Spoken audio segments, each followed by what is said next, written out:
Chapter 11, Blood in the Water Attracts the Sharks. The wedding ceremony was rather quick, though it was held twice, once with the Andal rites in the temple at Riverrun, and once in the Godswood of the same castle, which stood on an island amidst the rivers. Both Rob and Margaery seemed pensive, as if, despite expecting to take this step, they were caught off guard by having done it so soon. For Rob, it felt like a sign of destiny to marry in the same castle that had witnessed his parents' union many years before, but he was saddened by the absence of his mother and all his siblings. Margaery fared slightly better, as she had her father and two brothers present, though he realized that her mother was also absent. Given the haste, everyone would be leaving the next morning, leaving troops to defend the fortress. There wasn't time for a bedding ceremony as tradition dictated, much to the dismay of the majority of lords and knights who would have loved to see Margaery naked. On Rob's side, however, the women would have been very few anyway, including Daisy and Brian. Brynden chased away the onlookers, grumbling. "Off with you. When we've won the war, they'll remarry in the September of Baelor, have a proper bedding ceremony, and you can stare at the girls' tits as much as you like. Now leave them alone. Who could possibly do their duty in bed with you lot gawking? Just looking at your faces would make me go soft, even if Jonquil herself offered to suck me off." When the doors to the chamber closed behind them, the two young people looked at each other, embarrassed. "So, here we are," Rob began, hesitant. "Why? Would you rather be somewhere else?" she asked, sarcastically. But, just like during the engagement, though this sort of thing was her forte, though she had long anticipated seducing him and turning him into her puppet, the speed with which things had unfolded and her lack of control over them made her slightly uneasy as well. Rob approached. She was so beautiful he was a bit shy. "I fear I lack much experience." "Don't worry, leave it to me." "Right. I forgot this isn't your first dance. My lord, do you truly wish to speak of Renly Baratheon at this very moment?" "I thought I had a different effect on men," she teased. Rob looked sheepish. "Forgive me, my lady. I feel uneasy, but mostly, I fear I have trouble trusting people, especially of late." Margaery sighed, but in a calculated way, only pretending to be annoyed. "I'm not pregnant, you know. The Tully handmaids witnessed my moon's blood just last week." Then she approached him affectionately and placed a hand on his face. "What's the matter? Why don't you want to trust me?" Rob hesitated before replying. "The thing is, I need this alliance to work. And as the heir, I've always known I'd marry for political reasons, even before the war. But, you're so good at making everything seem like you truly believe it, like you actually want me, that it makes me pull back, instead, as though it's just another trap meant to ensnare me, to manipulate me. And so, even though I know it's naive or foolish to expect, I wish we could speak honestly with each other, so that perhaps this marriage can work, no matter how it began, as my parents' marriage did." Margaery looked at him with a mix of impatience and compassion. "My house has proven a loyal ally to your cause. You have nothing to fear." "Do I?" "Because for weeks now, a doubt has been gnawing at me, and recent events have brought it back to mind. When we defeated Tywin Lannister, and you came all the way to the edge of his lands, which of the two sides were you trying to help? How can you doubt? I need to know. Or I'll spend my life looking over my shoulder, wondering if I'm merely biding my time until the next betrayal, or if, just to become queen, you would have married anyone, Renly, Joffrey, or whoever else." Margaery looked wounded. "A wolf. Through and through. And to think I was warned. Yet Garland speaks so highly of you." Rob felt embarrassed. "I'm not cut out for diplomacy, it's true. And I fear you haven't seen me at my best. It's been a very hard time." Margaery decided to take advantage of the opening. She gave him a provocative look and approached him again, speaking playfully, trying to change the subject. "You've asked two very personal questions, my lord, shouldn't you show me the same honesty in return? I'd like to know, too, if you've been with other women, if I should worry about you fathering bastards across the Seven Kingdoms." Rob seemed scandalized. "I haven't, well, actually, once, in Winterfell, with a noble northern lady, but we were both inexperienced, and she didn't conceive. I have a bastard brother, and I'd never want that life for one of my children." His wife was pleased to have turned the tables. But then he looked her straight in the eye, with a gaze that brooked no argument. However, you still haven't answered my question. Either of them. This time, Margaery showed a flicker of irritation and pulled away from him. Damn you. No. I'm not a maiden, but, it was a long time ago, and, it wasn't Renly, it couldn't have been, in truth, we never even. So, the rumors about him were true? Robb asked, horrified. Unlike in the Reach or Dawn, people in the rest of the Seven Kingdoms were far less tolerant. Unfortunately, yes. Or fortunately, depending on your perspective. And so, you would have married anyone, just to be queen. Even Joffrey. The young woman flinched and turned her back to him, offended. Robb softened. He was falling for it completely, but at the same time he held his ground. Don't misunderstand me, my lady, perhaps you think I won't trust you anymore if you tell me the truth, but it's quite the opposite. I'll trust you far more if you tell me an unpleasant truth than if you keep on with a comfortable lie. The past is the past. I understand that everyone acts in their own interest, and I don't doubt your house's loyalty now. But I may never trust you if you continue to lie to me. Damn it, yes. We came to support the Lannisters, on Littlefinger's advice. She spat it out all at once, wounded. Although, to tell the truth, we weren't completely convinced. It seemed useful at the time, but, given the choice, we would have preferred to take them out of the picture. It's just that it seemed your mother and Brian were involved in Renly's murder, or at least, Loras was so convinced. Yes, I understand. Robb sighed. I imagine it wasn't easy, believing the story about sorcery and shadow assassins. Margaery turned toward him, her tone contrite. My lord, I assure you that. Robb took her hands in his. There's no my lord. To you, I'm just Robb. Margaery. It was the first time he'd called her by her name. Thank you. Thank you for telling me the truth.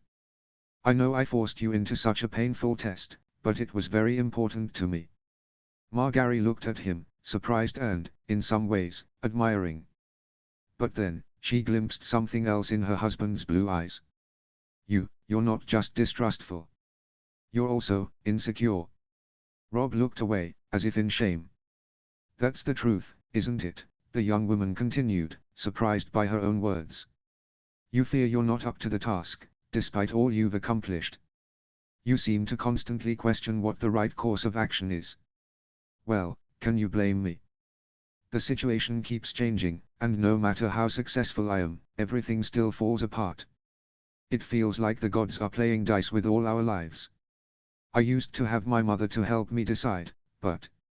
And you haven't thought, Robb, that maybe you could ask for advice. From others, from me. That you don't have to carry that burden alone. I'm learning, in fact, to delegate and ask for help. But at the same time, everyone expects me to always appear confident and know what to do.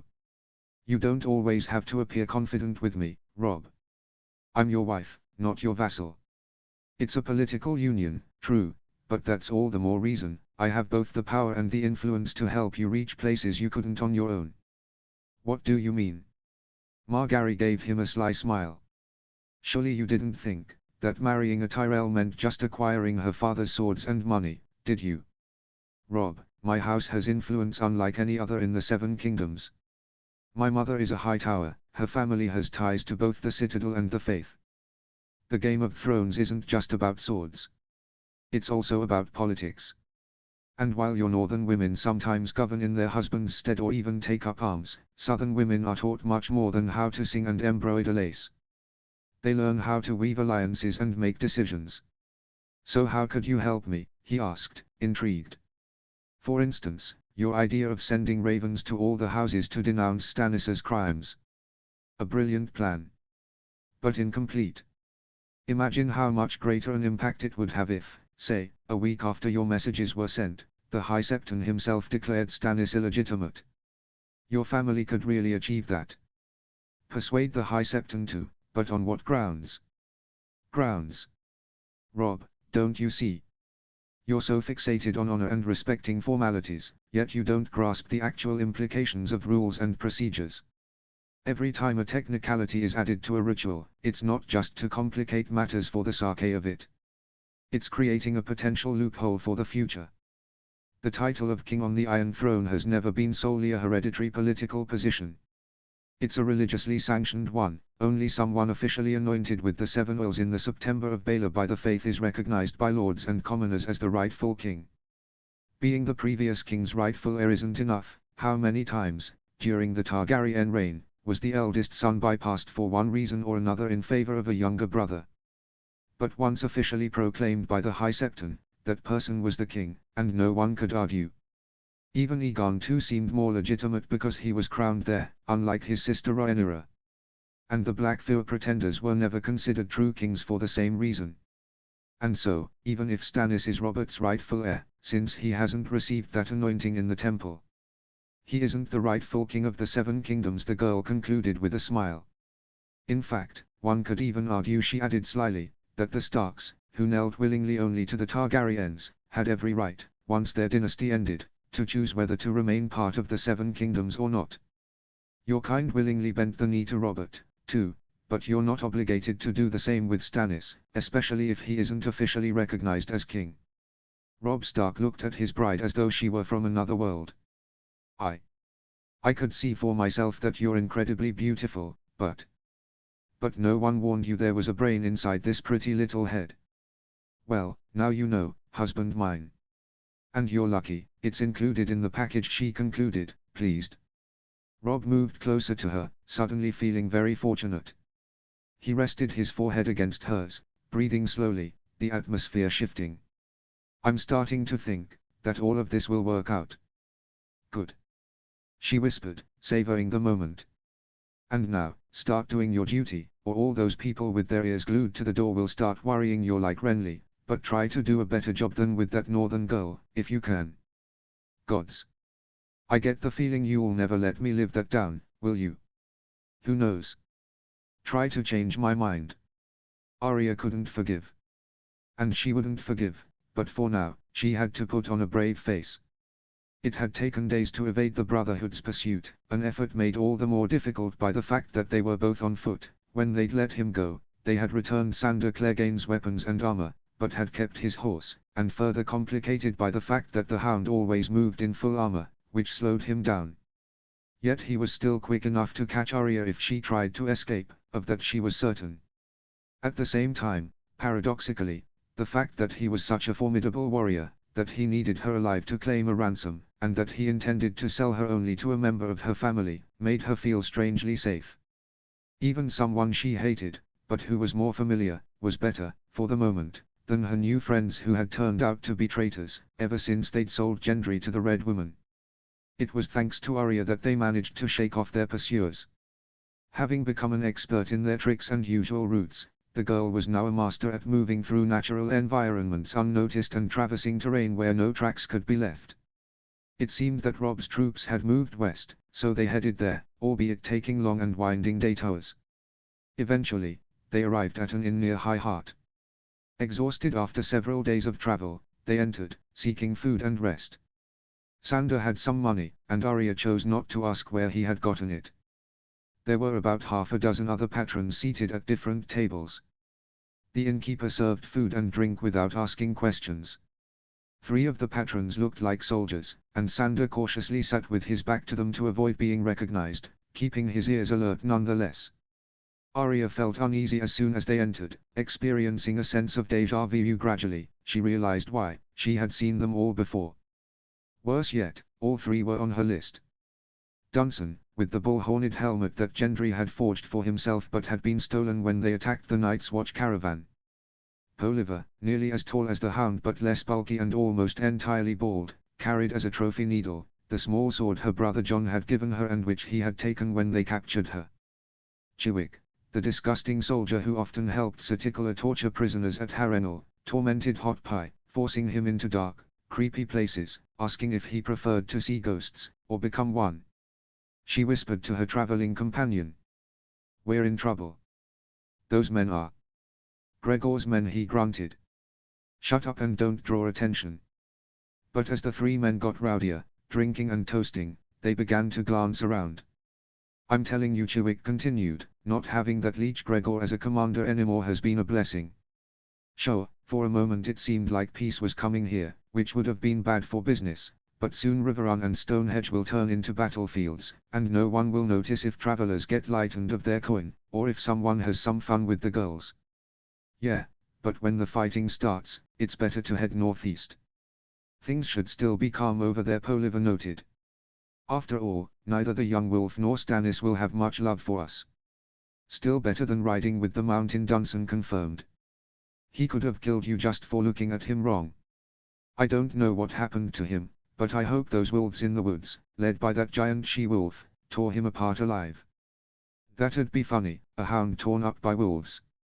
I never want to see that mutt again for the rest of my... He was about to say life when his gaze fell on the dog-shaped helmet of Sandor Clegane. Damn me, that's... Now the others turned as well, warily rising from their table and pushing their chairs aside. A chilling silence fell over the inn. The other patrons, sensing trouble, fled. The innkeeper locked himself in the back room. Arya swallowed hard. Sandor Clegane stopped eating and simply snorted. Poliver reached for his two-handed sword while the other two fanned out to either side. Damn me if that isn't Sandor Clegane, little brother to our ex-commander. What are you doing here, Clegane? I thought you were dead in King's Landing. And I thought you were dead here in the Riverlands, he rasped. Seems we were both wrong. Or maybe, Chiwick sneered, that's just Clegane's helmet, but that's not him. Maybe it's his ghost. Or someone else stole it. Yeah, show us your ugly face, Sandor, so we can see if it's really you. Let's see the pretty face your brother shoved into the fire. Sandor stiffened. Even the helmet you're wearing, Dunsen, isn't yours, Arya squeaked. It belongs to someone else, and that sword, Poliver, you stole it from me. They noticed her for the first time. Well, look at that, I've seen this girl before, Poliver smirked. Strange how paths cross. So what's this, Sandor? You screwing her? Maybe you need a hand, or we could help you sell her to someone who likes little girls, maybe after ripping out that tongue of hers since she clearly doesn't need it. Clegane shot Arya a single glance before rising heavily. He turned, glaring at the three men with disdain, then cast a look at their table. You were eating chicken, too. Poliver looked at him as if he'd gone mad. What kind of question is that? It means I'll soon have to eat 3 more, he growled, hurling a stool at Dunsen to his right as Arya ducked under a table. Poliver drew his sword quickly, but Sandor was quicker despite his size. He shifted to the left, delivered a powerful kick to Chiwick that sent him sprawling into another table, then firmly grabbed Poliver's forearm to stop him from using his weapon and smashed his forehead into the man's face. As Poliver reeled, the hound drew his own blade. Arya crawled on all fours beneath the legs of tables and chairs, hoping not to be spotted. Sandor was raining blows down on Poliver, who managed to defend himself, when Dunsen threw the same stool back at him. In an instant, Clegane turned and cleaved the stool in two with his sword, but the distraction gave Poliver an opening. Chiwick, swearing and shouting, staggered to his feet. Dunsen took advantage of Poliver's counter-attack to grab Clegane from the side and stab a dagger into the gap above his belt where his armor joined. The man let out a bellow of rage. Arya smashed a water jug over Dunsen's head, making him drop the dagger he'd just pulled from the wound before he could strike again. Poliver landed a couple of hits, but most glanced off the hound's armor except for one that grazed his left arm. Sandor swung his sword upward, slicing Poliver from thigh to shoulder in a shallow but long cut. The wound gave him a moment's respite. Dunsen recovered slightly and drew an axe from his belt. Arya grabbed the dagger he had dropped and rolled in the opposite direction. Chiwick seized Sandor by his injured left arm and held him in place. Sandor kicked Poliver's knee, causing him to drop to one knee. Then Arya grabbed Chiwick by the collar from behind and stabbed the dagger into his neck and vertebrae once, twice, 3 times. Sandor freed himself and preempted Dunsen's attack from the right, swinging the great sword in a wide arc that slashed horizontally across Dunsen's belly from left to right. Dunsen collapsed to his knees, staring at his entrails spilling through his hands. Poliver struck upward, but Sandor deflected it with his armored left forearm. His opponent regained his footing, and the duel resumed. Meanwhile, Chwick lay face down on the floor, and Arya kept stabbing his neck as if possessed, repeatedly asking, "Do you want to see the ghosts or become one?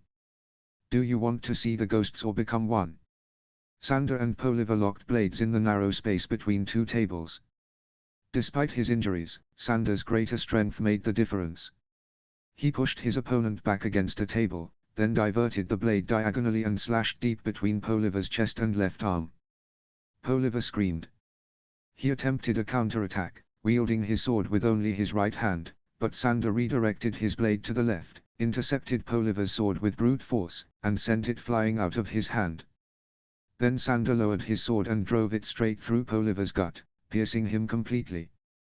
At that point, he turned to Arya, who was still hacking at Chwick's neck, chanting. Grabbing her by the collar, he said, "Enough, girl. He's already dead." Arya snapped out of her trance, looking around as she panted heavily. Her heart raced, her eyes wild. She was entirely covered in Chwick's blood. She picked up the horned helmet that had fallen to the ground and clutched it to her chest for a moment. Then, with a venomous expression, she walked to Poliva's bag and retrieved needle. The blade was in perfect condition, just as she had left it. It felt good to hold it again. Sander approached from behind. "If you want, this one's still alive. But not for much longer." Arya stepped slowly and deliberately in front of Poliva. Her gaze was sharp and emotionless, yet she relished the moment. "No, please. You remember where the heart is, don't you?" Arya slid needle under Poliva's jerkin, into the center of his chest. Then she pushed upward. And smiled. The commanders of the Allied troops had roughly outlined their king's plan to their soldiers, lifting their morale somewhat. They were bitter and angry over the betrayal they had endured, eager for revenge, and reminded that they were still strong and could win. The approximate numbers of the enemy forces, after losses in battle and defections, were as follows: 42,000 for the Allies and 58,000 for the Loyalists. The difference remained largely unchanged. Robb left 5,000 men at Harrenhal under Lord Tallheart's command before heading swiftly to Riverrun for the wedding. The next day, Margaery departed southward with a 2,000-person escort to return to Highgarden, a journey that would take weeks. She sent a raven to her brother Willers, asking him to contact the High Septon in Old Town to arrange a meeting as soon as possible, especially if the Septon came to them. Meanwhile, another 5,000 soldiers, nearly all those remaining from the Riverlands, under Edmure's direct command, entrenched themselves in the ancestral Tully fortress. The remaining 30,000 men were divided into 5 units of roughly 6,000 each, about 2,000 cavalry and 4,000 infantry and archers per unit, under the commands of Robb himself, with Jason Mallister as his deputy, Great Jon Umber, with Mark Piper, Brynden Tully, with Loras Tyrell, Randil Tully, with Robert Glover, and Garland Tyrell, with Harry on Carstark. Garland's unit was sent beyond the river, northeast of the castle, to prevent another three-sided siege like Jaime Lannister's and to protect the entrance to Blackwood Lands. Brynden's unit followed, then continued north to besiege the Freys. Great Jon Umber moved south to protect Pink Maiden and Acorn Hall from potential attacks, and Mark Piper's presence helped rally local support, while Robb launched an attack on the Brackens, and Randil Tully moved north-northeast toward Harroway Town and Daeary. The idea was to spread out in all directions to make it harder for Stannis to pursue them effectively while controlling most of the Riverlands territory. Smaller units could forage more easily and move faster. They couldn't engage in large-scale battles but could conduct raids and ambushes. If necessary, they could send messengers to coordinate with allies for larger attacks. Stannis, upon reaching Harrenhal and expecting another pitched battle, reluctantly left 10,000 men to besiege the fortress. He was pressured by his gold-hungry allies and feared that the garrison might otherwise launch dangerous sorties. He then headed west, convinced he would find the entire enemy force entrenched around Riverrun, only to discover they had employed a similar maneuver. Leaving 15,000 troops to besiege the castle, from only 2 sides but in sufficient numbers to repel any counterattacks from Edmure or Garland, Stannis realized the enemy strategy and pondered how to counter it. Remaining as a single 33,000 strong army would make them slow, easily detectable, and impossible to supply. However, dividing the forces to pursue the enemy would expose them to counterattacks and ambushes. He opted for a compromise, a 3,000 cavalry vanguard and reconnaissance force led by Lord Bolton, whose insight and knowledge of enemy tactics he trusted. The remaining troops were split into two 15,000 strong units, one led by his loyal and capable bannerman Justin Massey, heading south, and one under Stannis himself, pursuing Robb and Randyll Tarly. Melisandre remained with him, while Davos was left in charge of Harrenhal siege alongside the Freys, whom he disliked. Barriman, unimaginative but cautious, was assigned to the siege of Riverrun. A long war of skirmishes, ambushes, counterattacks, and pursuits was beginning.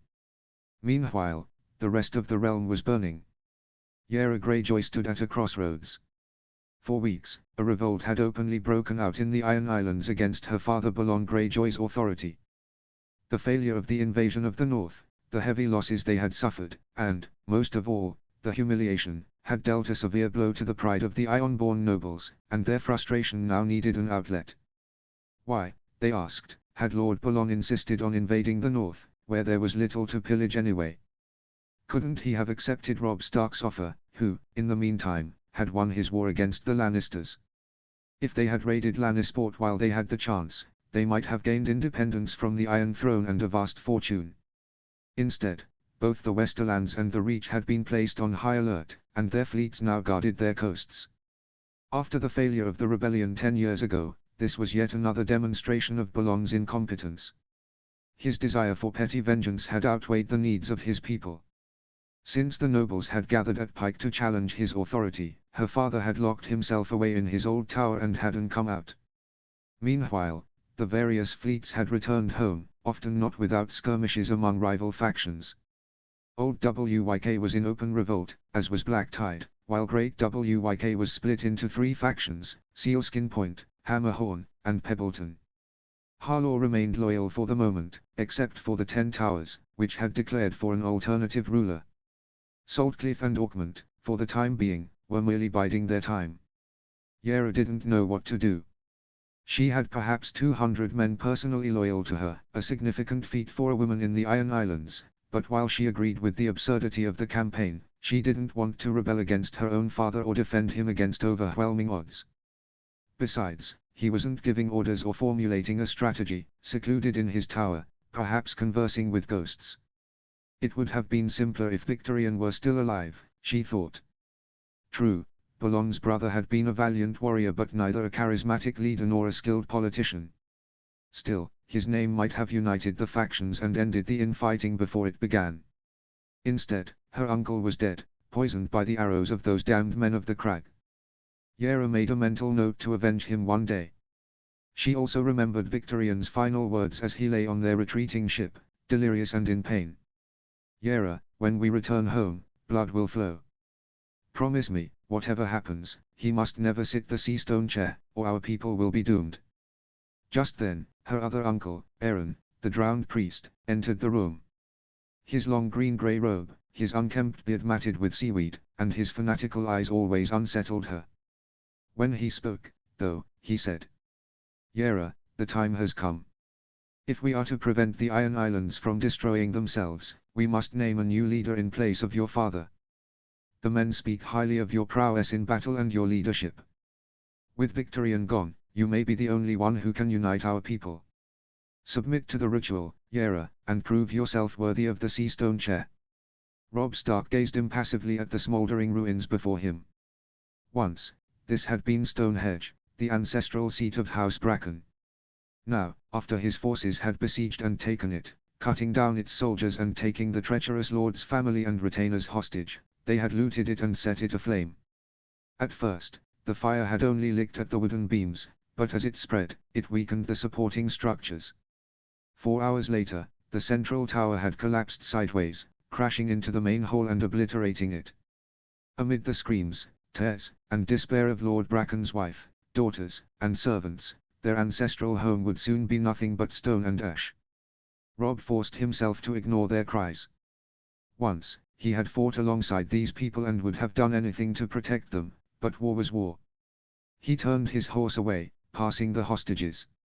He had given strict orders that no harm was to come to them, but he instructed a messenger to send word to Stannis Baratheon's advancing army, poised to besiege Riverrun. If Jon Osbracken didn't withdraw his troops and abandon his support for Stannis, one of his family members would be executed every week.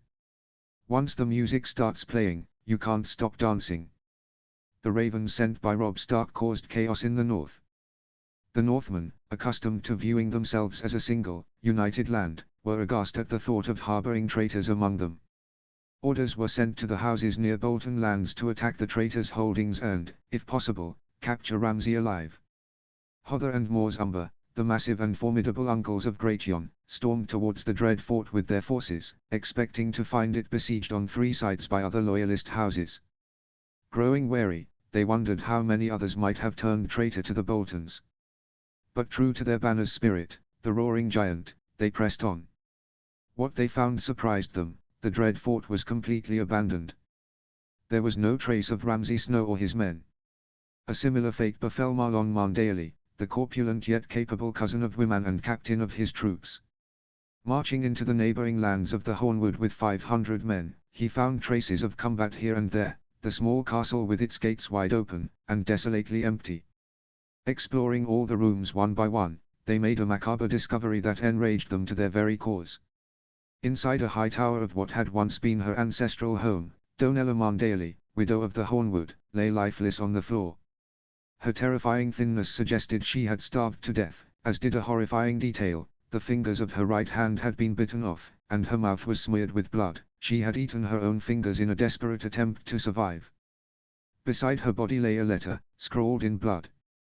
The poor Donella couldn't handle the impact of my virility and decided to start fasting to recover her strength. Apparently, she couldn't handle the fasting either, and the years caught up with her, claiming her life. No matter. A Septon can testify that we married before a weirwood tree, and thus I am the rightful heir to her lands. Soon, however, I will fill this loss in my heart by marrying a younger, more beautiful woman who will bring her lands as a dowry. Tell the traitor Robb Stark and the pups of Winterfell that their hours are numbered. Ramsay Bolton. Recently legitimized by the one true king, Stannis Baratheon, in the name of the Warden of the North, Roose Bolton. Bran heard Maester Luwin enter the Great Hall, where he was growing accustomed to ruling in his brother Robb's stead. The elderly Maester seemed even more distressed than usual, holding a handful of papers, parchments, and other documents. What news, Maester Luwin? Not good, my lord. Your brother Robb's suspicions are well founded. The Boltons are attempting to incite rebellion among some houses against us. Where is Sir Roderick Castle? He is busy recruiting the additional 2,000 men your brother ordered to deal with the threats. I do not wish to sound alarmist, but it is possible the enemy may target Winterfell itself. Bran thought for a moment. Was it really possible? Winterfell and the North had never been taken, not from the outside, at least. But from within. He wished he still had those prophetic dreams he had been having since falling from the tower. By interpreting them correctly, he had been able to give Roderick Castle good guidance during the Ironborn invasion. But even without them, he told himself, he had to rise to the occasion. Rickon was only 6 years old, and it was his duty to protect his brother and the North in Robb's absence. Tell me more. What do we know so far? We have received several messages from both loyalists and traitors. It appears that Ramsay Snow had been planning this scheme in detail for quite some time. Let's start with the Sowins. Lady Jonelle, unmarried and 32, is currently leading the house. A knight from a minor house, Kyle Condon, the former right hand of the late Lord Meager, had been in the south until a few weeks ago, but recently returned north and seems to be a man of Roose Bolton. He proposed marriage to Jonelle and suggested she declare for the Boltons, usurping her younger brother Clee, the rightful heir. Fortunately, Lady Jonelle was cautious and clever. She pretended to accept, allowed Sir Condon into her lands, and then had her guards capture him. Good. What else? Barbary Ryswell, the current widow Dustin, has declared for Roose, but at present, it seems her remaining men have not risen up. It is uncertain how much influence she has over them. That woman has hated the Starks for years. But we were warned about her, weren't we? Yes, by Dumfried Dustin, one of the unmarried uncles of the late lord, who is in the south with your brother. All the others remain here. And could these Dustin uncles assist us, if we managed to contact them without Lady Barbary finding out? That's an excellent idea, my lord. I will see what I can do. What about the rest of the Rosswell family? How many of them remain in the north? The two younger sons of Lord Roderick, ironically named Ricard and Roos, while the eldest, Roger, is in the south with his father fighting for Stannis. Have they raised their armies still in the north? Not yet, but it is certainly only a matter of time. The young lord gazed at the large map on the table. The Rosswells, he finally said, cannot attack Winterfell without first passing through Glover or Sewin lands, the latter through the Dustins, or via the Tall Hearts, but near them, there are two lakes. Indeed. Other houses to the west shield Winterfell from treachery if they remain loyal. Since the Bolton lands are adjacent to your families, directly to the east, this is where the greatest danger lies. Bran studied the map again, uncertain. Isn't it strange, he finally said. Ramsay tried to claim the Hornwood lands, directly south of his and adjacent to ours. The Dustins declared for the Boltons and tried to court the Sewins, whose lands they would have to cross to get here. What do you mean, my lord? It's as if they are trying to encircle us from both the east and the west. Maester Lewin, messages must be sent immediately to the Glovers and the Tall Hearts. I think Ramsay may have promised them something, just as he did with Lady Sewin. Lewin's eyes widened. Since when had this boy grown so sharp? A keen intuition, my lord. But. And if that's the case, Bran continued, we'll promise them clemency for not telling us, as long as they not only refuse but also reveal the content of the offers. So far, Ramsay Snow has had the advantage of secrecy. The elderly Maester smiled. But now we can turn it against him. While returning back, uncertain about their next move, Hodder and Mors Umber found themselves caught in a snowstorm. Amid the blizzard, however, they noticed a sizable group of armed men approaching in the distance. Wary, they ordered their men to form a defensive circle, leveling spears and knocking arrows. Mors gripped his two-handed axe, while Hodder readied his massive sword. Who goes there? Announce yourselves or prepare to die. We come in peace, shouted a voice in reply. We are men of the Karstarks. Soon, a man in his 50s stepped forward. He was bundled in heavy coats, his fur-lined hood pulled up, and he carried no weapons, coming as a parley. He had a long beard and hair of ashen brown streaked with grey, his sharp, resolute features weathered by years. Well, I'll be damned. Hodder, Mors, good day to you. You should remember me, but I'll introduce myself anyway. I am Cregan Karstark, Ricard's cousin. Condolences for your loss. Thank you, the man replied, though he didn't seem particularly grief-stricken. Are you here as ordered by the Stark pup to help us deal with those Bolton traitors? Well, you're a bit late, if you ask me. If it had been up to you, we'd have faced them alone. What held you back? Asked Hodder. Yeah, and either way, added Mors, the castle was empty. The bastard has fled. I'll answer your questions, gentlemen. In truth, I've come to ask for your help. Help? What do you mean? Can you promise that what I'm about to say will remain between us? What's with the secrecy? We are bound to report to the Starks of Winterfell. Especially if it involves this treachery. Don't tell me that you... Cregan hesitated.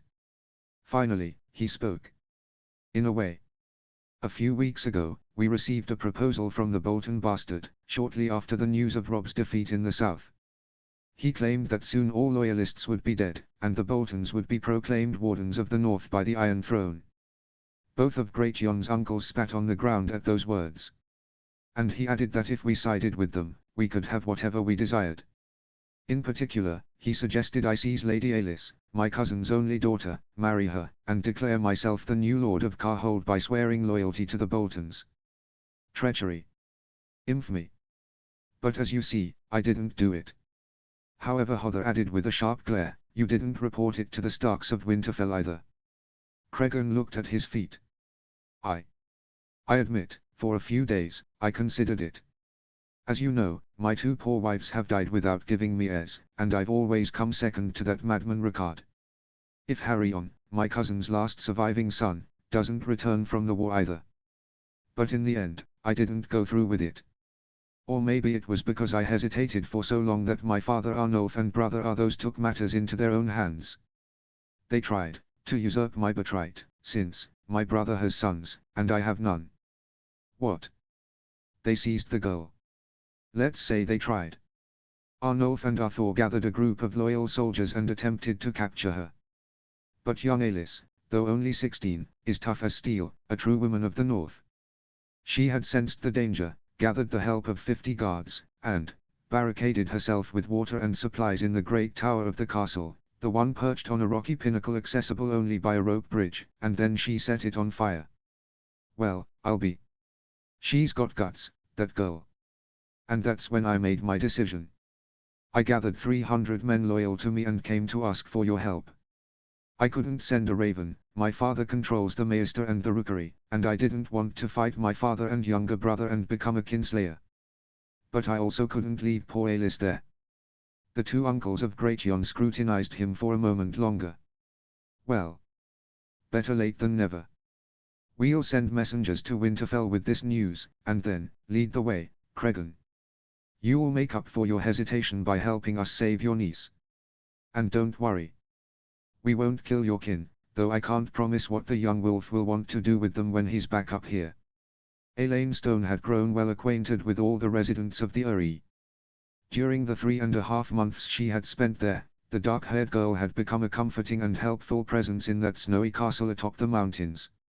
She greeted Maya Stone, the wild and impertinent girl who led mules up and down the narrow rocky path to the castle. To Sansa, the girl in some ways resembled Arya, a hopeless tomboy. Yet despite her messy, short black hair, Maya was strikingly beautiful, with a cheerful face and stunning blue eyes. She claimed not to remember her father, though almost everyone knew she was one of Robert Baratheon's bastards. Sansa thought about that word. Bastard. Now she was a bastard, too. Despite her role and the respect she held at the castle, even if it wasn't often mentioned to her, she knew. She kept it in mind and acted accordingly.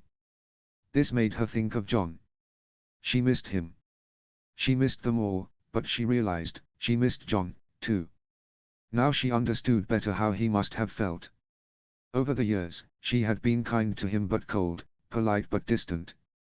Partly, it had been her mother's influence, but partly it had been what was expected of her.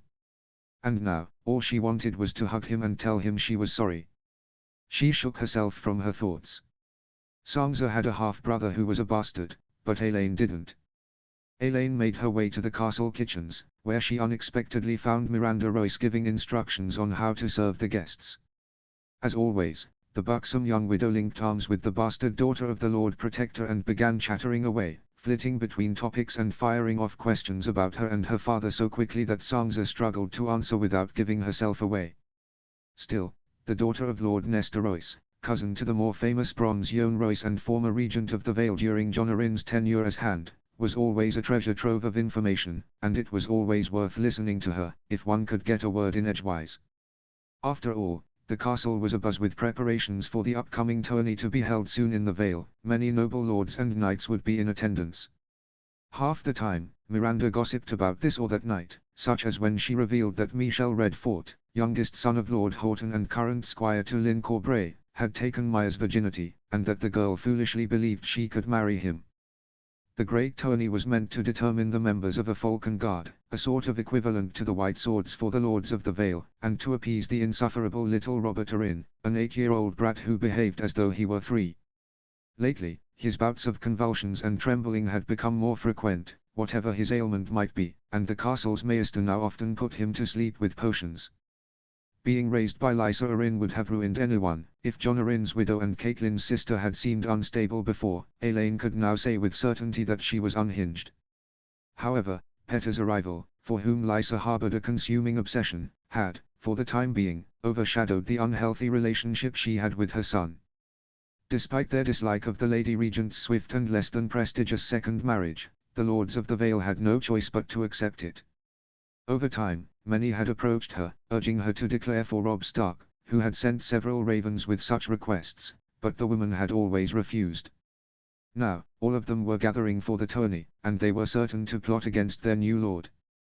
He had left years ago as the heir of the Vale's least important house, grown up as a ward of Lord Hoster Tully at Riverrun, risen to Master of Coin, then Lord of Harrenhal, and finally, returned to the Vale to marry the regent and become their ruler.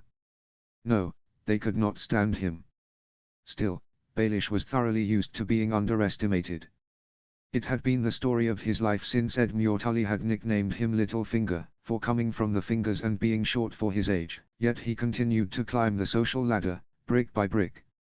Many of the Lord's secrets had been uncovered by Elaine, whom no one paid attention to, and revealed by Sansa to Petter, who frequently met with her in secret.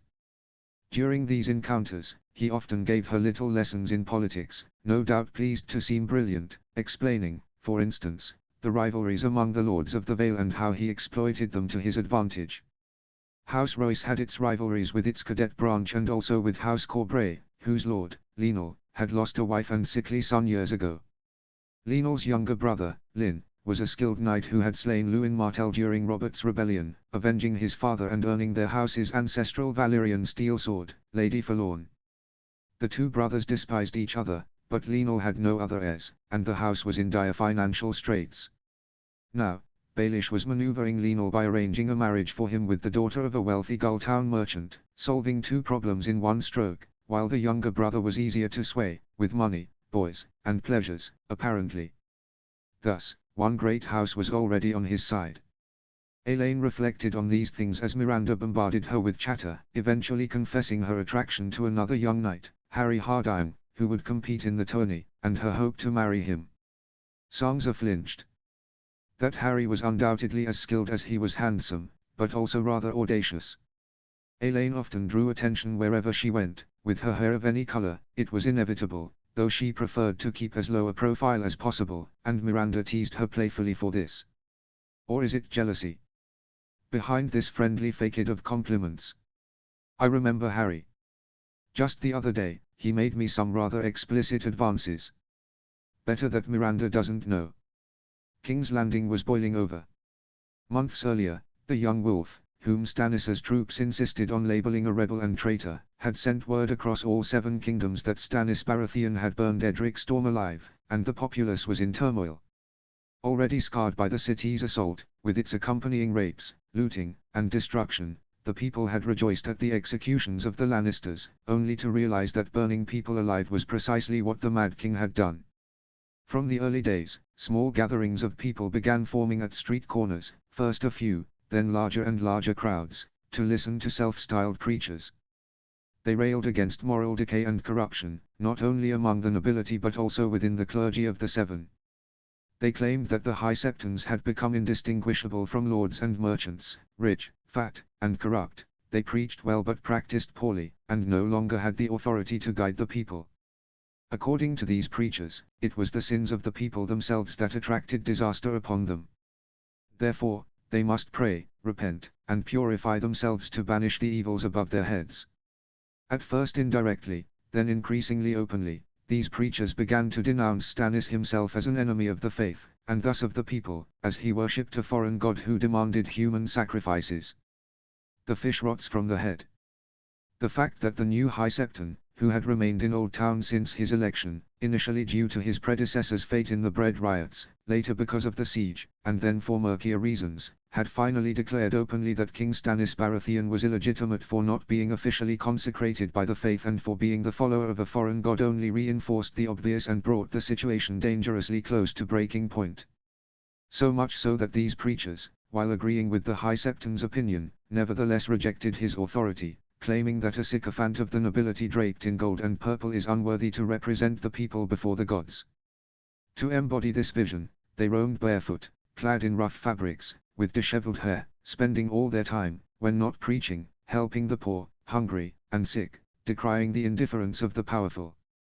These reformers called themselves sparrows, symbolizing humility and their tendency to sing their faith everywhere.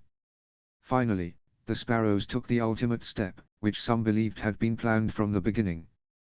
They elected their own High Septon in opposition to the official one, a robust man in his late 40s, with disheveled hair framing a bald crown and a thick beard. Charismatic, energetic, and tireless in his sermons, the High Sparrow, as he was called, soon began preaching openly to ever-growing crowds, which the city's gold cloaks no longer dared disperse for fear of riots.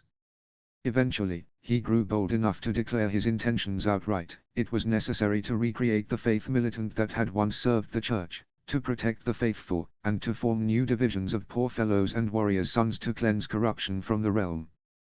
While reporting, as always, to Petter in one of his private chambers, the new lord seemed so pleased with her work that he wanted to reward her. He had kissed her before, usually gently, but sometimes for longer, and expecting her to reciprocate. Sangza had long understood that she was the weakness of the former master of Coin, but since her cover depended on him, she didn't dare disobey him, and pretended to willingly comply. And he pretended to believe it. He was in love with my mother, that much is clear. And my Aunt Lysa, on the other hand, was in love with him. No one truly got what they wanted. And he sees me as a replacement for my mother. Certainly, he wouldn't mind if. You seem thoughtful, my dear. What's on your mind? I don't understand what's so good about the news I've brought you. On other occasions, I could tell there was something important, even if I didn't understand the meaning, but... My dear, news is more or less important depending on who receives it. And the same fact can be more or less important depending on how you can use it to your advantage. For example, the fact that Miranda Royce wants to marry Harry Hardang so badly that she openly talks about it is excellent news. And why? Because he is absolutely beneath her, that's why. And if sweet Miranda spreads the word, or goes to ask her father, Lord Nestor, he'll worry that his daughter might secretly marry below her station, or sleep with Harry and end up with a bastard in her belly. After all, good old Harry has already fathered 2 bastards with different women. Sangza began to understand. And so, he'll have her married off sooner than planned, and to someone else, is that what you mean? And that will work to your advantage. Close, my dear. Close. Petter took her hand in his. As strange as it may seem, it's Harry who's important. Not just to me, but also to you. To me. Indeed. Let me explain. First of all, it's much easier to marry him off than to find a good match for her, do you follow? Now, Harry, who seems so useless, he's a ward of Lady Waynwood, another one of the lords who doesn't look kindly on me, and has no lands or titles of his own, has a particularity that few know about. He is the sole heir to Robert Arryn, the second in the genealogical line to rule the Vale. What? Yes. Isn't it extraordinary? Genealogy is a strange thing. He made her count on her fingers, still holding her hands. Harold Hardang, our Harry, is the son of a Waynwood, who in turn is the daughter of Lady Ailys Arryn, the only sister of the late Lord John, and since John Arryn's other brothers are dead and his nephews were killed during Robert's rebellion, Harry is second in the line of succession, after little Robert. Sangza exclaimed, astonished. Exactly, my dear, declared Petter, clearly very pleased with himself. Few know this detail, and those who do all assume he'll never actually become the heir. But poor little Robert is sickly, it's possible he might not reach adulthood. He said with a sadness that even seemed genuine. Sangza understood the subtext but didn't comment on it. Instead, she wanted to show she understood. But if, before that happens, you fathered a child with Lady Lysa, he would become the heir to the Vale, of course. Or rather, the other lords would have to approve that succession by gathering to vote. So that's why you're buying them off one by one.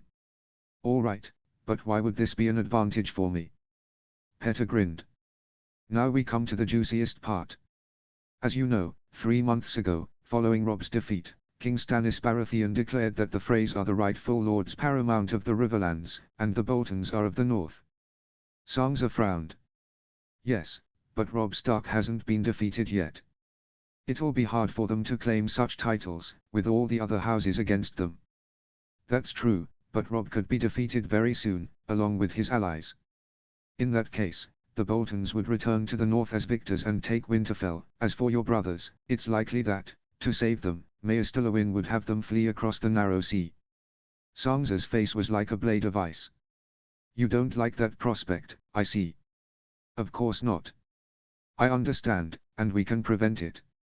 Once back in the north, Stannis won't be able to interfere in their affairs, unless he wants to bring his entire army by sea, and if a change of guard were to occur at Winterfell, and the new rulers recognized his dominion over the Iron Throne, even someone like him would accept the accomplished fact. New rulers. Exactly. Listen. I'll convince Lady Waynwood, the poor thing has significant debts someone will have to pay, to let me decide whom Harry Hardime will marry. And he'll marry soon, while Robert is still alive and Lysa is not yet pregnant. Whom? You, my dear. Me. Of course. Imagine the scene, everyone awaits in the nave for Harry the heir's bride. And, wonder of wonders, instead of Elaine Stone's dark hair, they see the auburn hair of Sansa Stark. Your identity is revealed in a spectacular fashion, and suddenly, the presumed heir of the Vale, has married the heir of Winterfell.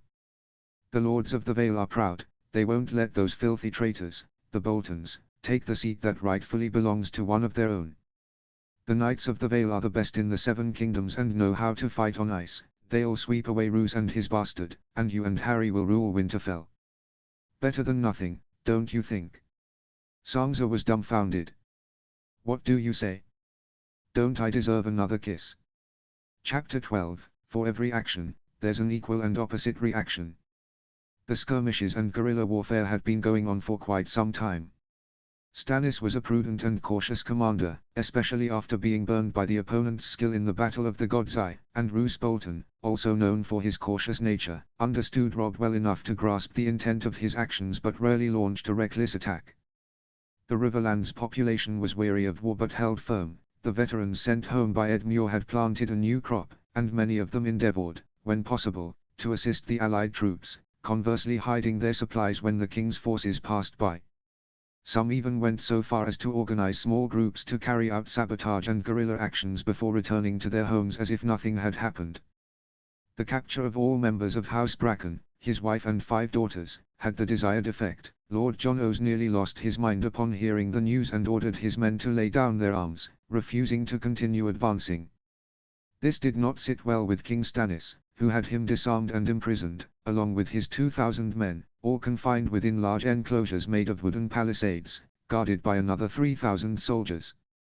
This further reduced his forces, and he realized that the young wolf's strategy was working marvelously. The much smaller divisions into which Robb had split his armies moved nimbly across familiar territory, often attacking his flanks or rear before withdrawing in good order.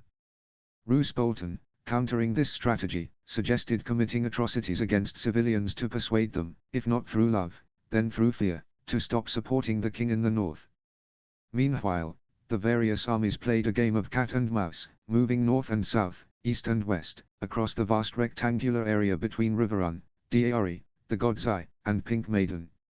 Stannis knew that if one of Robb Stark's armies reunited with the others, they might attack one of his forces camped to besiege 2 fortresses and thus gain a numerical advantage.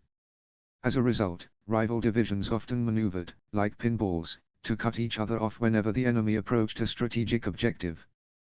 Brynden Tully had advanced northward to besiege the Freys, while simultaneously protecting Seaguard, the Mallister's seat, after ferrying more than half of his army across the river further south, where some sandy islands allowed fords, and using barges to assist, he managed to occupy both shores. He approached the minor houses of dubious loyalty in the area, Hague, Charlton, Vipren, Irenford, to dissuade them from betraying him. At the same time, he continued northward in parallel, leaving the other half of his men with Loras Tyrell to besiege the twins from both sides of the river. However, he had no doubt that Lord Walder had stockpiled enough supplies to hold out for a long time. Davos Seaworth felt useless during the lengthy siege of Harrenhal and used his expertise to train several men to travel across the riverlands by boat, from tributary to tributary, pretending to be fishermen to spy and report. Finally, Stannis, realizing that his units were being harassed without being able to counterattack, took advantage of one of the rare moments of respite to march his men to Deari and set up camp there. From that position, he could prevent Robb's troops from crossing the Trident to the north or attacking the forces besieging Harrenhal to the south. Additionally, if necessary, he could return to King's Landing via the King's Road, which ran down the right side of the God's Eye. In theory, this allowed many of Robb's troops to try to encircle and destroy Justin Massey to the south or the forces besieging Riverrun to the west. To avoid such a risk, Massey entrenched his forces around the village of Stony September, from which he could also reach the capital via the so-called Gold Road, running west to east. From there, he could intervene to the north if necessary. In practice, all armies loyal to the king on the Iron Throne had come to a halt, granting respite to both their men and the enemy, seeking to regroup their thoughts. Overall, the guerrilla operations had been successful. The armies loyal to Stannis had suffered most of the damage and losses and had never been able to force the young wolf's forces into open field battles. At the same time, supplies were beginning to run low. The civilian population was entirely on Robb's side and his allies, seeing them as romantic heroes who continued to defend their lands from the invader and held no sympathy for the traitors. This mirrored the rumors that had spread about Stannis across all 7 kingdoms, portraying him as a slave to a foreign god, blasphemous and cruel. The young wolf's forces also worked to annihilate the numerous bands of common criminals and deserters. Robb advanced with his men in the light of the setting sun. They were drawn to the excessive number of crows gathering in one spot.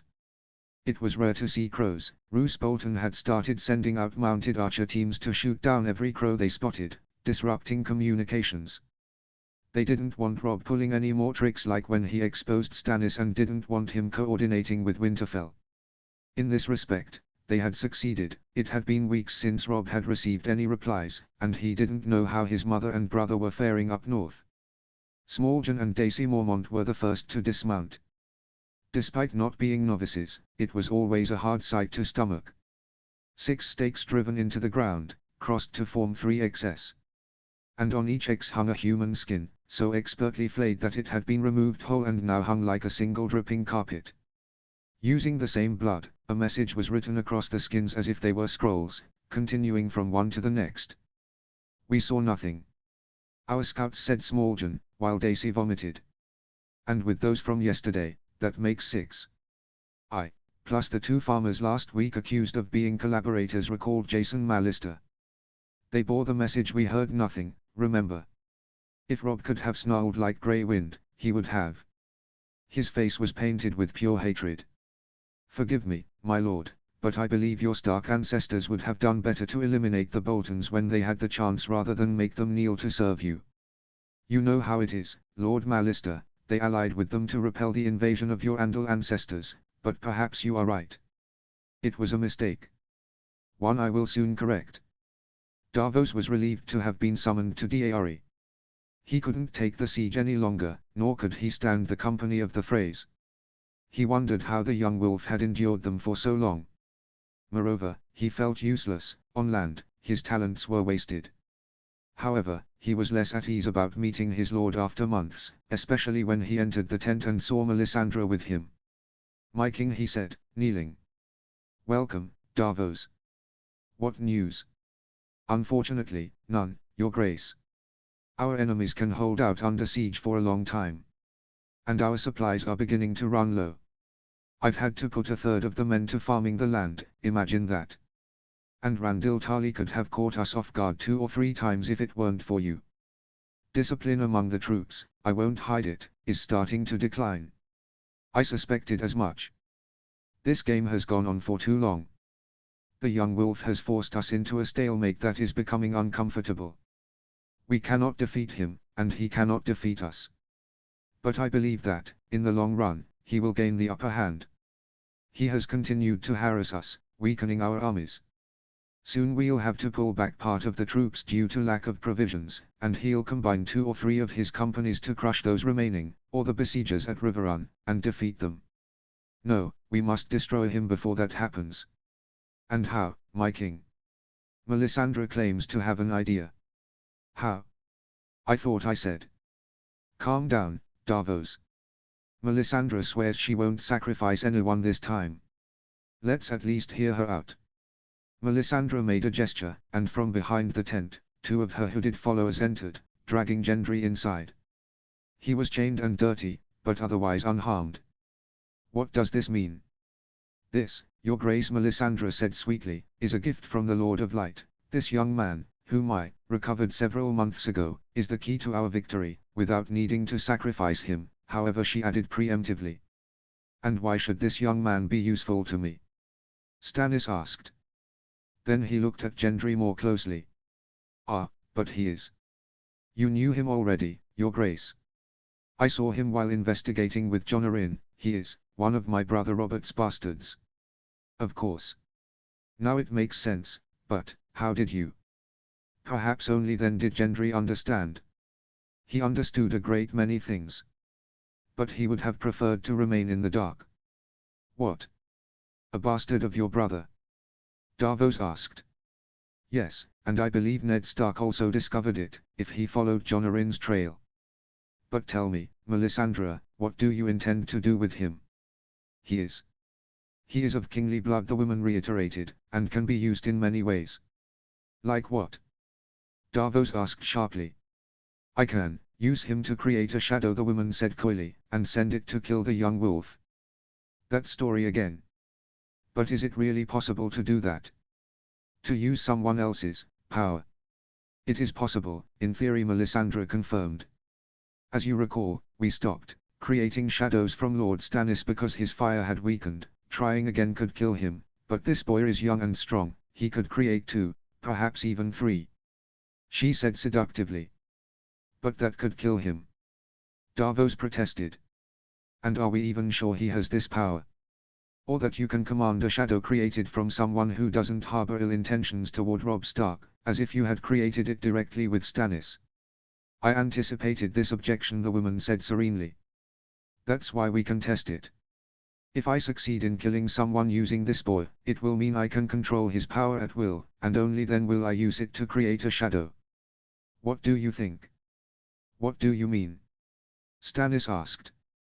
There are curses, began the Red Woman, floating through the room, that allow you to kill your enemies from a distance. What? Melisandre, if this is true, why haven't we used it on Robb Stark already? The woman demurred. Not all men are equal, there are those who are destined to have greater importance in the affairs of the world, and others less so. Only the latter can die, through more economical methods, so to speak.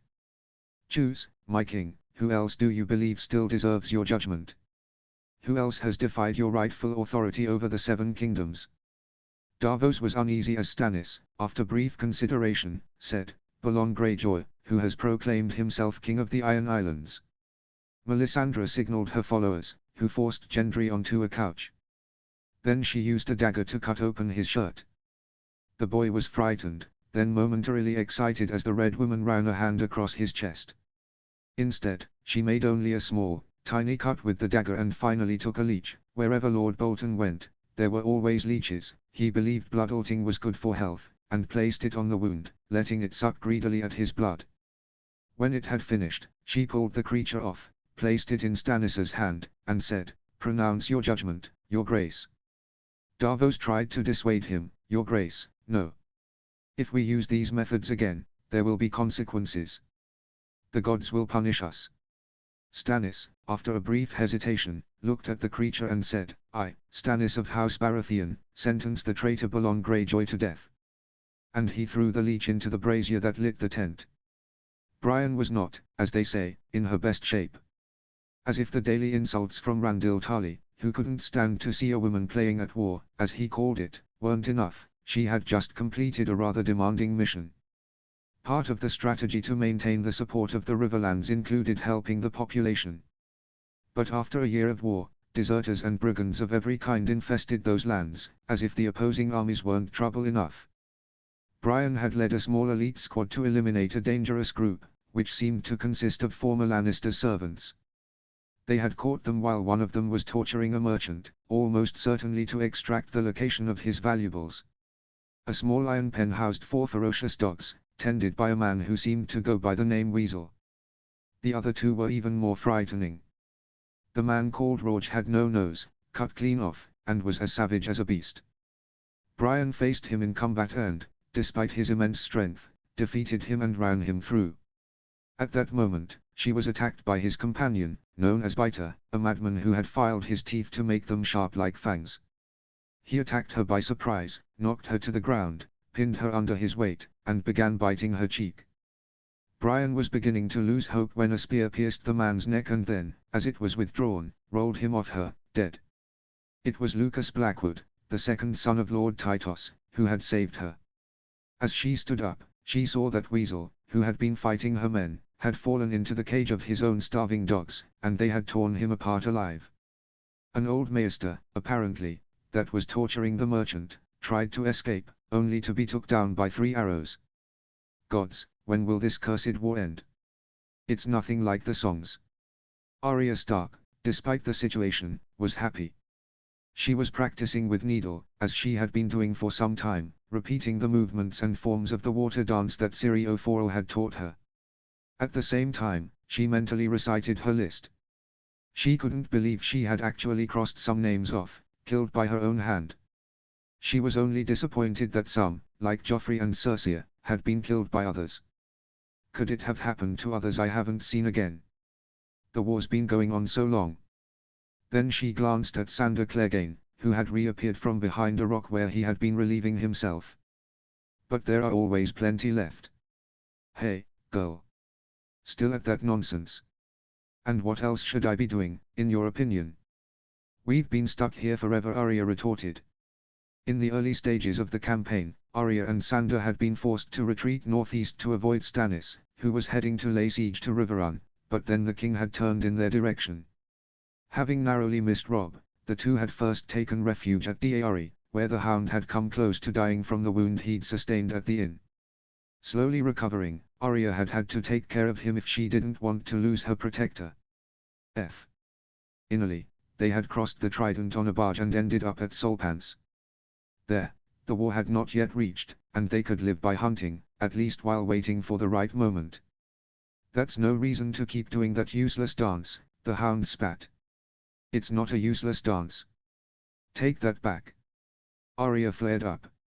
It's practice. The water dance of bravos. They're agile and quick swordsmen. They don't use brute strength like they do here in the Seven Kingdoms.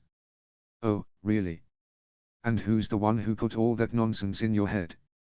Well, he is Syrio Forel, and he's the best swordsman in the world. No less. And where's this marvel now? Well, actually, he's dead. He was killed by the Queen's men when I escaped. Or at least, I think that's what happened. So he wasn't all that great, then. That's not true. Syrio was amazing, but there were 6 of them, and he still beat 5 of them on his own, with a wooden practice sword. I saw it with my own eyes, then.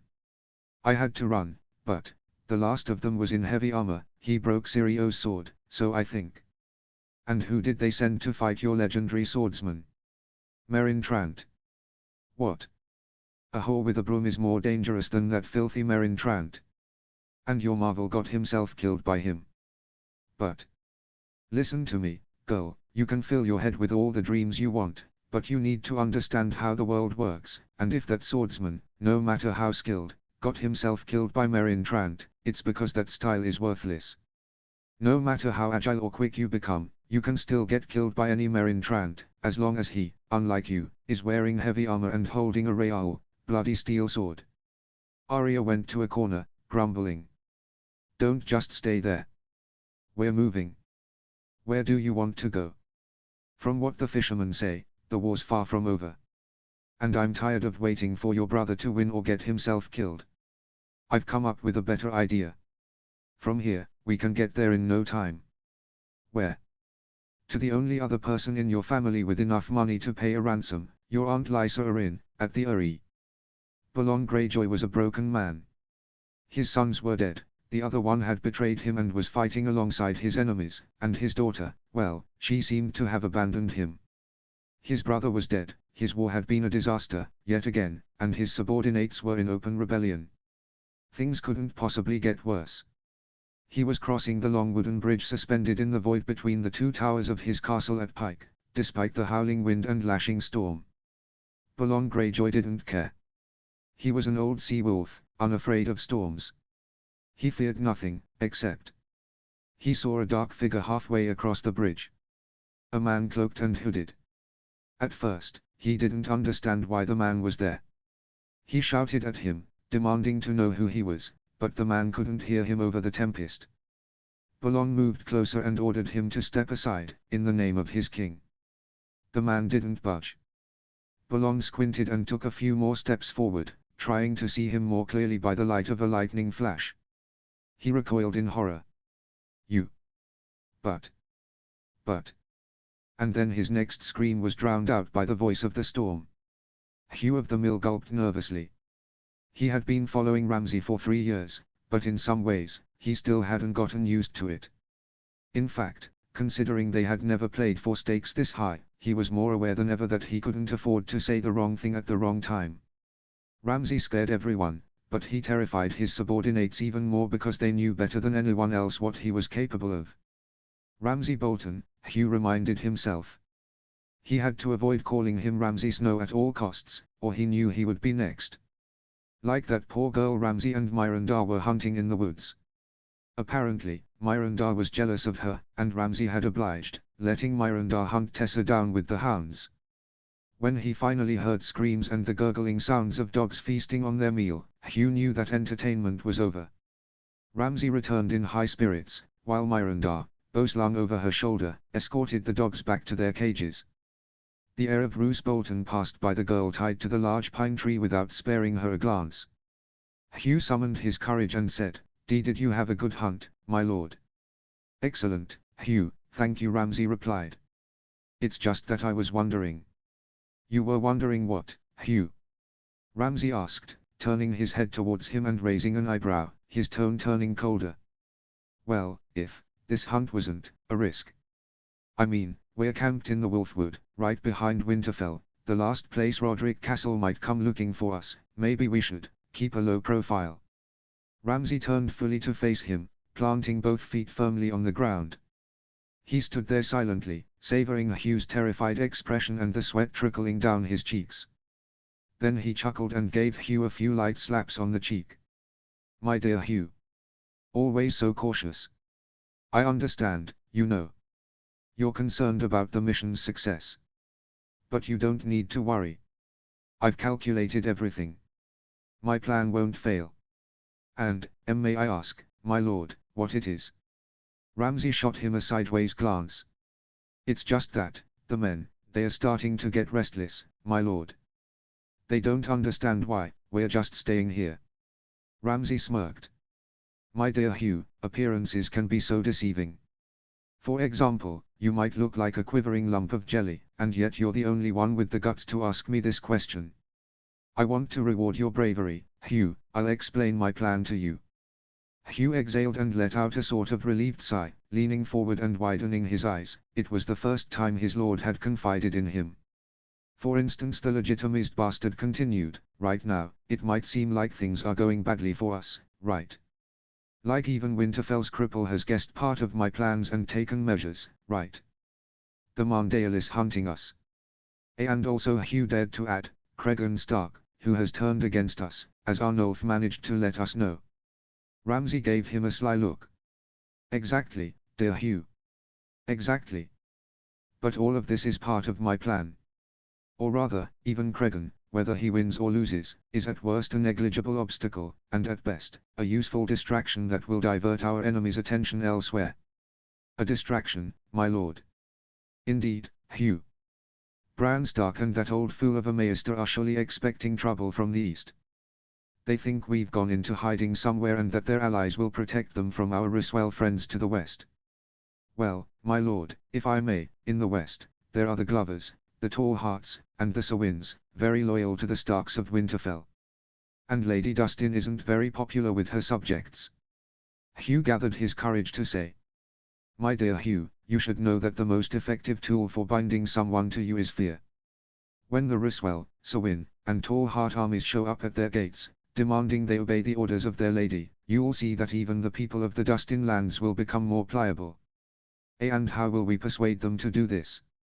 Oh, with the most terrifying threat of all, one I've experienced firsthand recently," Marriage Ramsay said, bursting into a shrill laugh, as if he found it incredibly amusing. Hugh laughed along uncertainly. His lord placed a hand on his shoulder and leaned in close. "You see, Hugh, dynastics is a fascinating science.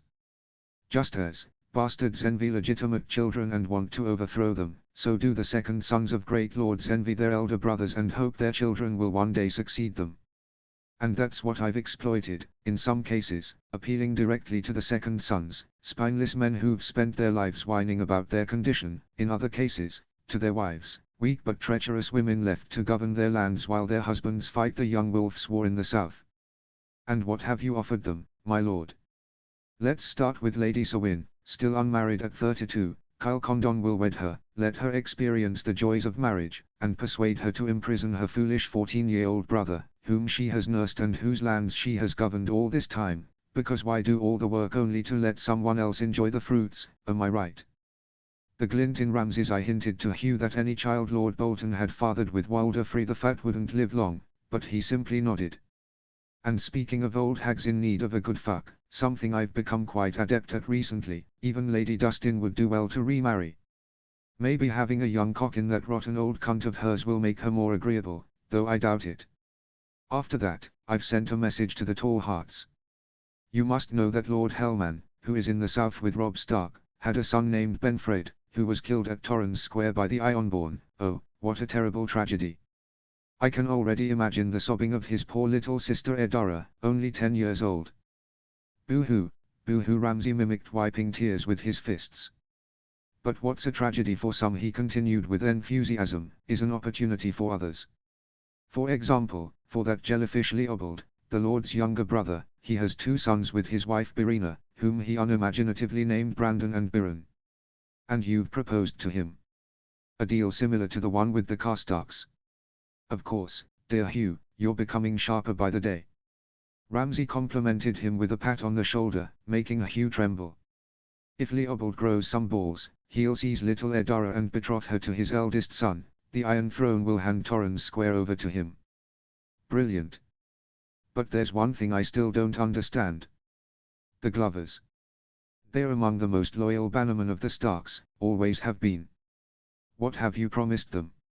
At this point, Ramsay grinned as though particularly pleased with himself. Hugh, in telling you this story, I've saved the best for last. You know, that Galbart Glover, the Lord of Deepwood Motte, has never married, right? Unlike his younger brother Robert, and both are in the south with the young wolf, who married a Locke. From whom he had Goran and Irina, right? I served as a stable boy for them for a few years, I remember them. Exactly. But, just as the Starks hosted a ward like Theon Greyjoy and raised a bastard like Jon Snow, the Glovers also raised a bastard under their roof. Ramsay spat out that word with singular disdain, who is Lance Snow, descended from the seed of the recently deceased Lord Hornwood. In the end, we should thank the young wolf. If he hadn't taken so many lords to the south to die, my work would have been much harder. And he let out another hysterical laugh. Hugh hesitated. But I don't understand. Lord Bolton, he took care to pronounce that name correctly, how does that boy? I'll explain it to you right now. Now that the Hornwood widow has been comforted by me and then, alas, passed on to a better life, to whom will the lands of the Hornwood go? Well, to you, my lord, unless I name an heir and transfer them to him. Now, the Iron Throne has already shown it's willing to legitimize bastards when Lord Roose asks. If Lance Snow were to become Lance Hornwood, I could transfer the Hornwood lands to him in my name. And the Glovers could betroth their little daughter Irina to him. She's still very young, but they could marry in a decade, and displace the Mandaly family as the one effectively controlling those lands, far away from their own.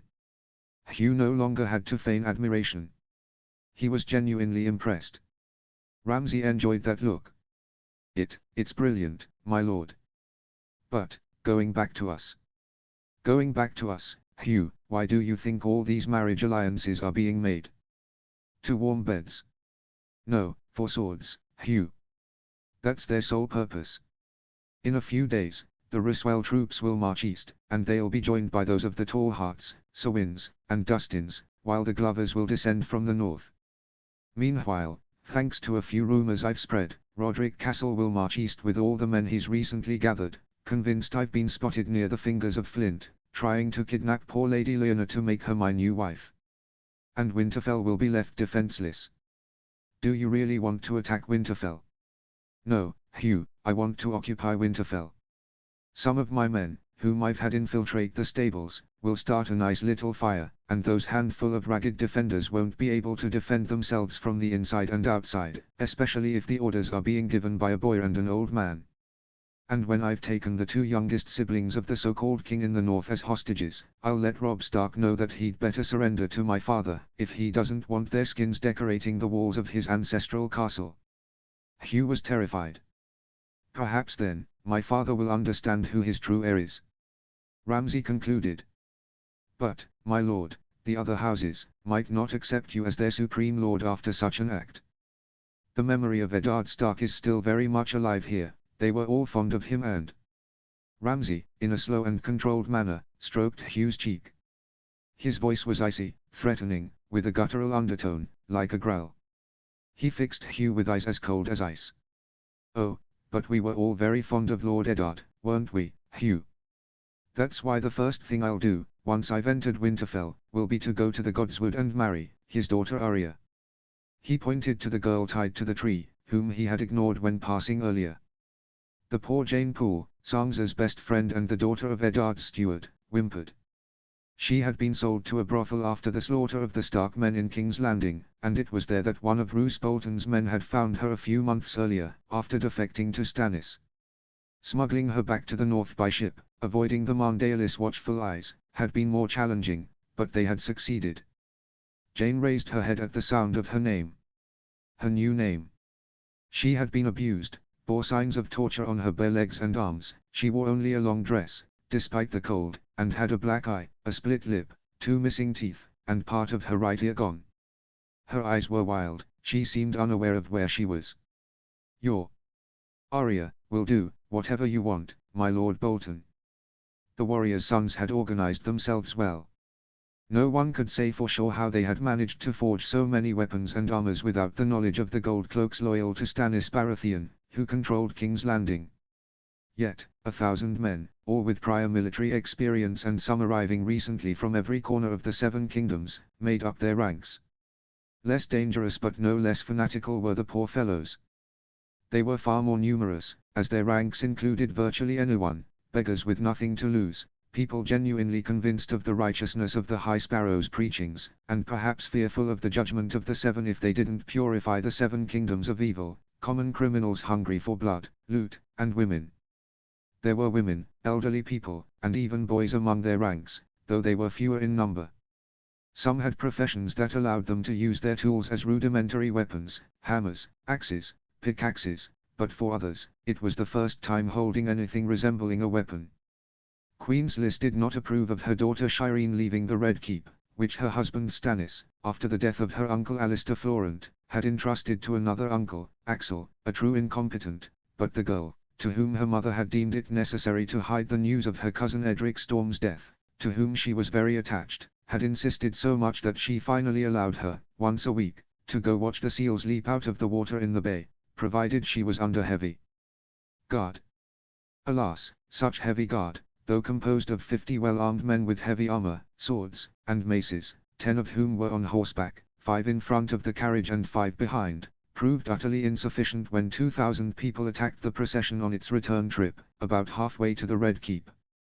The soldiers tried to defend the princess valiantly, but it was all in vain. For every attacker they killed, 10 more appeared, the panicked horses trampling the heads of those beneath their hooves, yet the blind fanaticism ensured others immediately took their place. One by one, the soldiers were seized by dozens of hands, disarmed, dragged into a suffocating crowd amidst screams, spits, and insults, and then mercilessly crushed to death with bricks smashed against their heads or pickaxes driven into the visor of their helmets. The carriage was pushed back and forth like a toy, while terrified screams came from within, those of Shireen and the Septa accompanying her. It is likely that the plan of the High Sparrow, who was observing from a nearby balcony, was to capture the girl alive to use her as a bargaining chip with Stannis.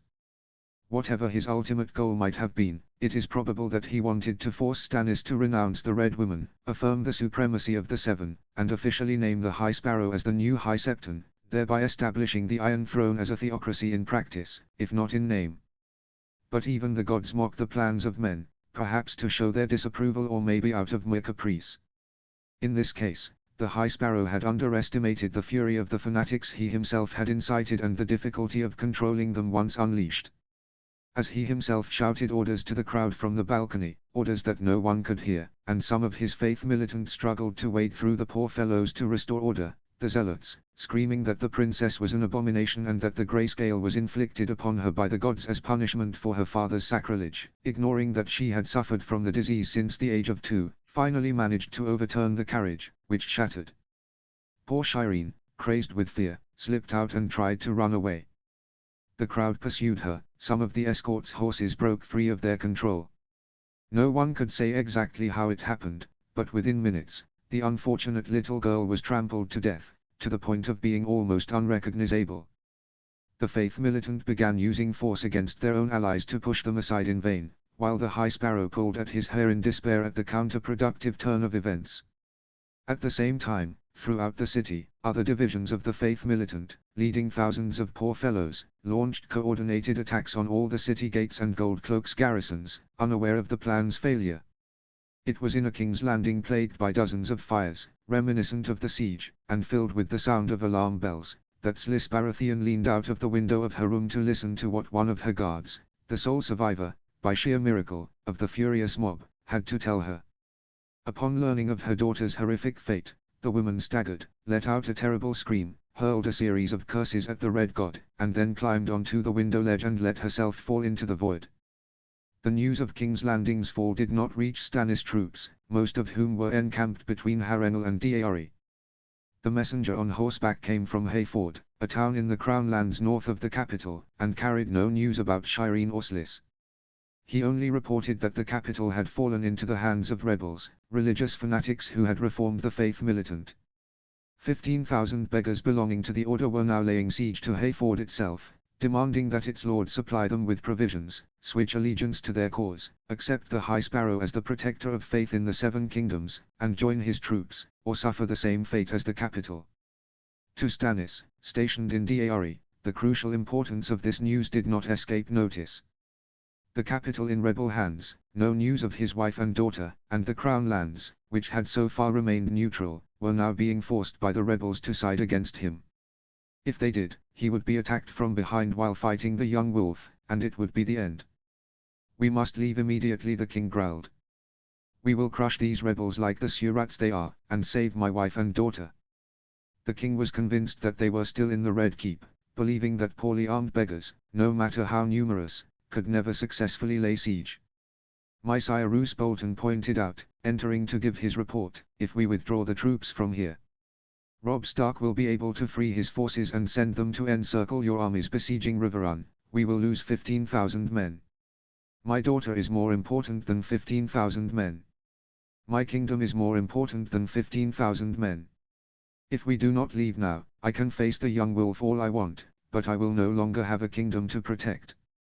Send word to the Freys and Davos at Harrenhal. We're dismantling the siege and will march toward King's Landing, descending via the King's Road, east of the God's Eye. The rebels won't expect us to arrive so quickly." Roose Bolton exchanged a glance with Lord Ryswell. They would play along. They did not want to meet the same fate as Lord Bracken, still held in a prison camp. However, swift messengers sent by Justin Massey managed to reach Barrowman's troops. Leaving only 5,000 men to maintain the siege of Riverrun with their commander, the remaining forces marched south, and the Loyalists let them proceed, believing they were retreating due to a lack of provisions, all according to plan. To Barrowman, however, no one had told the truth. He believed those men were meant to fight Great Yon Umber. But he was left alone amongst the wolves. But that news never reached Davos Seaworth. The day before the king's messengers arrived with orders to dismantle the siege and march toward Hayford, another dispatch caught his attention.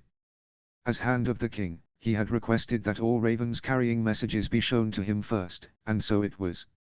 He had one of his surviving sons, whom he had asked to serve as his squire. Davos had never learned to read the message aloud. When the boy finished, he was so struck that he asked him to repeat it twice more for certainty. The news from Pike of Balon Greyjoy's death, having apparently fallen, accidentally, from a bridge, hit him like a hammer. The boy. Gendry.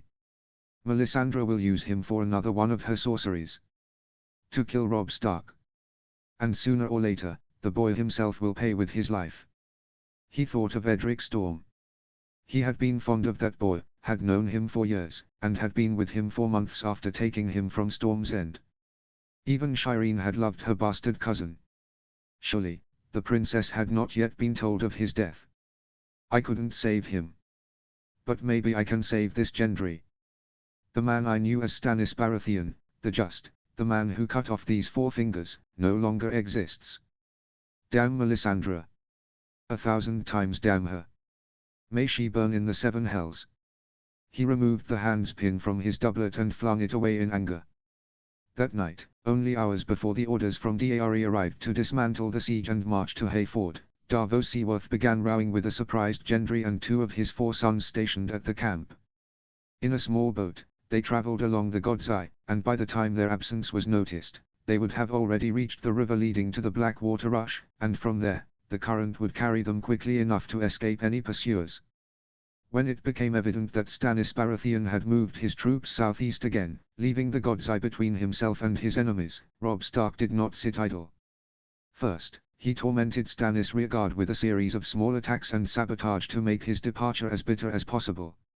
His troops, along with Randil Tarlis, captured the Brackens who had been taken prisoner by their own allies. Then he instructed Lord Tallart to send out his forces from Harrenhal and dispatched messengers south to Great Yon. Great Yon was harassing and striking the flanks and rear of Justin Mass's retreating army to ensure they wouldn't double back, but it appeared they were marching along the Gold Road to return to King's Landing, passing under the God's Eye from the southeast, before reuniting with their king. Upon receiving the messengers and ensuring no threat from the rear, Great Yon turned northwest and, with a pincer maneuver alongside Garland Tyrell, surrounded the remaining forces of Barrowman besieging Riverrun. These troops had entrenched themselves behind well-fortified palisades, hoping in vain to hold out until their king returned. However, they surrendered almost without a fight when their defences were set ablaze from the outside, while the castle's defenders launched a sortie, much like what had occurred earlier when the North descended upon the Lannister forces. Now Robb Stark, gathering the bulk of his forces in the centre of the Riverlands at High Heart, found himself with about 7,000 prisoners, 2,000 Brackens and 5,000 of Barrowman's men, and had to decide their fate.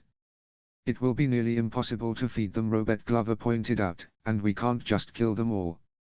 "I wouldn't be so sure about that," Tytos Blackwood countered, "at least some of them could certainly be executed."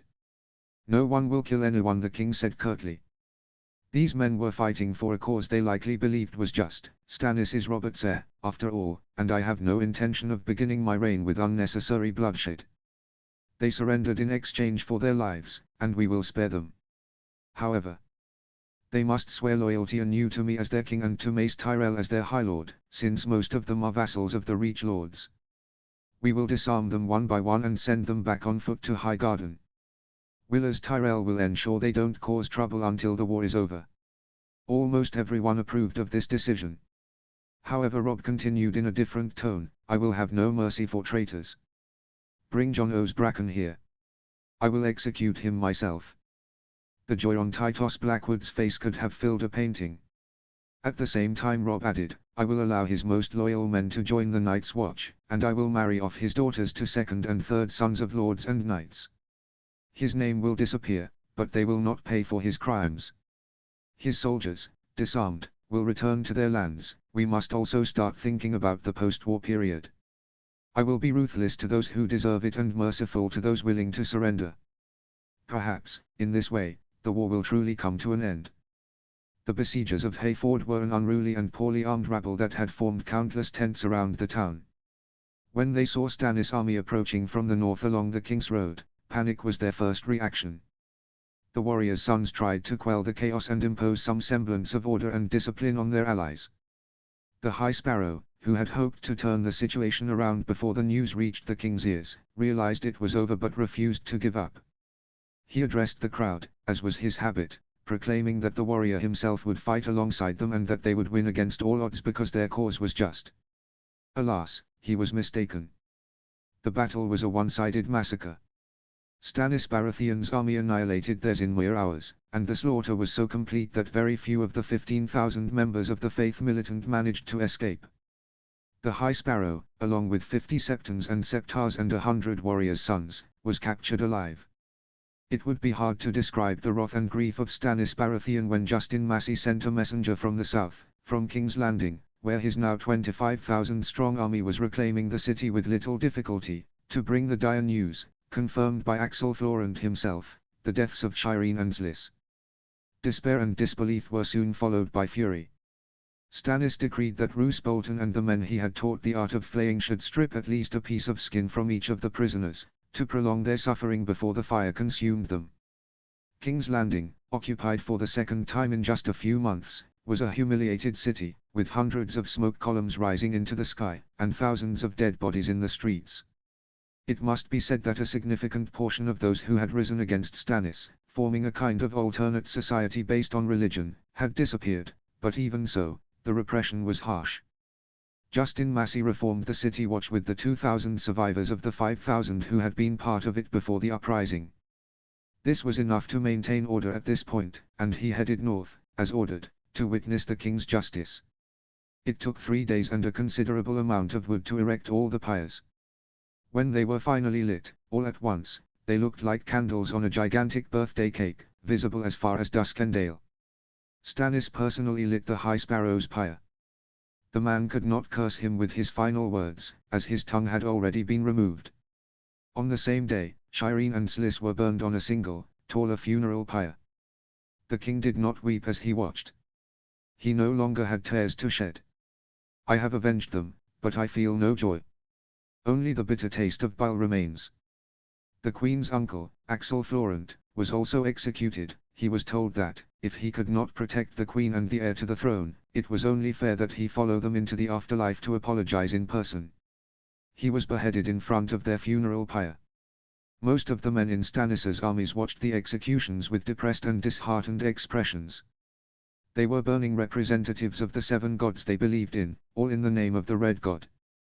It was only when the flames died down that Stannis, who had lived for days in a sort of trance, realized Davos Seaworth was missing. When he was told that Davos and his sons had disappeared before the departure, and that the Freys had ordered the march from Harrenhal, the king sank into an even deeper depression. Even he has abandoned me. The king is always alone. When he asked about the prisoner, he was told Gendry had also vanished. And everything became clear to him. Bring me Melisandre. Immediately. The Red Woman entered the king's tent and gave a slight bow. I renew my condolences, sire. Spare me. This is all your fault. Mine. But sire. You see the future, don't you? Through the flames. That's how you warned me about threats to my reign, Renly, Robb Stark. So why didn't you warn me about this? I could have saved my daughter. I could have. The king stopped, choking back sobs. Melisandre stepped closer. Sire, I cannot choose when or whether to have visions. I merely receive what the Lord of Light sends and interpret them. If he did not deem this worthy of sending me a vision, then... Are you saying it wasn't important enough? That my daughter wasn't important enough? Melisandre was silent for a moment. Then she spoke again. It means that, despite everything, you can still win. The chosen one, Azor Ahai, must endure severe trials. But it is by overcoming them that... Shut up, witch. I don't believe a word you say. All you've done is lead me to ruin. My lord, you are not thinking clearly. I've never been clearer in the past year, he retorted. Now I see plainly. You've used me like a puppet. And my daughter has paid the price. Davos was right. I should have listened to him. The people of the 7 kingdoms will never accept the Lord of Light, and I never should have accepted you. Guards! Seize this witch. 2 men, hesitating briefly, moved toward Melisandre, but she, snapping out of her shock, raised a hand, uttered words in an ancient tongue, and, both men burst into flames like torches, collapsing to the ground writhing. With the king's curses and screams following her more than his terrified soldiers, Melisandre fled the tent, mounted a horse, and vanished into the night. The news of her escape spread across the camp, along with Stannis's furious orders to pursue her, but no one dared. Because the night was dark and full of terrors. The next day, as if in response to the extinguished flames of the burned septons, about a third of Stannis's troops had disappeared. During the night, men had gathered their belongings and left, unchallenged. What they had witnessed had been too much, even for them. Most of the deserters were men of the Reach, as were some of the loyalists who remained. The majority of the Stormlands men, however, stayed loyal to the Baratheon king. A few hours later, an exhausted Stannis summoned Lord Hayford. The Lord extended his condolences and showered him with praise for saving his city. But Stannis's expression was stern when he looked up and said, "Spare me the flattery, my lord.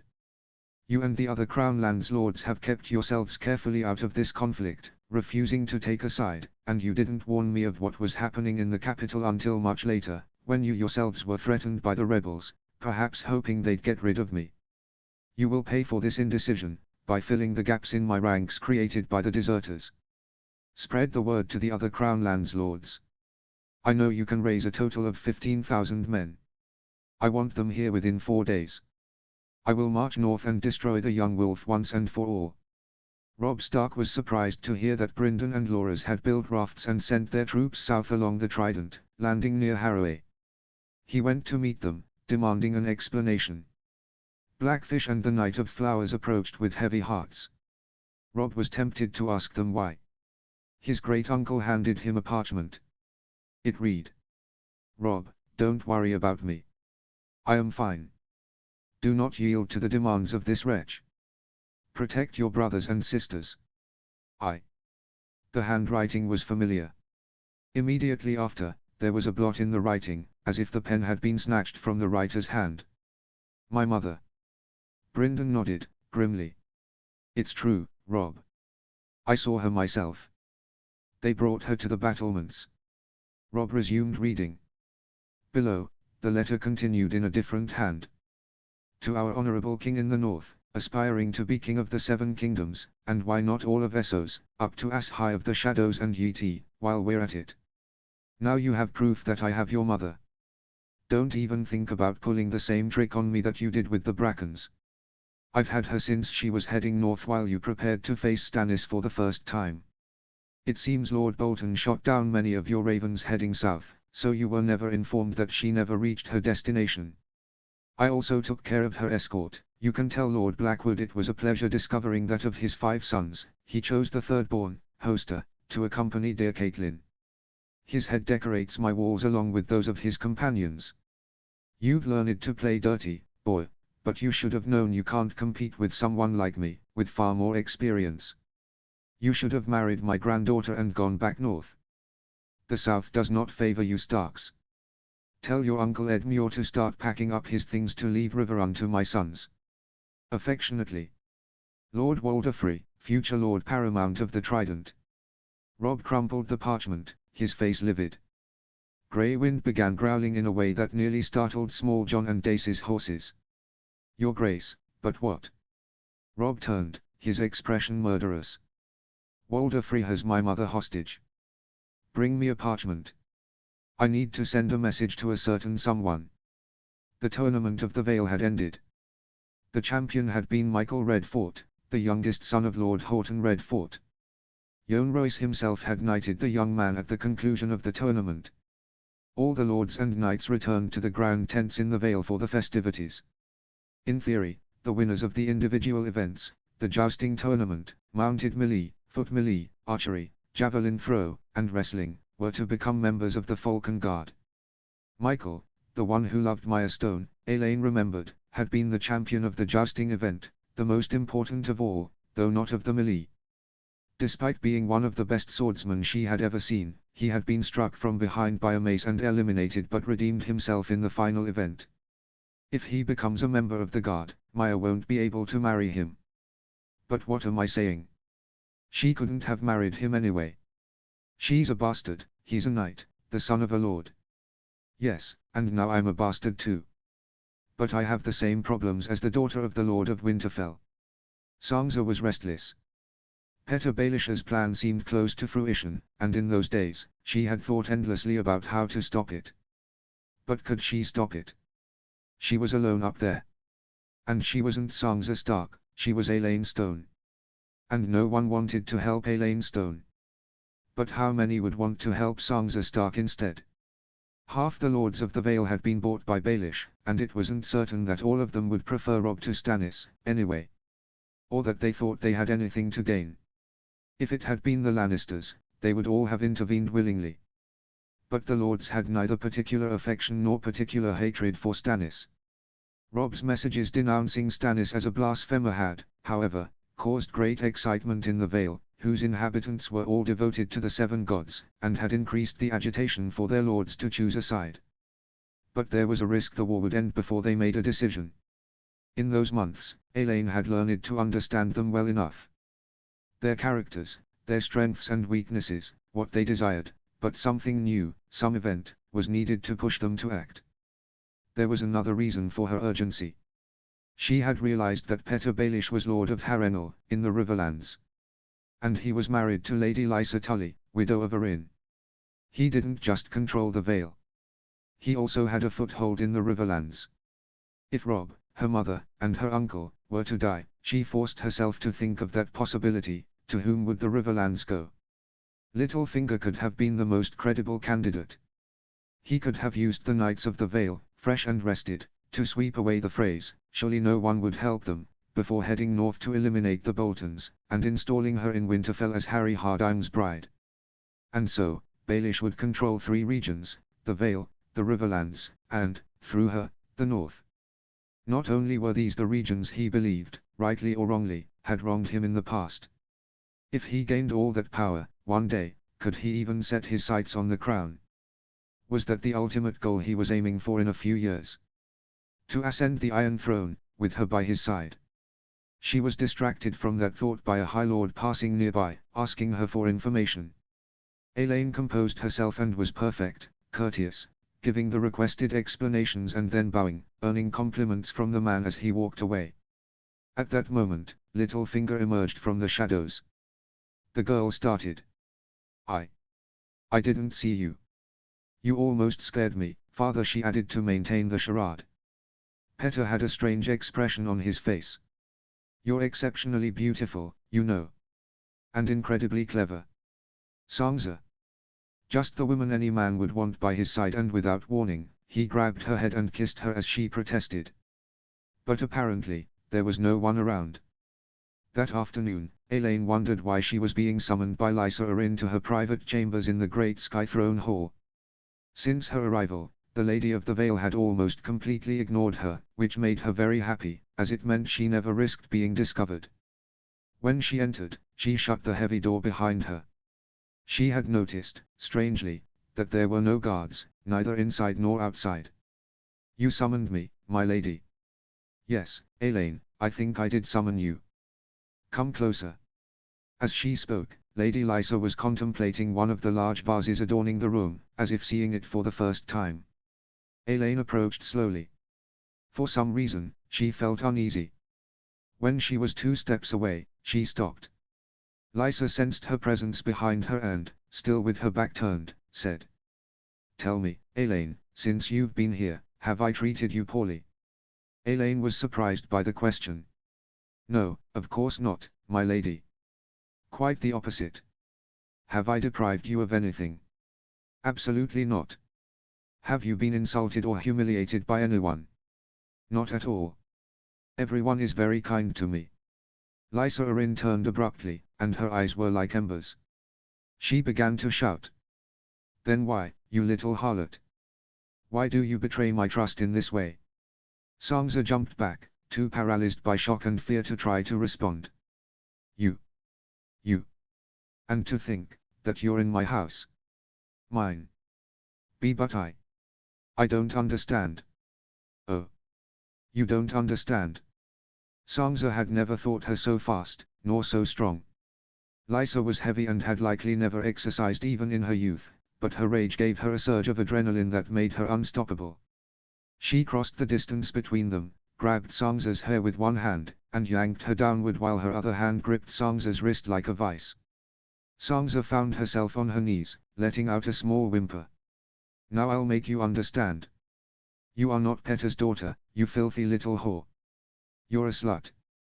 A little slut he brought here under that pretense. But, no, it's not true. Let me go, Lady Arryn. You're hurting me. Don't lie. I saw you both today, you know. Kissing. Under my roof." Sansa realized she was trapped. She'd known all along that Baelish's obsession with her would be their undoing. Lysa dragged her, practically hauling her by force, to the very edge of the moon door. Below, icy winds rose up. Beneath them, a 300-meter drop into nothingness. Sansa began to cry and scream. "It's useless to scream. You whore. Now I'll throw you down, and you'll meet the end you deserve. No, please. Aunt Lysa. Don't do it. Aunt Lysa. For a moment, Lysa looked at her as if the madwoman wasn't herself. What did you say? What did you say? It's true, I'm not Elaine Stone. I'm Sansa, Aunt Lysa. Sansa Stark. I'm your sister Catelyn's daughter.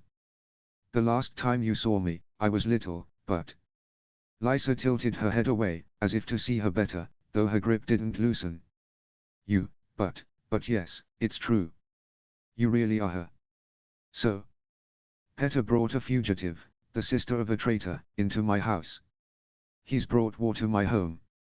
No, he wanted to protect me. But that changes nothing. You kissed him. No, he kissed me. Don't lie, you whore. Now it's all clear, like mother, like daughter. Even Catelyn always wanted my things, and now even you, but Petter is mine. Do you hear me? Only mine. Lysa. Petter Baelish had just entered the room, extending an arm as if to stop her, though he was still at least 6 meters away. Lysa must have dismissed all the guards so they wouldn't hear her screaming, but the order clearly didn't apply to her husband, who must have finished his business early to be there. Petter. Despite her anger, she chirped at the sight of him. Don't worry, my love, I'll deal with this little slut trying to come between us, and then I'll be right with you. Lysa, my dear. Let her go, please. Or an accident might happen, he said, advancing with slow, measured steps, his tone calm and wholly inappropriate for the situation. An accident. An accident. Lysa began to whimper. But Petter, how could you? You brought another woman under my roof, you kissed her. She started to cry hot tears, like a fountain. My dear Lysa, I can explain everything. But now, let her go, yes. Reluctantly, Lysa loosened her grip bit by bit, and Sansa, still pale with fear, began inching away, rolling herself gradually farther from the abyss. Petter finished crossing the distance, as though strolling through his garden, and embraced his wife, who had regained her footing and was now sobbing uncontrollably. He held her and let her cry on his shoulder. There, Lysa, let it all out, he murmured. I. Petter, you know how much I love you, she stammered between sobs. Of course, my dear, I know. I can't let anyone, another woman, come between us. My love, that will never happen. The woman had another hysterical outburst. Oh no. But I saw you kiss her. I saw you. Lysa, my dear, you think you saw it? Oh, is that it? You want to make me out to be crazy, huh? I'm not crazy, Petter. I'm not saying that. But you must be confused. Confused. I'm perfectly lucid. Lucid. She began to sob again. And to think. Of all I've done just to be with you. Lysa. I killed my husband just to be with you. Lysa, you're talking nonsense. And yet you kissed her. You don't love me. Petter took her hands in his and placed a finger over her lips. My sweet Lysa, he began, with his most enchanting smile, I can assure you, I have only ever loved one woman in my entire life. Lysa stopped crying and looked into his eyes, hopeful. Really, Petter? Petter Baelish closed his eyes and nodded before answering. Of course. Your sister, Catelyn. The look of disbelief that appeared on Lysa Tully's face, widow of Jon Arryn, was priceless. But it quickly transformed into a long, piercing scream.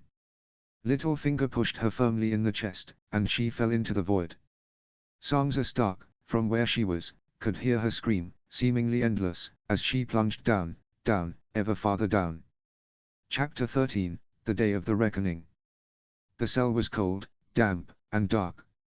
Over the past year and a half, Catelyn Tully, widow of Stark, had learned to hate. But she had never hated as much as when she saw the man slowly descending the stairs, leaning on one of his nephews like a crutch, to visit her. Walder Free was 90 years old and grew more wrinkled every day, but he never seemed to decide to die. That day, the devilish man had a sadistic smile on his face, as if he were taking particular pleasure in what he was about to say or do. In his free hand, he held a scroll. What are you here for? To mock me? Indeed, yes, Lady Stark, he replied in an irreverent tone. Ever since we brought you to the walls to show you to your uncle, his troops have vanished. Taking you into custody was a wise choice. Catelyn stood up and spat in his face through the bars. You scoundrel! I asked you for bread and salt. You violated the ancient laws of hospitality just to capture me. You've defied everything sacred. Men and gods will not forget this. Oh, but I haven't done you any harm, not yet, at least, he remarked, wiping his face with one hand. And I will continue not to harm you, as long as your son, the young wolf, stays away from here. In fact, it seems he has forgotten about you. Catelyn stepped closer to the bars, extending an arm to try to claw his eyes out, but she was just slightly too far away. My son will have your head. My son is the king. Wrong, Lady Stark, Stannis Baratheon is the rightful king. And when I learned of this, as a loyal subject, I couldn't help but side with him. My father was always right about you. The late Lord, he called you. I bet even at the Trident you arrived late because you wanted to support Rhaegar, not Ned and Robert. Who knows? I think you'll never satisfy that curiosity of yours, Lady Catelyn. In the meantime, I'll satisfy another of your curiosities, the reason for my presence here. Alas, it saddens me to give you such tragic news, but, your sister is dead. I wanted you to hear it from me. Dead. Lysa dead. How? It seems the poor madwoman killed herself by throwing herself from the moon door. Isn't it ironic? She made so many people fly through that door to amuse her little boy, and in the end, she went flying herself. Catelyn sat down, bewildered. How was it possible that Lysa had taken her own life? She cared about her son more than anything. She would never have left him alone. And yet, why did she feel nothing? Was it because she had realized, deep down, that her sister was indeed mad? Because the last time they had seen each other, after letting the imp escape, Lysa had threatened to throw her out the moon door for suggesting her son be raised at Winterfell with his cousins. Or was she simply becoming numb, piece by piece? And so Walder continued, casting her a cruel look, I want you to know, no one is coming to your rescue. Soon, Stannis Baratheon and Roose Bolton will defeat your son, and my grandsons will sit at Riverrun as the supreme lords of the Trident. He left, chuckling, while Catelyn seethed with rage. The twins were a peculiar castle.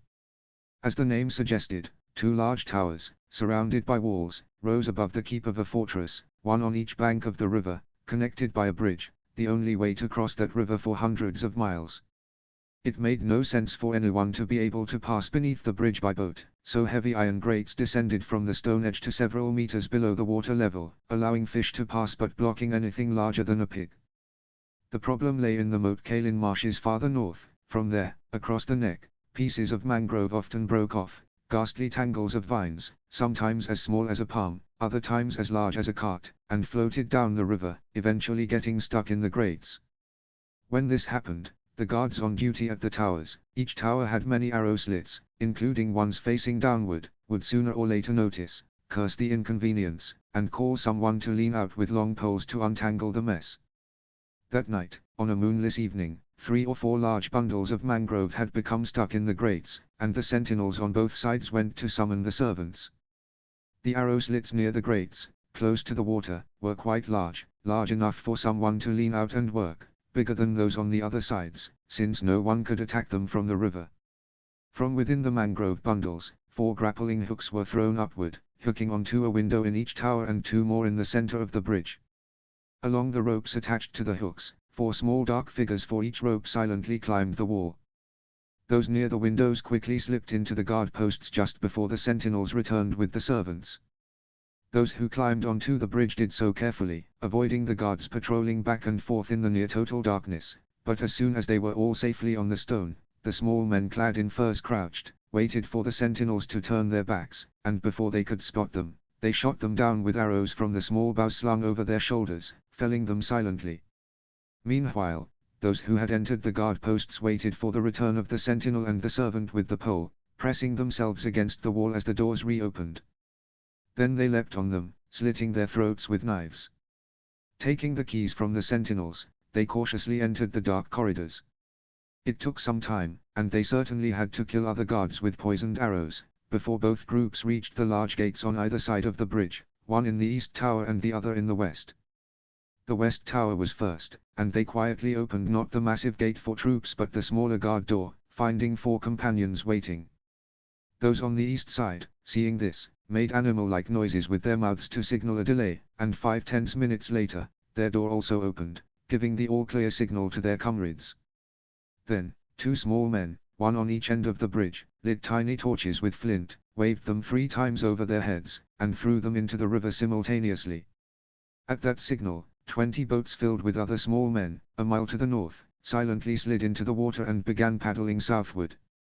A couple of days later, Robb Stark, along with a good part of his troops, waited anxiously on the eastern bank of the river near Sweet Willow. The king sat with one foot on a rock, nervously gazing northward.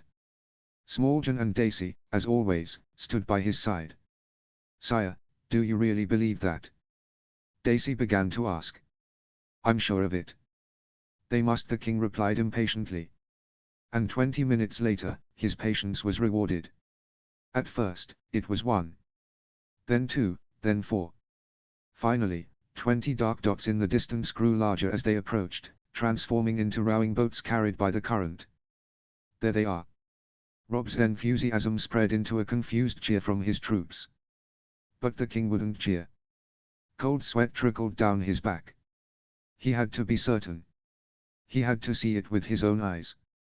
The first boat began to row toward their shore, and as it got closer, Robb was sure. Sitting among the small men with long beards and dressed in furs, the Crannog men of the Neck, was his mother.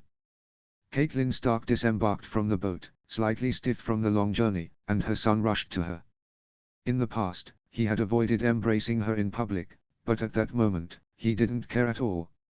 "Mother. Mother, you're safe. Thank the gods." Catelyn looked at him as if she couldn't believe it herself, cupped his face in her hands, and then returned the embrace. "Robb, yes, I'm fine. Don't worry. It's all over. I should have realized sooner. I should have. There's nothing to apologize for, Robb. It was naive of me to trust that snake. Where is he?" His tone was chilling.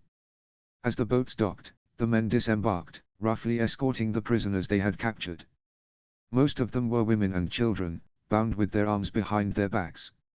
From a boat in the center of the convoy, an old man disembarked, escorted by a small Crannogman with a long beard. "Robb, allow me to introduce Howland Reed, my savior. Your father's best friend." The man bowed. "It's an honor to meet you, my king. I loved your father as though he were my own brother. And I will never be able to thank you enough for what you've done, my lord, I assure you," Robb replied, then cast a look of deep disgust at the old man, who had collapsed to his knees, unable to stand on his own. "Walder Free," Robb said, as if just uttering the name disgusted him. He realized it was the first time he had seen him in person. The old man raised his head to look at him, as if he couldn't believe his eyes. "My servants, my guards, you." Robb struck him with a backhanded slap, making him spit blood. "This man had the escorts I sent with me murdered," Robb said Catelyn venomously. "Among them was the 3rd son of Lord Blackwood. After we had requested bread and salt, he violated hospitality to capture me. He killed men he had sworn to feed and protect. He broke all the laws of gods and men. And he placed their heads to decorate his battlements. Don't worry, mother. This pig will pay," Robb promised. The phrase had been sent ahead as the vanguard of Stannis' troops. And it wasn't hard for them to see that their patriarch, Lord Walder, was tied to a large wooden gallows in the center of the plain, wearing nothing but a nightshirt. Similarly, the women and children of their house, wives, sons, daughters, cousins, uncles, and aunts, were locked in a wooden pen nearby, surrounded by archers. Ryman swallowed. "What do we do, Lothar?" Lothar replied coldly, "What do you think we do? We've gone too far to turn back now. But our families?" "The young wolf barks but doesn't bite," said Black Walder dismissively. "He didn't kill Lord Bracken's daughters, and he won't kill ours either. He cares too much about his damned honor. Trust me, it's all for show." But he might still kill the patriarch. Lothar sneered. Why, Ryman? Were you eager to wait for a few more years before inheriting? Robb stood beside Walder, held upright by ropes binding his wrists, and watched the spectacle of the Free Vanguard responding to their signals by waving a black banner to say no. He personally lifted Walder Frey's chin, forcing him to look up. Look. I want you to see it clearly, those are your sons and grandsons, Lord Walder, refusing to surrender. In other words, none of them give a damn about you. They've probably had enough of putting up with you, more than the rest of us. Or maybe they've simply grown tired of waiting for you to do them the favor of dying. Curse you, Robb Stark. I will see you dead. Stannis and Lord Bolton will destroy you. No, I will see you dead, you old fool, and very soon. But don't worry, whoever wins the next battle, you will lose. Everything you've done in your miserable life, every trick, every cowardice, every betrayal, every deceit, was for your family. Well, there they are, your family. A bunch of vile, loathsome creatures who would sell their own mothers for a bowl of soup. Then again, a clan spawned by someone like you couldn't turn out any differently. This is what you've always wanted, enjoy it. You're not a real king. You're nothing. You broke the pact with my granddaughter. Come to think of it, old Walder, you've done nothing in your life but misuse your tongue and misuse your cock. In both cases, with truly disappointing results. Perhaps the gods played a trick on you. Maybe they put one where the other was supposed to be. Maybe they swapped them. I'm eager to correct that mistake. Men, he commanded, and 2 executioners stepped forward. Rip the tongue out of this old donkey. I've grown tired of hearing him babble. And after, feed it to the dogs. What? No, umph. And then Robb added coldly, castrate him.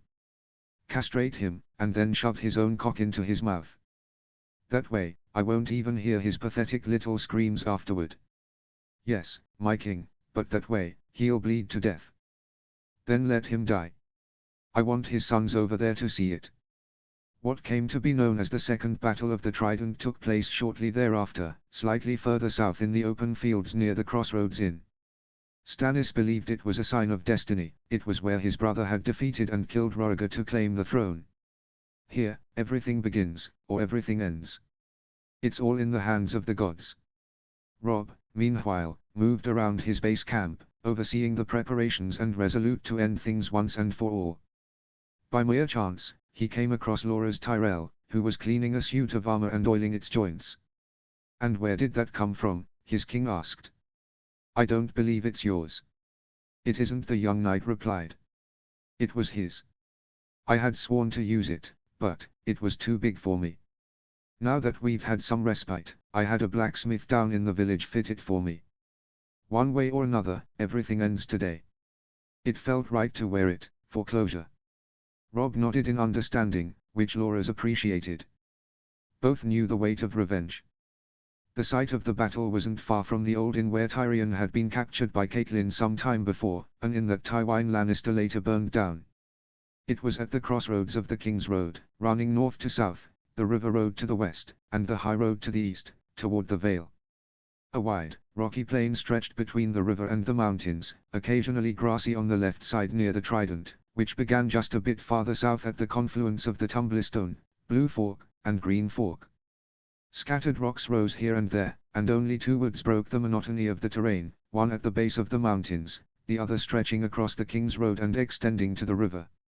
Robb had just around 40,000 men, having lost very few during the months of guerrilla warfare and leaving only 500 at Riverrun and another 500 at Harrenhal. Stannis still held a slight numerical advantage, though it was now less pronounced. 3,000 of his men had been killed during the guerrilla fighting, and almost none had been lost in his efforts to destroy the Faith Militant. Moreover, 7,000 of his troops had fallen prisoner, and another 16,000 had deserted after the Septon's executions, leaving him outnumbered for the first time since Renly's death. However, thanks to conscripts from the Crown lands he had forced into service, he once again held an edge of about 7 or 8,000 men, commanding just under 50,000 soldiers, around 48,000.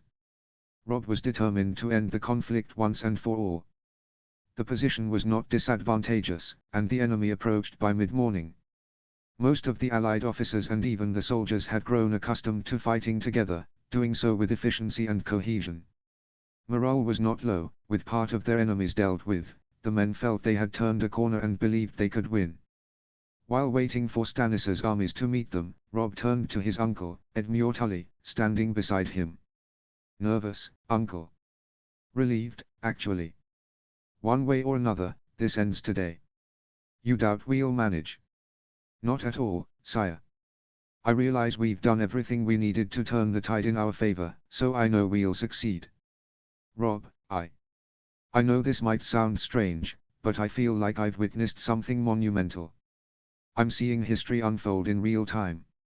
And I have to admit, in doing so, I've realized my own weaknesses. I've made a lot of mistakes, during the first phase when the Lannisters invaded, splitting my forces and letting us be soundly defeated, and after your first victory over Jaime, when sending the lords home led many to their deaths, like young Diari, who was killed by the mountain. Now his ancient house is extinct. We all make mistakes, I guess we can only learn from them so we don't make them again." True. Stannis had not fought the young wolf for nothing. He was determined to avoid falling into further traps. He was also aware of the value of many commanders on his opponent's side, such as Randyll Tully and Brynden Tully, among others. He sought Roose Bolton's advice on how best to deploy the fresh Crown Lands troops.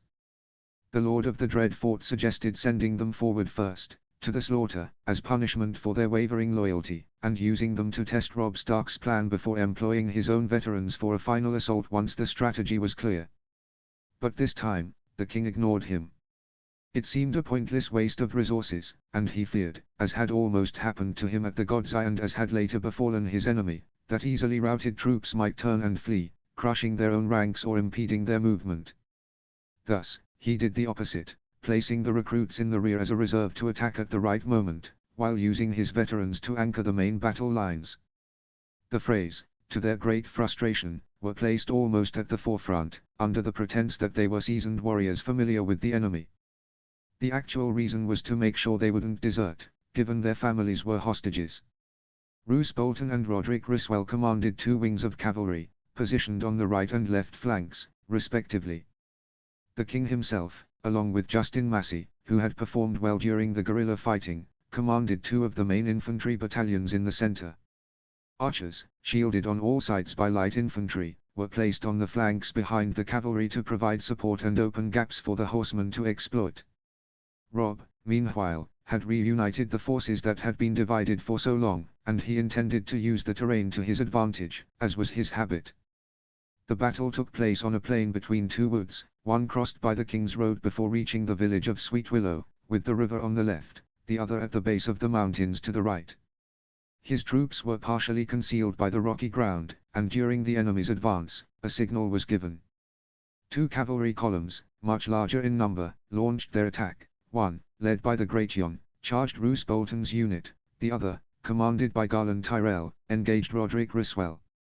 The purpose of this double assault, mirroring the enemy's formation, was to disrupt Stannis's strategy. His cavalry, less numerous, was meant to coordinate with the archers, who in turn needed to be protected from enemy attacks but were expected to face infantry, not cavalry, which was less vulnerable. The heavily armored columns struck their targets like a hammer. The Gratión himself sought to kill Roose Bolton with his massive sword but only managed to slay his horse, sending him crashing to the ground, where he was narrowly rescued by his men. Meanwhile, Stannis's cavalry, realizing their predicament, turned to reposition themselves behind pikesmen rushing to their aid. However, in turning back, they ended up blocking the very archers and crossbowmen they were meant to shield, preventing them from firing without risking their own comrades. Shortly after, these archers were reached by enemy riders who cut them to pieces. The men on horseback overran them, killed as many as they could along their path, and then, seeing themselves reached by pikesmen, they turned back and retreated, in an arc, both on one side and the other, showing admirable coordination. Stannis, it is clear they have fought together and learned to work as one. Men, do not chase them too far. It is surely another trap. Indeed, the 2 cavalry columns, having fulfilled their task, Garland had faced and wounded Rodrik Ryswell, who fell into the water and drowned, allowed themselves to be pursued by the pikesmen, who broke their ranks to give chase, only to be surprised by 2 large battalions of archers from the Riverlands, who had been hidden in the woods, of all places, and who emerged to cover their comrades' retreat, showering the enemy with a barrage of arrows in 2 different directions, striking both the flanks and the center of the opposing formation, which could not retaliate since their own archers had just been annihilated. After several men fell, the Loyalist army regrouped. The infantry stopped wielding their pikes two-handed, as was customary when facing cavalry, halted, and reformed their ranks, erecting an ever-effective shield wall to minimize the damage. Once the volleys ceased, the archers returned to the woods. Justin Massey approached his king. "Sire, I fear those units might torment us again. It would be better to flush them out of there. We could try burning the woods, as they did at the God's Eye." Stannis sniffed the wind, then said, "Better not. Today the wind blows from the northwest to the southeast, the smoke would blow back on us. Besides, we don't need to make them retreat, we need to force them out into the open to confront them. As long as they use the terrain to stay hidden, they'll ambush us, we need a way to lure them out in the open. Order the infantry to advance, but watch out for those rocky formations ahead, divide the vanguard into multiple platoons of 100 men each and coordinate them." In this way, however, the vanguard could not properly utilize the shield wall nor fight with long spears, which would be cumbersome. They were soon attacked by other formations of infantry, Northerners and men of the Reach, who engaged them in fierce hand-to-hand combat. The remaining Royal cavalry was gathered and ordered to skirt the rocks on the right side and strike the enemy from behind. Yet, as they moved to do so, they were assaulted by formations of pikesmen with long spears, who also emerged from the forest, surprising them and inflicting heavy damage, preventing them from reaching their target. "They are countering us move for move," Justin Massey groaned. "The young wolf has shown himself skilled many times in tactics, but he won't think he's the only one." Stannis growled. Then he sounded the retreat. His men, in good order, began to withdraw, while much of his vanguard, including the Freys, was being slaughtered, slowly but unmistakably. And then the allies emerged from the forest and attacked head-on.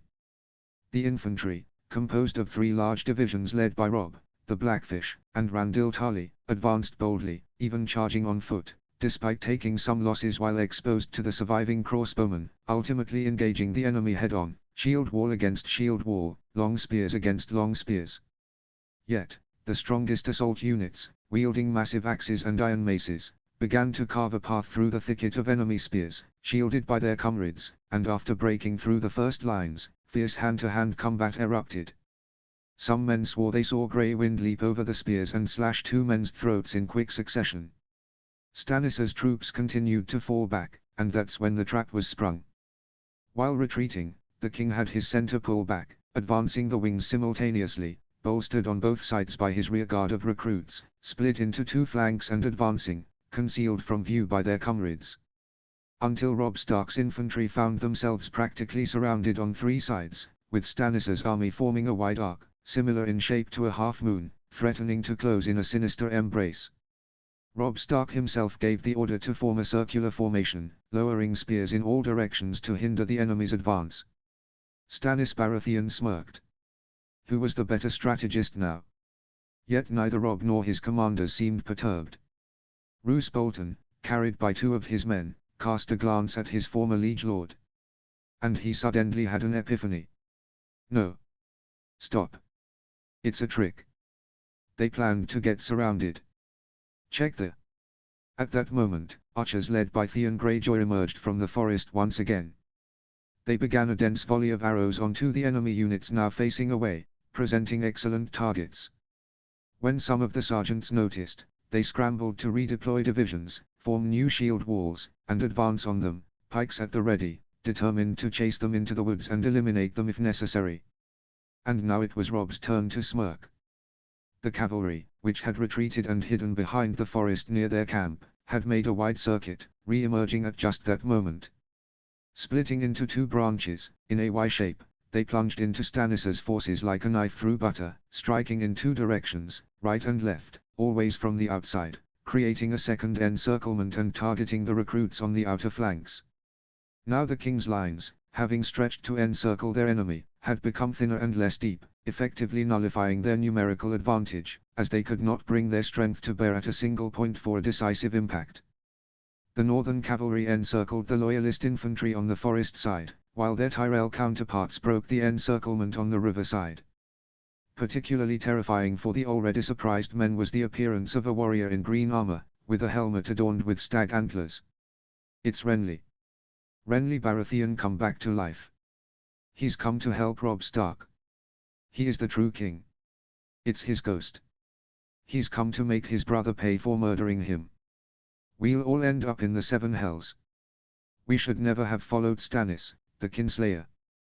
The knight with the stag antlers, beyond the terror he inspired, fought as if possessed, swinging blows left and right, mowing down men like stalks of wheat. Once the enemy formations were broken, Robb's infantry, which had been surrounded, found itself in an excellent position to counterattack. They did so with renewed vigor, leveraging the greater pressure against the now thinned enemy lines and taking advantage of the morale boost caused by the reversal of fortune. Stannis began grinding his teeth, his face green with rage, and was forced to order his troops to retreat, as they were truly being slaughtered this time. His intention was to abandon the two wings now lost, and try to regroup his central formations for a counterattack with sheer numerical force. However, the enemy continued to press them relentlessly. "Careful, Robb, don't give him a moment's rest," shouted Blackfish. "If he manages to counterattack, he'll try to pivot left to push the Tyrell cavalry into the river. TSK. And I'd keep an eye on those pikesmen near the forest," Randyll Tarly echoed. Indeed, the pikesmen who had pursued Theon's archers realized they had made a mistake, leaving their flank exposed to enemy attacks. Fixing their formation didn't take long, though. They formed two thinner lines, a shield wall facing the forest to defend against the archers and another facing the battlefield to protect themselves as they advanced with lowered lances, intending to strike the Great Yon's cavalry from behind as they tore through the Crownland's recruits. They had already engaged the enemy, with some consternation among their commanders, when, in the distance, the sound of trumpets and approaching hoofbeats echoed, and the ground began to tremble. Robb smiled. "They are here." And indeed, they arrived soon after. Emerging to the right from the high road leading through the mountains, the Knights of the Vale had arrived.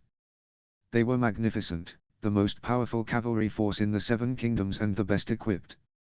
8,000 knights, elite forces mounted on imposing white and grey war horses with long bardings. Their riders wore chainmail, plate armor, small round or triangular shields, and, as they approached, they lowered their long lances for the charge. All carried swords at their waists as secondary weapons, and some also bore one-handed axes or maces. They descended like an unstoppable river of flesh, steel, lances, and banners bearing the sigils of their noble houses, crashing into the rear of Stannis Baratheon's main army. Men who weren't impaled by the lances were trampled by the galloping horses. The formation forced its way through, splitting the still large Baratheon army into two halves as they pushed their way through to the other side. Robb adjusted his movements accordingly, halting his advance and ordering his infantry to spread out, allowing the reinforcements to pass through their ranks unharmed. Then, as if following a pre-arranged signal, the knights continued their charge without apparent purpose to the end of the battlefield, before some of them veered sharply to the right. They returned, executing a three-pronged attack from behind against the pikesmen near the forest who had been assaulting Great Yon. Horses aren't foolish enough to charge into a forest of leveled pikes, but the knights' lances were longer, lighter, and tipped with sharper steel. Meanwhile, the shield wall began to tremble under the impact of Great Yon and his men, who had dismounted to fight on foot with swords, and weakened further under a relentless hail of arrows. When the new allies arrived with their lances lowered and enhanced by greater kinetic force, the shield wall crumbled. Similarly, on the opposite side, a second company led by Lyn Corbray, wielding Lady Forlorn, shimmering in the morning sun, came to Garland Tyrell's aid near the river. At the center of the charge, a commanding knight clad in bronze-plated armor engraved with runes over a steel breastplate lifted the visor of his helm, revealing penetrating eyes and a thick but well-groomed white beard. "I presume you are Bronze Yohn Royce. I recall we met a couple of years ago at Winterfell. And you must be Robb Stark." "Your Grace, the Vale offers its apologies. Last time, during the Mad King's reign, we were the first to raise our banners. This time, we are the last to arrive. You will be forgiven, Sir Royce. But we still have work to do." "With pleasure," replied the old warrior, who was clearly still enjoying himself. He lowered his visor and turned his horse to charge again. Theon's archers, who had considered leaving the forest to attack Stannis' infantry from behind, moved just in time to avoid being trampled by the charging Vale Knights. Now they did the opposite, emerging on the other side, maneuvering around the enemy, and positioning themselves safely behind allied infantry and cavalry, ready to support the advance after being unable to shoot for fear of hitting their own allies.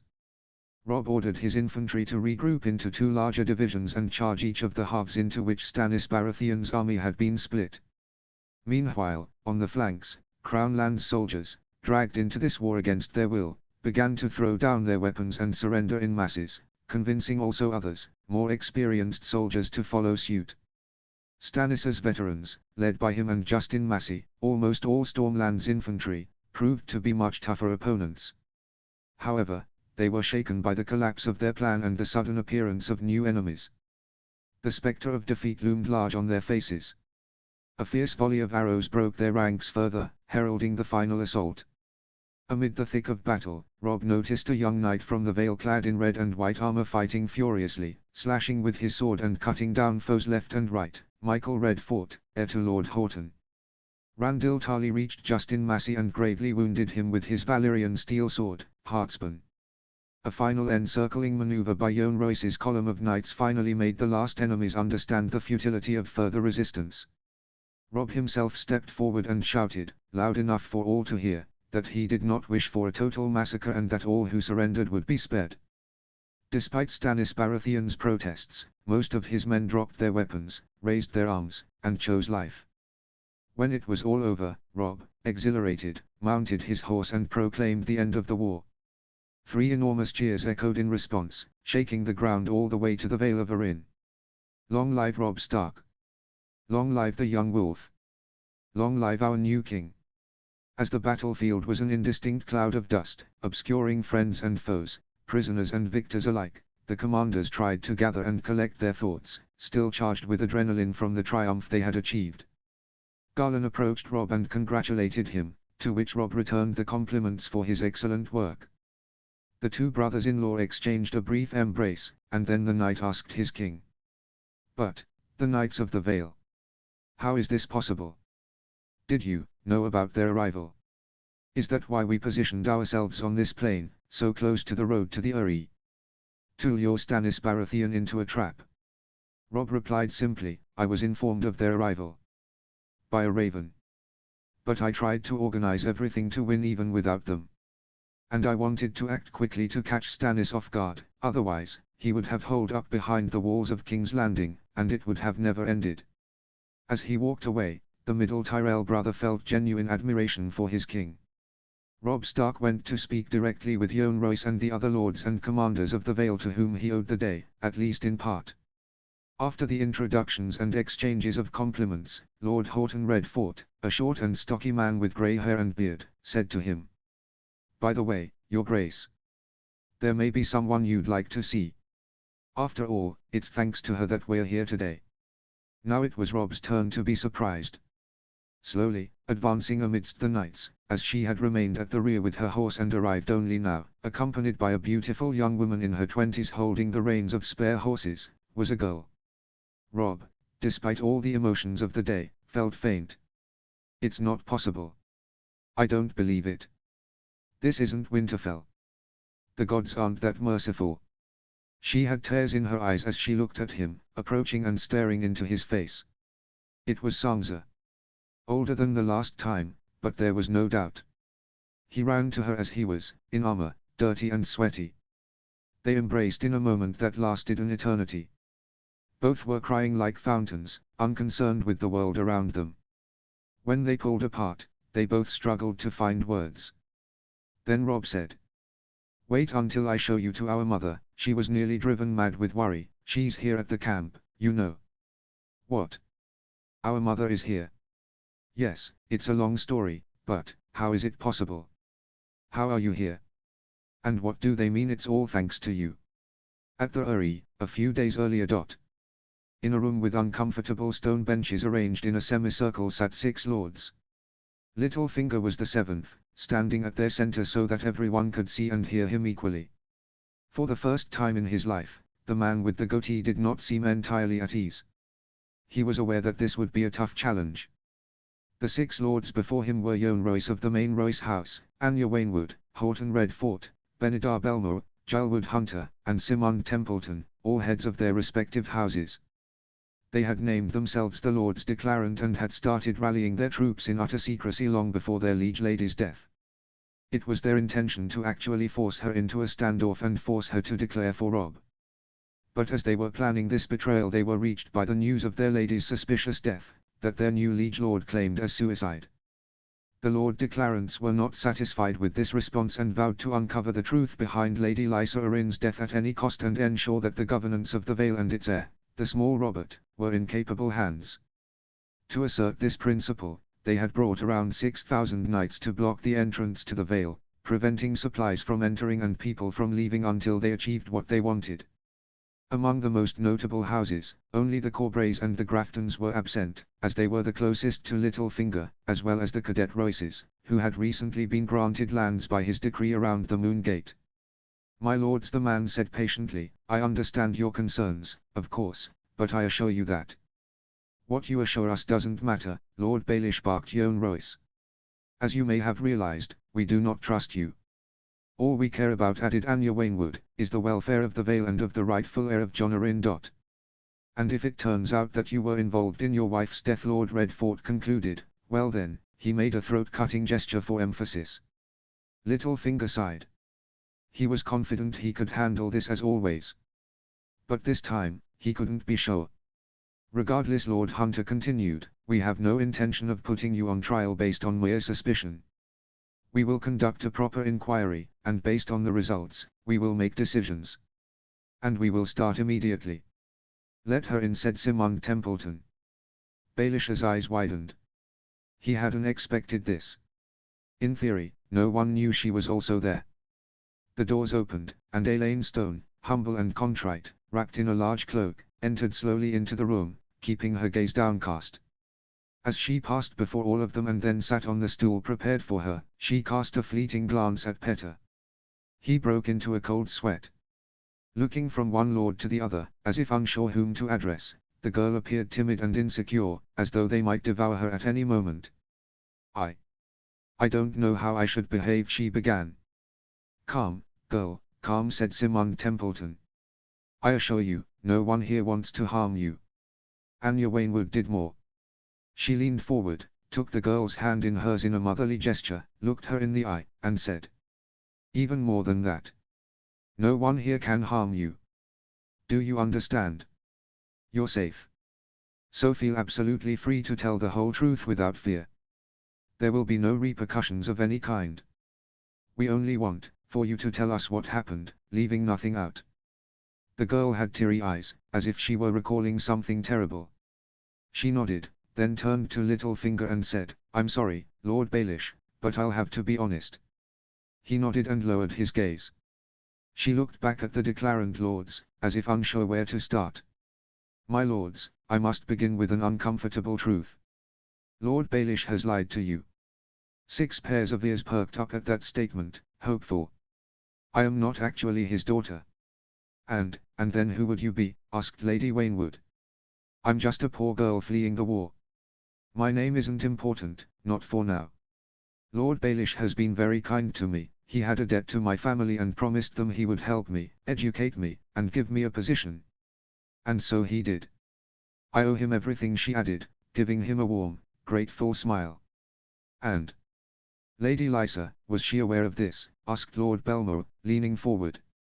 "Oh, of course, my lords. Didn't it seem strange to you that Lord Baelish would bring his illegitimate daughter to court while intending to court and marry his childhood love? Wouldn't that have been an insult to her? And didn't it seem odd that Lady Lysa agreed to it without objecting and even allowed that girl, someone she hardly knew, to manage her castle and learn many of its secrets? Do you think she would have tolerated it if I had been a bastard? As you know, she was a very proud woman." In fact, that does make more sense," reflected Yohn Royce. "Even among the Starks, the presence of that Jon Snow in Winterfell caused embarrassment and anger in Lady Catelyn, and she was far more level-headed than our lady, her sister. Pardon my boldness." "Oh, nothing to pardon, Lord Royce. We know you're right," smirked Lord Hunter. "And then?" Lord Redfort pressed. What happened that day? Elaine darkened. Right. That terrible day. Forgive me, my lords, but just thinking about it gives me shivers. The girl seemed on the verge of tears, evoking looks of sympathy from the lords present. Well, Lady Lysa summoned me to the throne room alone. It seemed strange because she'd never done that before. But then, she began yelling at me, saying she'd seen Lord Baelish kissing me. What? And was it true? Asked Anya Wainwood. Well, yes. But, it was only a kiss on the cheek, an innocent gesture, like that of a father and daughter. Elaine swore, tears in her eyes, the very image of wounded dignity. It had happened before, even in public. Lord Baelish had to appear affectionate to maintain the cover, but he has always behaved honorably toward me, I swear it, my lords. And, what did Lady Lysa say? Asked Templeton. Forgive me, but I'm still shaken. She said horrible things to me. She called me a harlot, accused me of being Lord Baelish's lover, of trying to take him from her. She seemed hysterical. I had never seen her like that, she concluded, with genuine astonishment. Many of the lords looked down, embarrassed. Well, in fact, began Lord Horton. It's unpleasant to say, but Lady Lysa never fully recovered after Lord Arryn's death. We could say she wasn't entirely stable in the head, ventured Lord Hunter. Just say she was mad, barked Yohn Royce. Just look at how she treated her son. She was still nursing him, and the boy is 8 years old. And then, dear. What happened next? Asked Lady Wainwood. Elaine suppressed a sob. And then she grabbed me by the hair and dragged me to the ground and threatened to throw me through the moon door, she concluded before breaking into desperate sobs. A series of shocked and ashamed expressions appeared on the faces of the lords. They gave the girl a moment to collect herself. Let it all out, dear, don't worry, Lady Wainwood told her, placing a hand on her shoulder. Continue only when you feel ready. And after that, she continued, sniffling. Lord Baelish entered the room.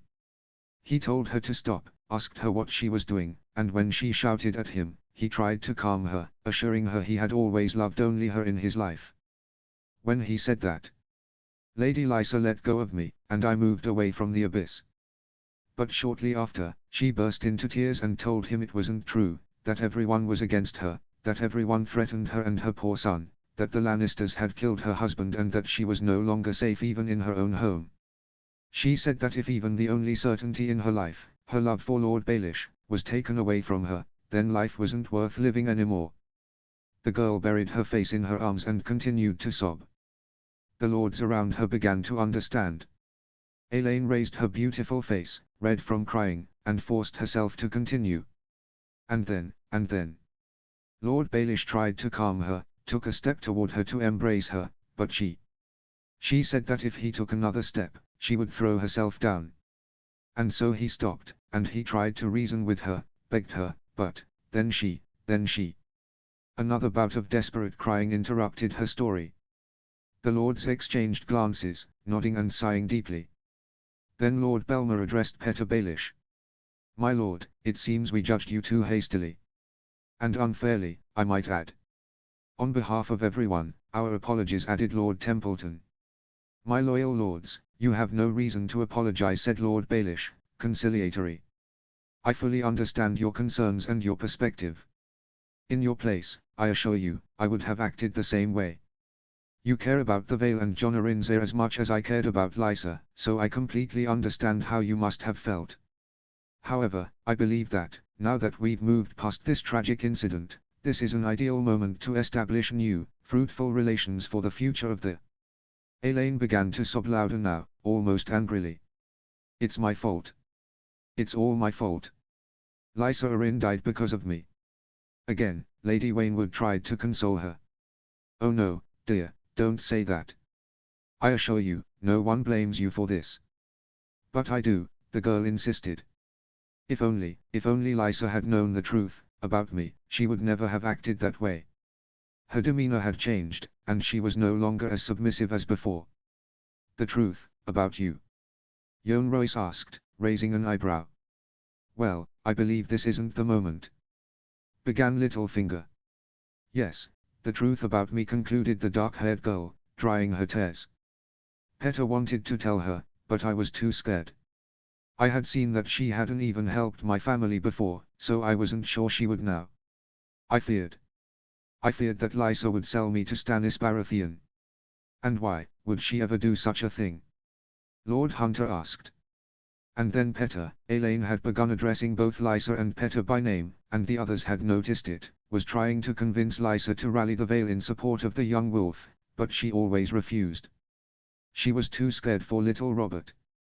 She said they would surely lose, and then he would be taken away from her. She didn't believe that the Vale could triumph against the Lannisters, or Stannis Baratheon. It's absurd. How can someone not want to help even their own family?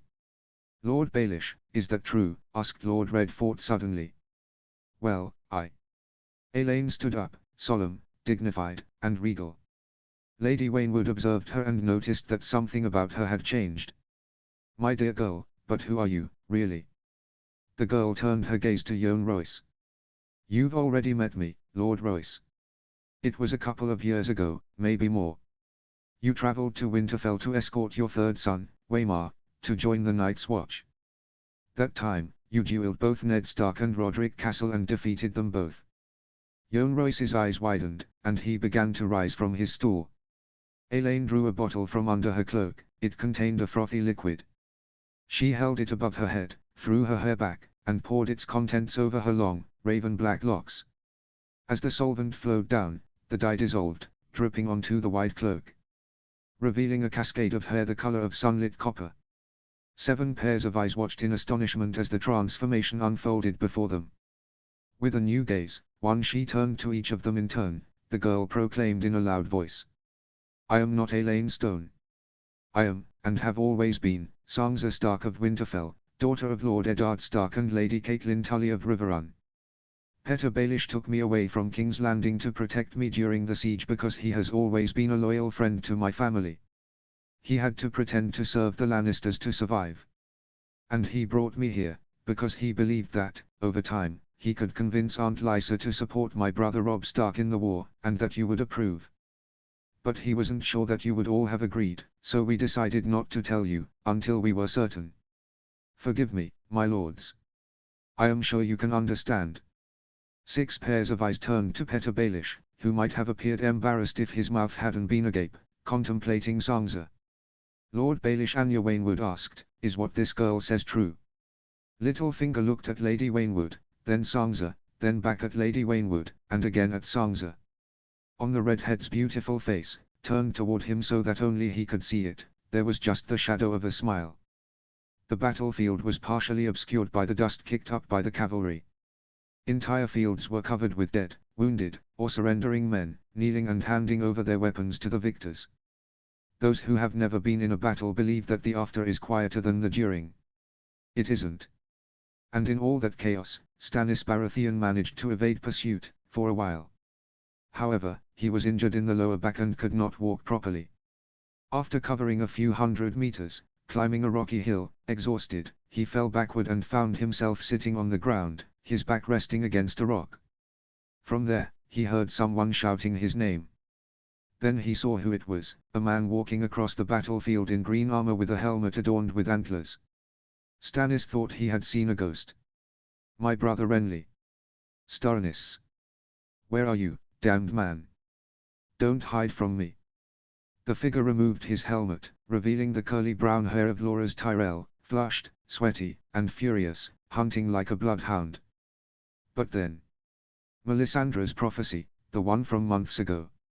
Renly tearing apart my army, it wasn't true, but it wasn't false either, she had seen him.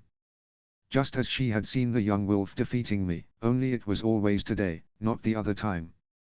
Melisandre, she really could see the future, but she couldn't interpret it correctly.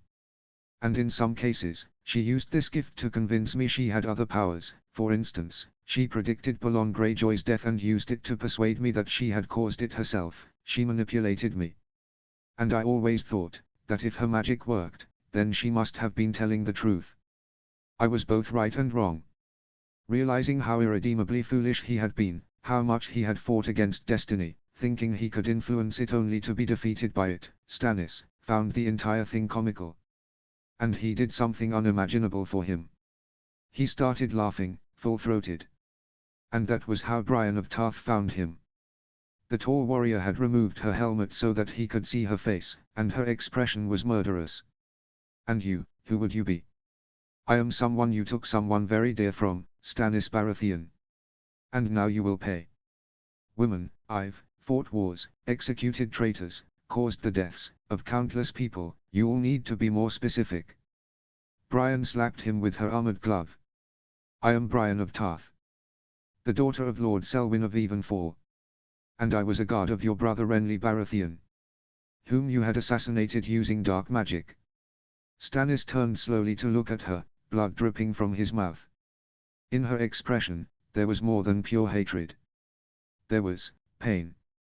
"You loved him, Brian of Tarth?" "Why, yes," the towering warrior replied, forcing back her tears. "Then you have lived for something." "I didn't love much in my life. I loved my daughter, and now she's gone. I cared for my brothers too, despite everything, but no one ever loved me. Instead, everyone loved Renly. It was always like that, ever since we were kids, no matter what he did." "Then why? Why did you do it?" "I could say, for the realm, or for justice, or because he would have had me killed otherwise, or because I needed his army, but the truth is, I did it for me, because, for once in my life, I wanted to come first." Brian covered her eyes. "You will be remembered as a horrible king. I'll be dead. I don't give a damn anymore." Brian drew her sword once more. "Have you any last words?" Stannis seemed to drift for a moment, then shook himself as if waking from a fever dream and spoke to Brian frantically, grabbing her armor with one hand. "Yes. I. Brian of Tarth, you must warn Robb Stark, you must tell him, the Long Night is coming, the Wall, the White Walkers, everything his family has believed in, for 8,000 years. It's all true." Brian was bewildered and confused. If it's true, why did you fight him so fiercely? Why didn't you seek to join him from the start? Stannis seemed to consider this for the first time. "Because I'm just a fool, I suppose. I was made to believe I was Azor Ahai, the prince that was promised, but I failed. It must have been another lie. I always said, the king is alone, and now indeed. I miss Davos so much, while the young wolf has so many people by his side. Maybe he really can save us all." Brian felt a surge of wild rage. "You are no king. You are just another damned fool." She positioned her sword at his left side, the tip pressed against the gap in his armor, and knelt. At that moment, Loras saw them. He began running like a madman. "Brian! No! Die!" she shouted, and drove the blade into his side, piercing him through and through, the point emerging on his right. Stannis spat a gush of blood from his mouth, stared ahead, then his eyes turned glassy. His head slumped to the side. Loras was too late. He threw his helmet to the ground in frustration, breaking one of the antlers. He tilted his face to the sky, arching backward, and let out a primal scream. Brian had leaned forward, still kneeling, and was sobbing. The entire war had been one colossal, absurd tragedy. Loras confronted her. Again. "He slipped through my fingers again." The woman turned to him. "He slipped through your fingers, Sir Loras, but not through Justice's." The Tyrell Knight glared at her with fiery eyes. He drew his sword and pointed it at her. "Do you realize what you've just done, Brian of Tarth? I've delivered justice for Renly. You stole my revenge." The woman stood tall and proud before him. "And is that all you thought about, Sir Loras? Revenge? Do you think that is worthy of a true knight? A knight should serve the realm, protect the weak, not act out of selfish motives." Loras was shaken by her reprimand and blushed. He turned his gaze aside and began to weep. But I loved him, Brian, don't you understand? And now I'll never see his eyes again, or his smile, hear his laughter, touch his skin. I know. I loved him too." Loras turned to look at her. He was shaken by the revelation. He must have been the only one who hadn't noticed. But, Sir Loras Brian continued, exactly because you loved him, you should be glad that he was avenged, by someone who loved him just as much as you did, don't you think? And that it was done, for the right reasons. But I swore. I swore to avenge him. It was all I had left of him. And now, what sense does my life have? What do I have left? Sir Loras. You have the memories of the time you spent with him. Precious memories of happiness, and love. Memories I never had. I never got to have them. You think, that I've beaten you in some sort of contest, but, you'd already won, in the only contest that truly mattered. Loras lowered his sword, astonished. And I assure you, Brian continued, revenge tastes of bile. I find no joy in having achieved it. I only know it needed to be done. If you had been the one to kill Stannis, your last memory of Renly would have been your sword piercing his brother, but he deserved better than that. Don't tarnish his memory like this. By the way, do you really want to be remembered for this? For being a Kingslayer? I knew a man, Jaime Lannister, who spent his whole life, wherever he went, haunted by people reminding him of what he had done, killing a king, and believe me, you don't want that life for yourself, but I, on the other hand, can accept it. I can bear that weight, because I am not a knight. I am only a woman who loved Renly Baratheon. Since you had his love in life, grant me the right to have been the one who loved him in death. And if you cannot accept that, then kill me. I don't care. And with that, she lowered her head, offering her neck for the execution. After all, she added, in this war I've seen so many horrible things, and if knights aren't supposed to protect the weak, then I have no interest in becoming one, or in being part of this world. Loras was stunned by her attitude. Yet for a moment, anger surged within him again, and he considered doing it. He raised his sword, then caught his own reflection in the blade. Who have I become? Who have I been these past months? I was ready to face the Starks, yet they weren't the ones, and now, did I really want to kill this woman? Was this what I was thinking of when I was knighted? I was betraying all my ideals. And Brian of Tarth reminded me of them. Then, however, his sword fell. Twice, to be precise. Slowly, with grace, on the flat. Once on the right shoulder, once on the left shoulder. In the name of the warrior, I charge you to be brave. In the name of the Father, I charge you to be just. Then, the sword was held horizontally. In the name of the Mother, I ask you to defend the innocent. Brian raised her eyes, incredulous. A kaleidoscope of emotions flickered across her face and in her heart. Rise, Brian of Tarth. Knight of the Seven Kingdoms. Brian, she didn't even know how. Her knees were like jelly. But she stood. But why? Loras wore a completely different expression. Gentle, serene. Why? Because I was lost, Brian, and you reminded me what I truly wanted to be. And for that, I thank you. Being a knight isn't about how well you wield a sword, it's about what you hold in your heart. And it would have been a waste if someone like you had died here today. By mid-afternoon, Robb Stark approached the spot where Roose Bolton was imprisoned, a satisfied look on his face. 2 stakes had been driven into the ground, forming an X, and the Lord of the Dread Fort was tied to it by his arms, stripped to the waist. Some of the executioners had flogged him a dozen times, just for their amusement. About 20 meters away, bound hand and foot and seated on the ground, half a dozen of his most loyal followers were gathered, surrounded by armed guards. The king addressed his former bannerman, who stared back at him with defiance, even now, blood dripping from his mouth. You won't hear me beg, he said, I see as the wall.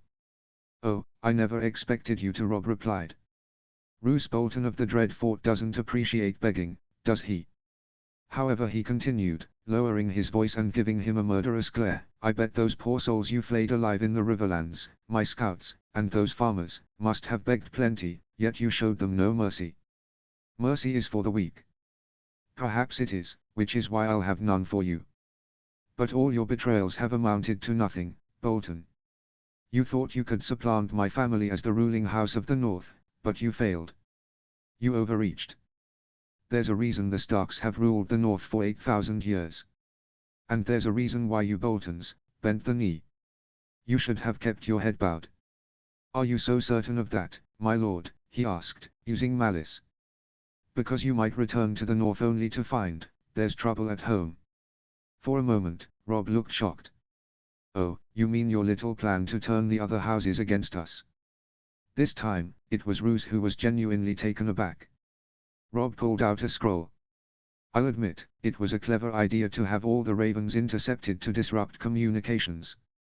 For months, I didn't know my mother had been taken captive because of that. But once Stannis had to return to King's Landing, we were able to send ravens again, and I contacted Howland Reed to rescue her. It wasn't easy, as you know, his castle is hidden and impenetrable, and ravens can't find it. I had to send a raven to White Harbor, asking them to sail to the coast and then venture into the swamps to search for someone. And my brother Bran had the same idea, realizing the ravens couldn't reach us. He sent a messenger to Moat Cailin, instructing them to enter the swamps and find Howland Reed, hoping he could bypass the Freys undetected, via the river. The two plans ended up intersecting. So, not only did Reed return my mother to me as ordered, but he also delivered Bran's message. He opened the scroll and unrolled it. It was quite long. I'll admit, your plan was well conceived. We had warned Winterfell about some of our suspicions, like the Lady Dustin, but there was much more. That bastard of yours, Ramsay, he's cunning. Not as clever as he thinks, but cunning. Ramsay has been legitimized by the Iron Throne. The only bastard is your brother Jon. Robb struck him with a powerful punch, snapping his head to the side and making him spit blood. Jon is 1,000 times the man you could ever dream of being, Bolton. And anyway, your bastard was legitimized by an illegitimate king, so his recognition is invalid. As I was saying, Bran took care to detail every part of Ramsay's plan, after foiling it about a week ago. That's impossible. You're lying. You think so? Listen to this, dear Robb, etc., etc., skipping this part. Then there's the part about the Karstarks. In the end, Cregan did the right thing, and, along with Mors and Hodder Umber, he rescued Aelys, safe and sound. Arnulf and Arthur were taken prisoner. It's more than they deserve, but I'll send them to the Night's Watch, along with some of their loyalists. Then, let's see. Kyle Condon got tricked by Joan Elsewin, who captured him instead of betraying her brother. Lady Dustin tried to declare for the Boltons, but the other 3 brothers of Dumfried, uncles of her late husband, took her prisoner. I'm thinking of cutting out her tongue and sending her south to the Silent Sisters. Now, let's see, yes, the juiciest part. You tried to get Leopold Tallheart to rebel against his brother and marry off his niece, Eddara, to the eldest son, Brandon, and do you know who foiled it? His wife. You should have vetted her more carefully. Birena Hornwood couldn't stomach what you did to her Aunt Donella and threatened to slit her husband's throat in his sleep if he dared to go along with your plan. Finally, you tried your luck with the Glovers, but good Sybil Locke refused to marry her daughter Irena to Lyon Snow, the bastard of Hornwood, to legitimize him and rule Hornwood through him.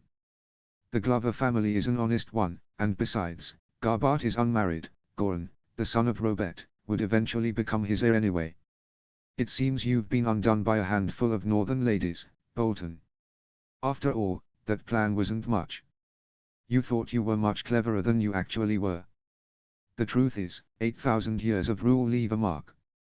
My father Eddard was deeply loved, and the North remembers. The men and women who knew him do not easily forget the good they received, and they are not easily corrupted.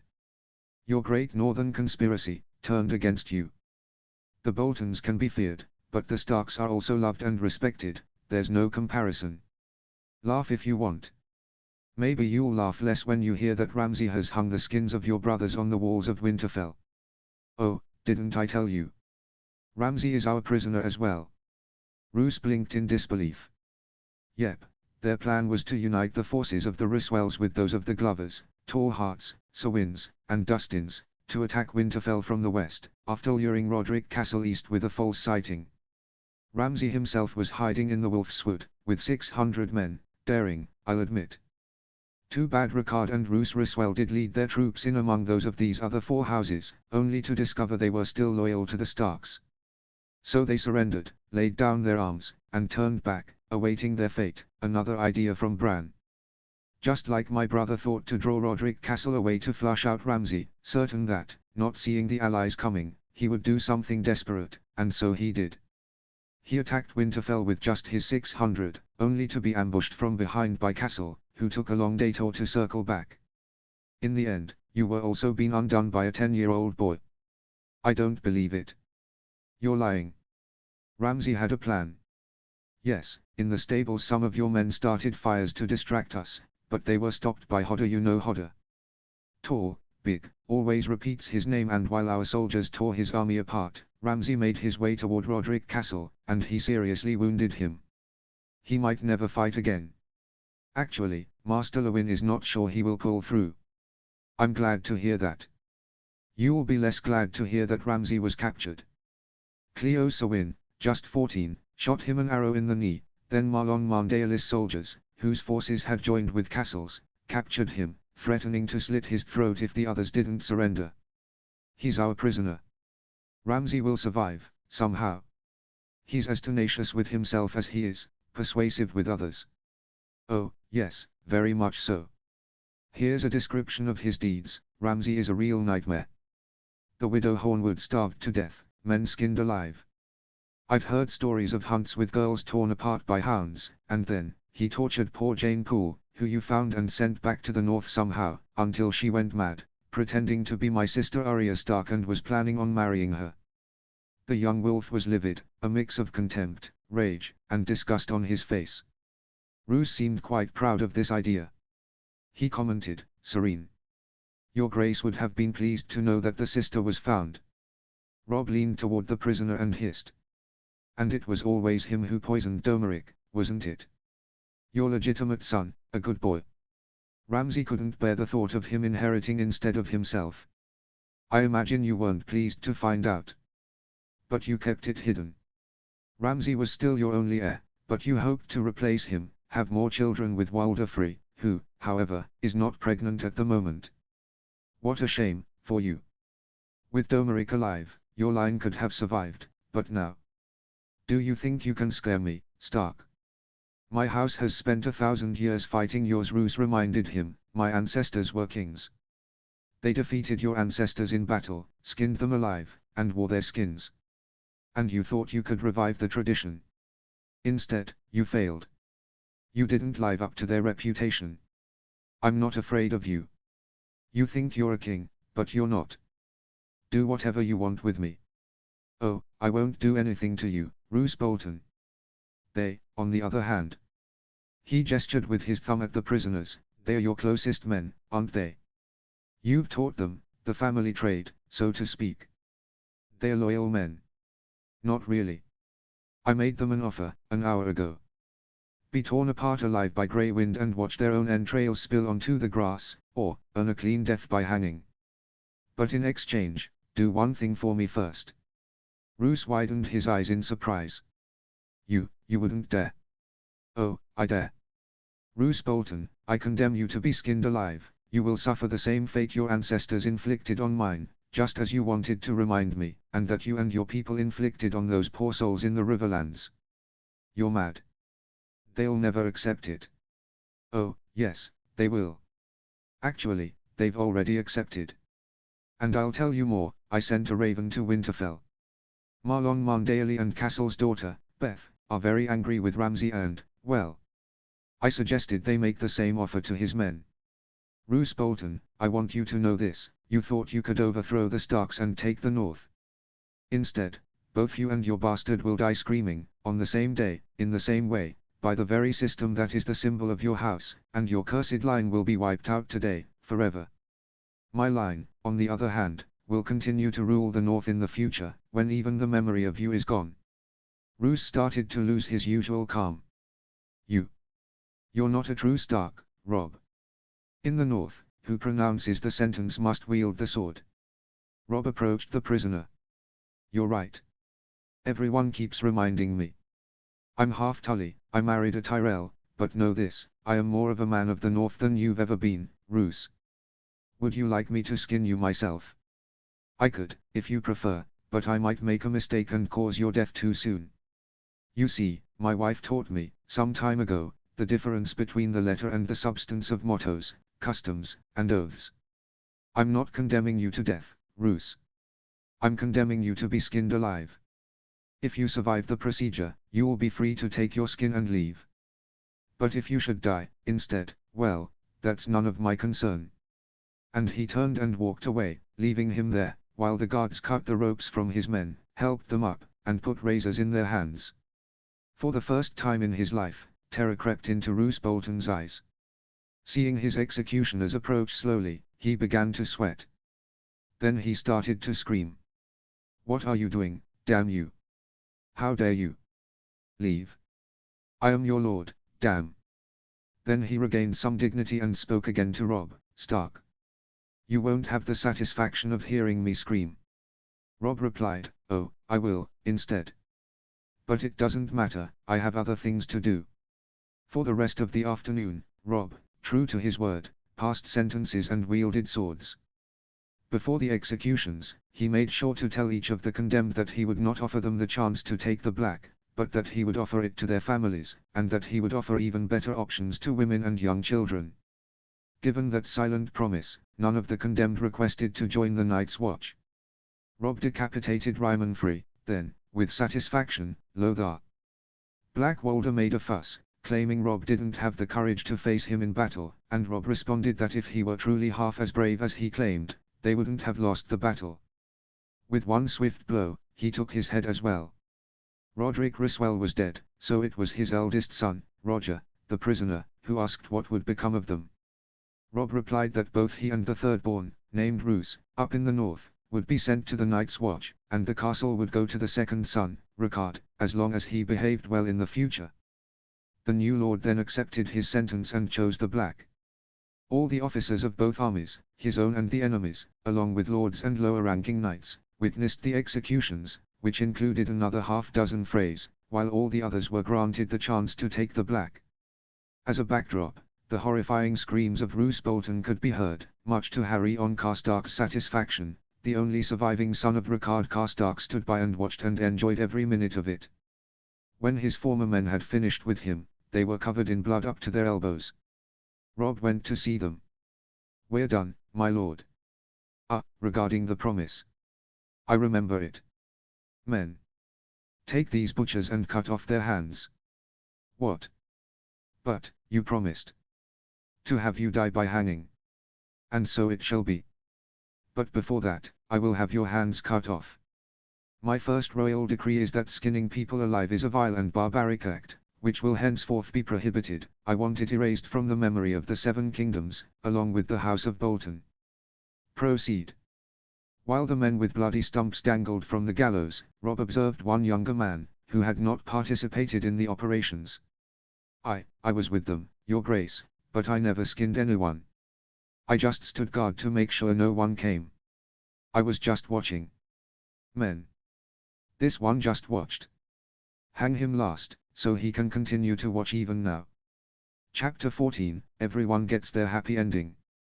When Sansa was reintroduced to her mother, who hadn't seen her in years, the poor Catelyn nearly fainted from joy and disbelief. It felt as though the gods had decided to give back everything they had taken from her, all at once. Inside the tent they entered, there were enough tears to fill a lake, but no one could blame them. Even Robb was moved. Catelyn Tully, Widow Stark, went so far as to leave the tent and seek out Baelish to thank him in person, sincerely, although she whispered to him privately that they would discuss things later, which left him somewhat puzzled, considering how they had parted the last time, in Renly Baratheon's camp. Moreover, she had asked him about Lysa, and he could only respond, regretfully, that her sister was a very emotional woman who had never fully recovered from her grief. Catelyn gave him a strange look, pretended to believe him, and walked away. Then it was her son's turn. Robb Stark, seeing him in person for the first time, approached Littlefinger and, publicly and in the presence of the surrounding lords, thanked him for his intervention. As a result, Baelish knelt and pledged the Vale's allegiance to him, amidst the cheers of the lords and knights loyal to him. Even the young wolf didn't seem entirely convinced, but in the worst-case scenario, he must have decided to play along. Petyr Baelish paced nervously through the camp. He couldn't say he was satisfied, as none of his plans had fully succeeded. Still, he could take comfort in the fact that he had landed on his feet. He was the Lord Paramount of the Vale until young Robert came of age, without having to share power with that millstone around his neck, Lysa. In fact, he was now one of the most eligible bachelors in the Seven Kingdoms, attracting prominent maidens with rich dowries. Most importantly, the Lords of the Vale, who had viewed him with disdain just a week earlier, were suddenly convinced by Sansa's account that it had always been his intention to aid the Starks. His position as their Lord Paramount had never been more secure. Furthermore, although Sansa knew many things about him, and had heard one too many from Lysa's loose lips before he permanently silenced her, the girl could no longer retract her statements or tell the High Lords that he had killed Lysa Arryn or that she had poisoned her husband Jon at his command, and luckily, Lysa hadn't mentioned that part openly in Sansa's presence. Even if she did, they wouldn't believe her, wondering why she hadn't said so immediately. Yet Petyr Baelish still faced threats. The girl might reveal the truth to her mother and brother, the latter incidentally being the new king of the Seven Kingdoms, both of whom already disliked him for his role in Eddard Stark's capture at King's Landing. Granted, Robb was married to Margaery Tyrell, but he didn't worry too much about that. The girl was shrewd and had even less interest in revealing to her husband their alliance agreement with the Lannisters. Still, he couldn't feel at ease. Would the young wolf decide to have his head on a spike? He hadn't done so yet, but if he chose to in the future, this time, the Lords of the Vale would oppose him, wouldn't they? They trusted him now. There were too many ifs and maybes in this situation, and Petyr Baelish didn't like leaving anything to chance. The real question was, what had Sansa told her family? To reveal the truth about him, she would also have to admit that Lysa was mad, that she had tried to kill her even after discovering she was her niece, that Lysa was the true murderer of Jon Arryn, and that he had killed Lysa to save her life, after which Sansa had lied to the Lords of the Vale to deceive them and secure their support. If she had shared all this, they would all have to lie to Lord Royce and the others forever. No, he decided. Sansa, the girl who had managed to deceive even him, was smarter than that. She had learned to dirty those delicate white hands of hers and would never tell her sweet mother the truth. She would never break her heart that way. But her brother. What had she told the king? It wasn't easy. Sansa seemed to spend every minute of the day with them. She had talked at length with her mother all afternoon, while Catelyn wept rivers of tears, and with Robb all evening as they shared a meal, their first since Winterfell. But during the night, as a new, large camp was being set up where prisoners, having surrendered their weapons, were being arranged under the watch of the victors, Petyr Baelish finally managed to speak with her in private, a moment he hadn't had for the entire past week. The girl had been practically commandeered by Yohn Royce and had participated in every step of transforming the knights gathered by the declarant lords into an army, bolstered by a contingent of Corbrays and a couple of other houses. He found her holding her mother's hand while she slept in the tent, exhausted from the day's emotions and still weakened from her long captivity. It was late at night. Lord Baelish gave her a nod from the entrance, and Sansa, though reluctant, released her mother's hand, stood, and exited. "How is she?" "Well. She's just tired and overwhelmed by too many emotions at once. One of the Maesters gave her a sleeping potion. I don't blame her. Even I can't sleep. Too much happening all at once. She must have been happy to see her daughter again."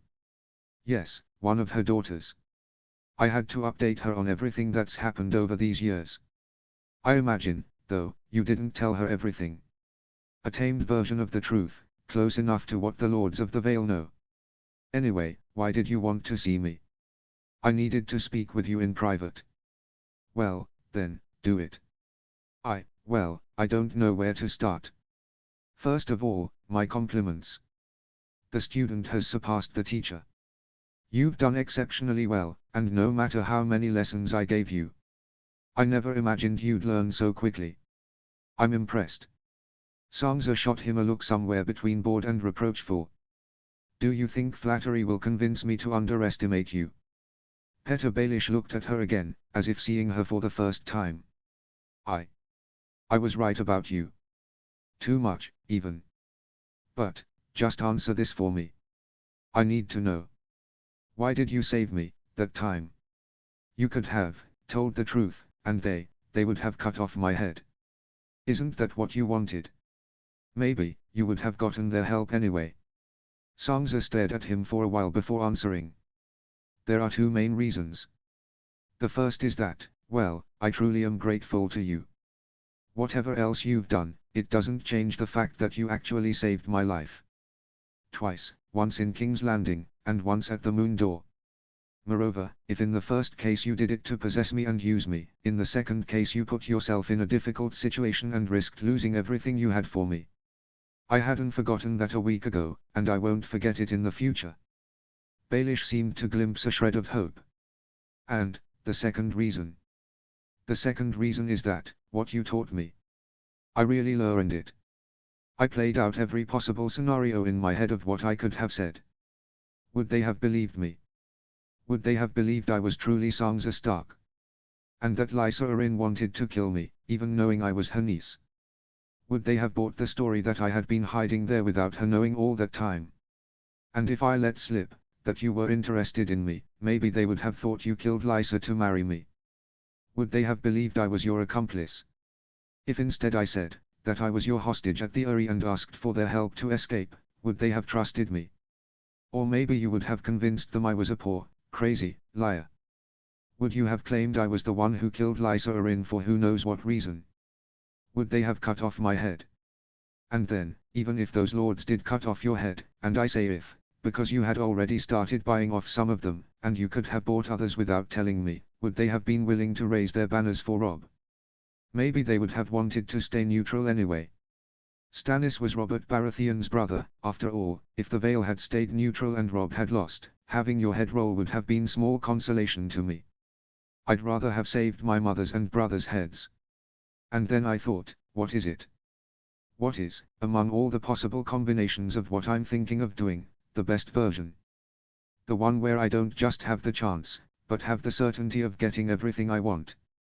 And I concluded that the only option was this, to make it look like we were all in agreement from the beginning. To make them believe that you, someone they didn't trust, were actually trustworthy, eager to help the Starks, like them, but unable to do so before because of Lysa. This way, both those hostile to you and those you had bought would willingly follow you. And then, with your life in my hands, the threat of the blade on your neck, you'd be forced to confirm my story, to confirm to them that I was indeed Sansa Stark. Petter remained silent for a long time. But you couldn't have known anyway, how I would act in that situation. I could have denied everything. Sansa looked at him, almost pityingly. You're wrong. I knew how you'd act. You see, I didn't know the Lords of the Vale well enough to bet on what they would do. I don't gamble with my family's lives at stake. But I know you. And I knew what you would do. You think you know me? The man asked, with the shadow of a smirk on his face. I know what you really want. Arya Stark and the Hound had been traveling toward the high road, leading into the mountains of the Vale of Arryn, only to see, from afar, an immense cavalry force riding out at full speed. Look. Those are the Knights of the Vale. They are going to war. 7 hells. So your aunt finally made up her mind. Let's go, Sandor. My brother Robb must be down there. Are you out of your damned mind, girl? There's a battle down there. Like the first time I grabbed you. Do you think you're still that lucky? We could get ourselves killed. War isn't a game. And there's no guarantee your brother will win. Let's go. If he loses, we'll still have time to head back up the high road, right? But I know, he won't lose. Sandor Clegane couldn't say why he let himself be convinced to follow her. Maybe he was just curious. The fact is, as they continued, they did witness the battle, but from a great distance. They had to watch for a long time to be sure, but the banners of Stark, Arryn, and Tyrell flew victorious. Arya, after literally going wild with joy, told the Hound they could enter the camp, and he would have his reward. However, to avoid being captured as deserters, they had to take precautions, so they waited until dawn the next day. They approached the resting troops, slowly and making themselves visible. When they brought her to her brother, Arya started running like crazy, shouting his name, and then jumped on him, throwing her arms around his neck. Robb Stark didn't recognize the young girl strangling him in an embrace at first, but then he managed to pull her off to look at her face. Arya. Is it really you? Oh, thank the gods, we hadn't heard anything about you since. I know. I'm sorry. Many hugs and tears later, Robb asked how she had made it back and was directed to the tent entrance. The Hound. Hey there, boy, the giant addressed him, what the hell have you all been up to here?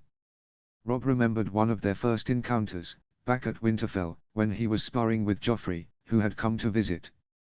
Well, Clegane, we've definitely not been playing with wooden swords.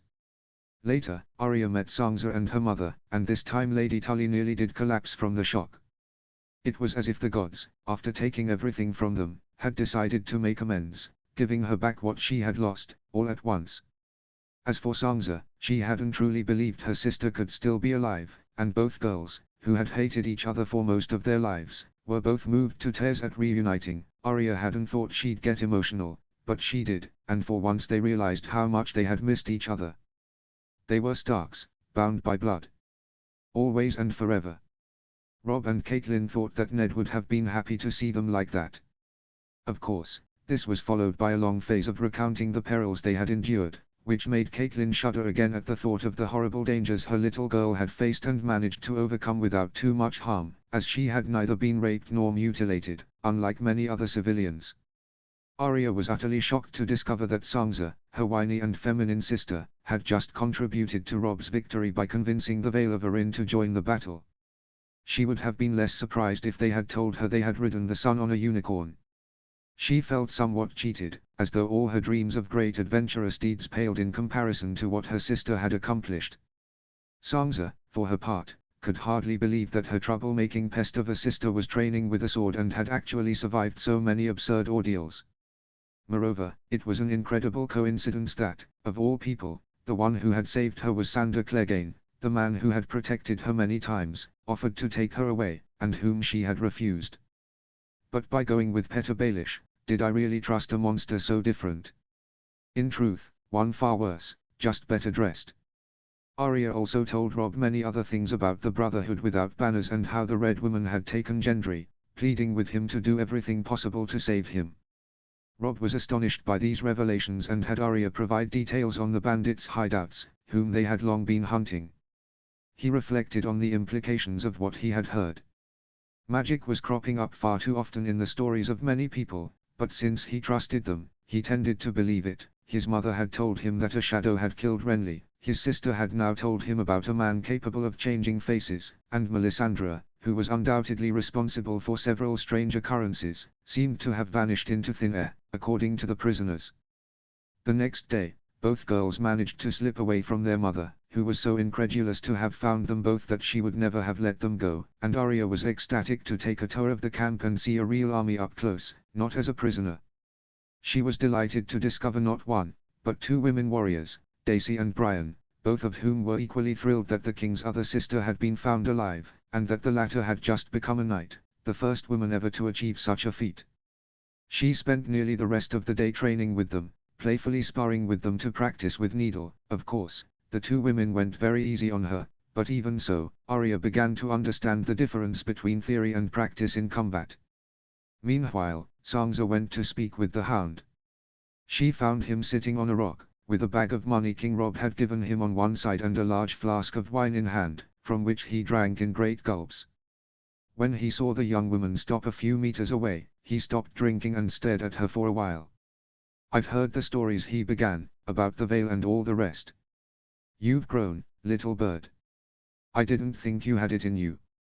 "Time passes for everyone," she replied simply. "Why are you here?" "To thank you in person," she answered with a bow. "You brought my sister back safe and sound. I no longer dared to hope I'd ever see her again. TSK.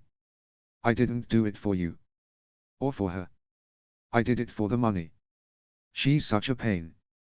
Sansa let out a half laugh. "True, I've always thought so too, but there's nothing like being apart for nearly 2 years and living through tragic experiences to strengthen family bonds. I realized so often how much I missed her. We should have tried to get along earlier, our father was right. I wish he could see us now. But whatever your reason for doing it, I thank you all the same." Sandor stared at her for a while, then sighed. "You know, I meant it. In King's Landing, that night. About taking you away with me. She looked at him seriously, directly in the face, despite the scars. She had never done so before, and it had hurt him, though he often misunderstood the reason. "I know," she said simply. "And I thank you," she continued, "for everything you did for me. I'm not the same girl I used to be. But in King's Landing, you were the one who protected me. If I died there, I'd never have become anything." "You should have come with me, little bird," he repeated. His eyes were sad. She waited a moment before answering him. "I want to tell you something, Sander, and I want you to know it's the truth. I think I should have gone with you too. Maybe I would have been happier that way. And yet, it's still better that things turned out this way." "And why is that?" he asked, his voice trembling slightly. "For two good reasons. The first is that if you had taken me with you, you'd never have been able to save Arya. The second is that, if I had gone with you, I would never have grown up. I'd have remained a little bird forever."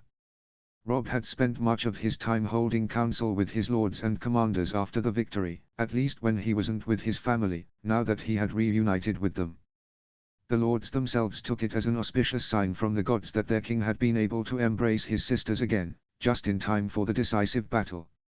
A kind of acknowledgement from the gods, old and new. No one argued this time, of Robb's right to rule, proof of their support. Minstrels, bards, and singers were already beginning to compose songs and ballads about the events of those times, which provided plenty of material for the imagination: a father to avenge, 5 kings at war, illegitimate children, incest, the rightful king enslaved by a witch devoted to a foreign god, a young commander fighting alongside his direwolf, a fragile maiden miraculously reappearing to help her brother win the war, a little girl dreaming of becoming a knight, and a young woman who actually achieves it. Finally, a fierce killer redeemed by saving a child, or at least, that's how the storytellers chose to spin it. Whether they liked it or not, within a few years, they would all be as famous as Florian and Jonquil. Edmure had the chance to embrace his nieces, whom he hadn't seen since they were little, and so did Brynden. The Northern Lords were ecstatic that Ned's girls were safe, having demonstrated through their actions that they, too, had Stark blood, though Catelyn hadn't forgotten that none of them would ever have traded Jaime Lannister to save them. Meanwhile, Garlan and Loras were courteous and amiable to their new sisters-in-law, as was Mace. When he had some space, Robb spoke privately with Sansa. "You know, it's strange. It's almost unbelievable to see you again and, to think of what you've become. We haven't seen each other for so long." "Time that was stolen from us," she replied. "And indeed, the same goes for you. I never would have imagined you as king of the 7 kingdoms. Don't remind me. Anyway, it's obvious I seem strange to you. No one is more aware than me, of how much of a foolish little girl I was. But I had to grow up. Life forced me to. I quickly realized, all the illusions and fairy tales that filled my head. Oh," and then she continued after a moment, as if struck by a sudden idea, "there's one thing I need to apologize for," she said, tears welling in her eyes again. "What are you talking about?" When I wrote to you, that letter, saying father was a traitor, and that you had to come and swear loyalty to Joffrey." "Sansa." Robb grasped her shoulders. "I'm the one who should apologize. I was so angry, and then mother had to explain to me that you were practically a hostage and that the Queen had forced you to write that letter. I should have understood that on my own. They embraced for a long time. They must have promised father to spare our lives if he confessed, and let him take the black. By now, he'd be with Jon, but instead, that damned Joffrey changed his mind and took his head. Not even Cersei wanted that. And then he made me watch. You know, it's funny," she continued. "Joffrey told me he'd make sure his men brought me your head as well, and I told him that maybe, instead, you'd bring me his. Well, sorry I couldn't grant your wish, little sister. In the end, Joffrey paid anyway, but things never go as we want." "No, but perhaps we must make do with the victories we achieve." When the massive column of soldiers and prisoners set out, they headed toward Harrenhal, a place with a space large enough to organize the necessary operations to send the surrendered soldiers back to their lands after they collectively swore loyalty to the new king. The defeated lords and knights, however, remained prisoners, to swear fealty at the coronation, which would be attended by every lord, great and small, from all corners of the realm. Ravens carrying invitations were sent from Harrenhal and Riverrun, reached by swift riders. Naturally, the message sent to Highgarden would bring Margaery and the rest of her family as well. I've written to Mayor Stillowin to send Bran and Rickon to White Harbour and then have them come to King's Landing by ship, announced Robb, now always wearing his iron crown with sword-shaped spikes. In truth, there should still be some loyalist ships of Stannis around, but with him dead, it won't be a major problem, I think. The prisoners also told us that many of his men deserted after Hayford, a grim tale, that one, and we need them to submit to me as well. It'll be strange to see Bran again, Arya said, but I can't wait. It's also strange that your brother managed to save the North, said Catelyn. I'm so proud of him. I've been away far too long. Arya, truth be told, was a bit sulky. It seemed that everyone, even Bran, had accomplished great deeds except her. What had she done, after all? Killed Chiswick and finished off Poliver. Would she ever be as great as Daisy and Brian? Robb, meanwhile, had darker thoughts. The Faith militant, did they rebel because of what Margaery, the High Septon, and I did to delegitimize Stannis? Is it our fault that little Shireen? No, the blame lies with those who did this to her, but still, how did they arm themselves without anyone knowing? Who could have helped them? The only prisoners who continued to follow the victorious army, aside from the soldiers of the Crown Lands who had surrendered en masse and were heading home, were the most die-hard supporters of every faction or the defeated lords, all of whom would be sent to the Night's Watch. Frey, Bolton, Ryswell, Bracken, Florent, and a few Stormland men still loyal to the Red God. Soon, Riverrun would also send the prisoners from the west, including Kevan and Davon Lannister. The Hound followed the column, pretending to have no particular interest, as if he were simply heading the same way by chance now that he could go wherever he pleased. Robb asked Sansa, "You've got a dog following you, sister." "He's not a dog. He's a monster." Arya huffed. "I thought you liked him. You traveled together, he saved your life." "Well, yes, in a way. But he's still a killer. He killed Micah, the miller's son. It was right there at the Trident when we were heading to King's Landing. The same place where he returned you to us, what irony. And also where my father had to kill Lady," Sansa thought, "because of the Queen. Sandor's right, we're all killers." "Whatever he's done, he brought you back to us," Arya said, the elder sister. "And whatever his reason for doing so, even if it was wrong, a man with his skills could be useful. Our brother Robb will need all the help he can get, even from questionable people with particular talents." But as she said this, she also glanced at Littlefinger, who, as Lord of the Vale, rode in the column but farther behind. Her mother didn't miss this. "You want me to convince him to stay in my service? At different times, he saved both of you, so I'm fine with it, despite my dislike for him, but how do you plan to convince him? What does that man want?" "Me," Sansa thought. "But before that, Joffrey wanted me. And then Petyr Baelish wanted me. I'm starting to think my beauty is a curse. I only attract monsters, one way or another. All that was missing was for me to marry Tyrion Lannister, but he, at least, was a gentle person." Arya thought for a moment. "I heard men of the mountain say, it was him, his brother Gregor, who gave him those scars, pushed him into the fire. That's why he hates him." "Really?" Robb asked, intrigued. "Then maybe there's a chance." Dismounted from their horses, while others prepared the camp, Robb led his sisters into Harrenhal with a solid escort that included Daisy, Brian, Smalljon, and Grey Wind, and they convinced Sandor Clegane to follow. "Where are we going, Your Majesty?" the Hound asked sarcastically, earning glares from the others. In a large circular hall, resembling a combat pit with many spectator tiers and a ground of packed dirt and sand, there stood none other than Gregor Clegane, the Mountain, chained with shackles so massive they seemed fit for a ship. When Sandor saw him, he froze in shock, clawing at the railing and leaning forward to get a better look. Robb savored his advantage for a moment before explaining, he was captured shortly after Stannis's troops abandoned the siege. Seems he had been hiding in the woods for a long time with some of his men. But recently, he had to flee. A massive wolf pack is ravaging the area, and the peasants say it's led by a giant she-wolf. His men were torn apart, and he was forced into the open, where we captured him. He killed 4 wolves and just as many men, but we got him. We're feeding him, But let's just say we're not wasting our supplies on him. Arya's eyes widened. He was really there, another name on her list. And the one who had driven him out was Nymeria. Most of the other names on her list had been struck off by others. A couple, to her admiration, had even been dealt with by Brienne herself. But now, what did Robb plan to do? The Hound grabbed the king by his collar. Name your price, Stark. What do you want me to do? What will it take to let me kill him? In an instant, 3 swords surrounded his face, and Grey Wind bared his teeth inches from his leg. Robb stared into his eyes, calm as ever, and said, well, you know, Clegane, I'm not sure. This man has committed many crimes against the Riverlands. He deserves to be executed, as my father had ordered when he was Hand of the King.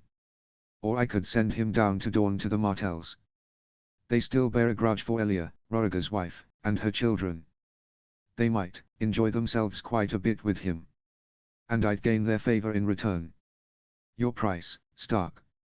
Daisy and Smalljon stepped closer, thin rivulets of blood trickling from his neck. Brienne spoke firmly, step away from the king, beast. Woman, if I were you, I'd move aside unless you want to get hurt. If you're so eager to die, I'll gladly oblige. Enough. Robb shouted. Everyone, stand down. That's an order. As for you, Sandor Clegane, get your filthy hands off me. To Sansa and Arya's amazement, both of whom had their hearts in their throats, everyone obeyed, albeit reluctantly. Let's talk business, Robb resumed, his gaze fiercer than Grey Wind's. In the north, we say, the man who passes the sentence should swing the sword. So I could name you his judge and let you execute him. But that wouldn't truly satisfy you, would it? You followers of the Seven. You could face him in a trial by combat.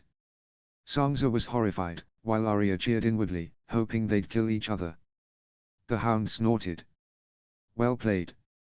Your Majesty, he said sarcastically, but he said it. I'm fine with that. I can fight him fairly, right now. I'll take off my armor, and you can give him his sword back. However, Robb continued, there's always the chance you could lose, Clegane. And in that case, on my honor, I'd have to let that beast go free. You see, to do you a favor I have no reason to grant, I'm taking a great risk. What will you give me in return? Sandor gritted his teeth. All I know how to do is kill people.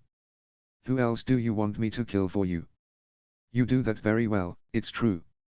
But no matter how well you do it, it's a common talent. Plenty of people can kill, more or less. No, I want something else from you. If you win, Sandor Clegane, I want you to protect people for me, not kill them.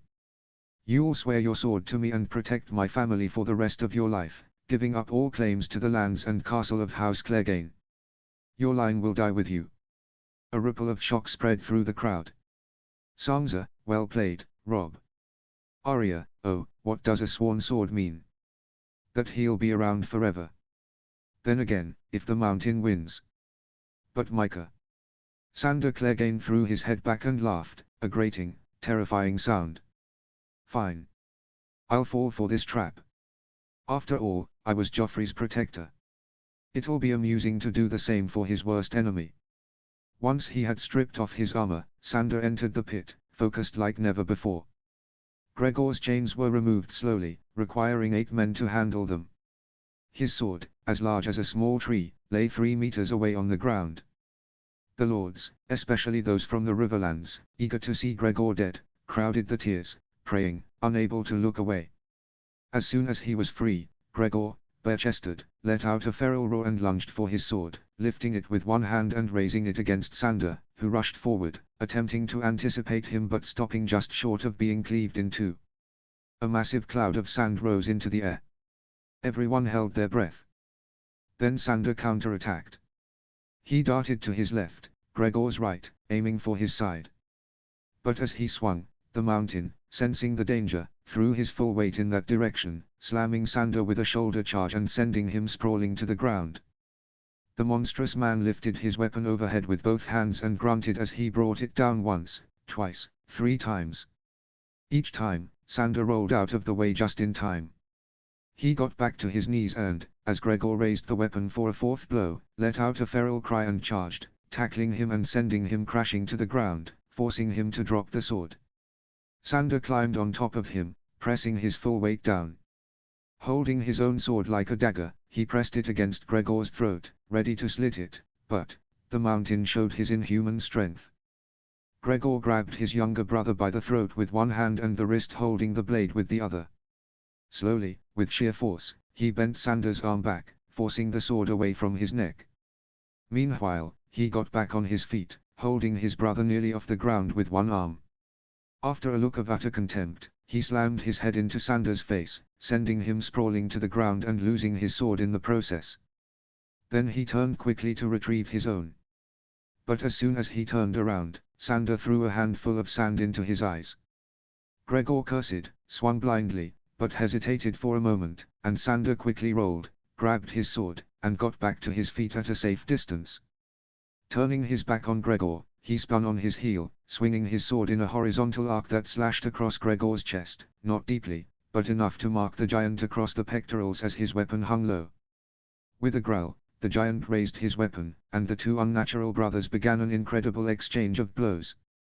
The two massive swords clashed with astonishing speed, swung at each other like mere twigs but colliding with deafening clangs. And showers of sparks at every strike, neither gaining the upper hand. At one point, they locked into a test of strength. Gregor pushed his younger brother back, until Sander sidestepped, allowing his brother's momentum to carry him forward, causing Gregor's blade to hit the ground. But Gregor adjusted quickly, changing position and sweeping his blades flat side at Sander's legs, knocking him heavily to the ground. In an instant, Gregor was upon him, steel pressing against steel, lowering inexorably. Drool dripped from Gregor's snarling mouth as he pushed harder in triumph. Sander delivered a kick upward, landing it squarely between Gregor's legs. The giant doubled over, loosening his grip, allowing Sander to scramble to his feet and slash him across the left side, leaving a gaping wound. Gregor roared in pain. That one hurt. But in response, he spun and swung wildly, his monstrous reach managing to cut deeply into Sander's left shoulder, drawing a scream from him. The brothers, to the horror and fascination of the spectators, circled each other slowly, bleeding and glaring into one another's eyes, their breaths ragged. Both struggled to keep their swords raised, Sander more so. Gregor seized the moment. He lunged forward, aiming a thrust at Sander's weakened side, confident he wouldn't block it. And Sander didn't even try. Lowering his sword, he gripped it in his right hand with a reverse grip and sidestepped the strike, raising his weapon to grievously wound Gregor's left arm. With a cry of agony, Gregor dropped his massive sword, but then spun around and delivered a backhanded blow with his right hand, sending Sander sprawling to the ground, blood spraying from his mouth. He lay flat on his back, seemingly dazed. The giant, now tired of the contest, used his good arm, unable to wield his enormous blade with one hand, to grab a large stone and approached Sander, intent on crushing his head. But even with blurred vision, Sander sensed the danger. Instinct took over as he groped and scrambled for his sword nearby. Grabbing it, he thrust it upward with all his might, driving it into Gregor's massive torso and out through his back. Gregor groaned in pain and fell to his knees, though his arm with the stone wavered in the air. Sander got to his feet, glaring down at his brother. Disdain etched into his face, he smashed his forehead into Gregor's nose, shattering it along with several teeth. For the first time, he looked at his brother from above. Gregor, still defiant and hateful, spat blood, and perhaps a tooth, into Sander's eyes and struck him on the temple with the stone. Sander staggered backward, dazed, while Gregor tried to rise on unsteady legs, the sword still lodged in his chest. He seemed like a creature from a twisted fairy tale, but after a moment, he collapsed to his knees again, head bowed. Sander Clegane decided to end it. He lifted Gregor's massive sword with both hands, struggling under its weight and his injuries. Stepping closer to his brother, he raised the blade high and, with a roar of fury, brought it down in a final, decisive strike. Gregor Clegane, the mountain, lost his head. It rolled 3 meters away. From the gaping neck, a torrent of blood drenched Sander from head to toe. Exhausted and emotionally drained, he dropped the weapon and fell to his knees. The stands, frozen for several seconds as if the spectacle might somehow resume, finally exhaled collectively. Then came the cheers and applause. Sansa beamed, Robb looked relieved, the Riverlords were jubilant, and Arya wasn't sure what she felt. She was happy, but at the same time, she felt an odd pang of sadness. The column continued its journey toward King's Landing along the King's Road, skirting the eastern edge of the God's Eye and soon passing through the forest near Brindlewood, halfway to Hayford. Emerging from the woods, scouts hurried back to inform King Robb that a sizable group of men, 16,000 strong, were approaching to surrender and swear fealty, all those who had deserted Stannis after he burned the Septons alive. Robb advanced to meet them and was greeted by an incredible sight, thousands of men who, at the announcement of his arrival, knelt simultaneously. Leading the group was a contingent of lords and knights, some unrelated to the deserters but belonging to the remaining nobility of the Crown lands, whose troops were returning home. Robb spoke with them separately, assuring them that since they were involved against their will, they would not be punished, though they were required to cede all abandoned or uncultivated lands in their fiefs to the Crown, him. They agreed, recognizing the king had a plan in mind. However, the lords and knights of the Reach, and a few from the Stormlands, who had first supported Renly, then Stannis, rebelling against the Tyrells, were promised their lives but were required to swear renewed loyalty first to Mace Tyrell, then to Robb as their new king, and finally await their punishments at his coronation. The most important meeting, however, was with the man who waited to see the king last. According to the others, he had been responsible for rallying and convincing them to surrender rather than scatter and await their fates under the next victor. He was a man all those men knew and respected, Davos Seaworth. Well, well. Look who it is. The former hand of Stannis Baratheon. Seaworth, is that right? Correct, Your Grace. Like the others, I place myself at your mercy. If you have none for me, I beg you to spare my family. I have 4 sons and a daughter still alive. Raise your head, sir. No one will take it. I have punished traitors more severely than those who fought me believing they were in the right. In any case, I have never punished the children or families of those who have wronged me. That's what I was told and what I imagined, Your Grace. Glad to have judged you correctly. I judged you well too. During the diplomatic meeting, you were the only one seeking a compromise and working for peace. It's a pity your king didn't listen to you. That said, it's surprising to find you among the deserters. You seemed very loyal to him. The old sailor almost choked up. He had been informed of Stannis's death, whose body had been sent back to Storm's End in a separate convoy. I followed Stannis Baratheon for 20 years. I was just a smuggler when I met him. It's true that I saved his life, but then he changed mine and that of my family forever. I served him because I believed him to be a just man, someone who could truly rule the 7 kingdoms. But recently, the influence of that woman, Melisandre, made him do things that, at a certain point, I just couldn't take anymore. I couldn't be complicit, whether you believe me or not, even though I left before hearing the news about his daughter, and I will regret it forever. I should have been there for him in that terrible moment. As for the reason, well, it's a long story. At that moment, Arya sped up the conversation. She had recognized a young man kneeling a few meters behind Davos, staring at the ground, embarrassed, as if he didn't want to be noticed. Gendry, she exclaimed, incredulous, jumping down from her horse and drawing everyone's attention. She then approached him slowly on foot, and the boy raised his face, unsure of what to say. I thought that the Red Woman had. No, thankfully he said, thanks to Davos. He saved me. So, it's true what you said. You're Arya Stark of Winterfell. Arya leaped at him and hugged him for the first time. He hesitated to reciprocate. Many around them were scandalized, including Catelyn. Sansa smiled. You're alive. I didn't dare hope anymore. Seems like a story worth telling around a hearth, Sir Davos said Robb, in good spirits. I will, Your Grace. A story of sorcery that was ultimately averted. In that case, Sir Davos, you may have saved my son's life, Catelyn said. Know that you have my eternal gratitude for this. Meanwhile, Arya pulled the ball-shaped helmet out of her bag and returned it to Gendry. Indeed, Davos had done a lot, and he continued to do so. Convinced there was no reason to spill more blood in a lost war, he arranged for a small garrison guarding King's Landing to be contacted and asked to surrender. Then, with Rob's permission, he approached the royal fleet anchored in Blackwater Bay to secure their surrender and sent a ship to Storm's End to demand the garrison there stand down. Another ship was sent to Dragonstone, ordering all forces to disband and come ashore. Salador Sahan's pirates, meanwhile, had vanished overnight upon hearing of Stannis' death, likely returning to the eastern continent. Davos wasn't surprised at all. From the Red Keep, a few long-time hostages of one king or another, who had forgotten what freedom felt like, finally emerged, the Redwyne twins, Horus and Hobber, whom Sansa remembered from her days in the city as Sahora and Sasloba, and captivity hadn't improved them, the sons of Lord Paxter, admiral of the second largest fleet in the Seven Kingdoms. "We must immediately send a raven to the Upper Mace," Tyrell hurried to say, "to inform Lord Paxter that his sons are safe and sound. He is no longer bound to hold his ships idle, even if there are no enemies left to fight." "That's not entirely true," Lord Tyrell Robb interjected. "In fact, there are still some remaining enemies, of a sort that only Paxter Redwyne can confront. The Iron Islands are still in open rebellion against the Crown, that is, against me."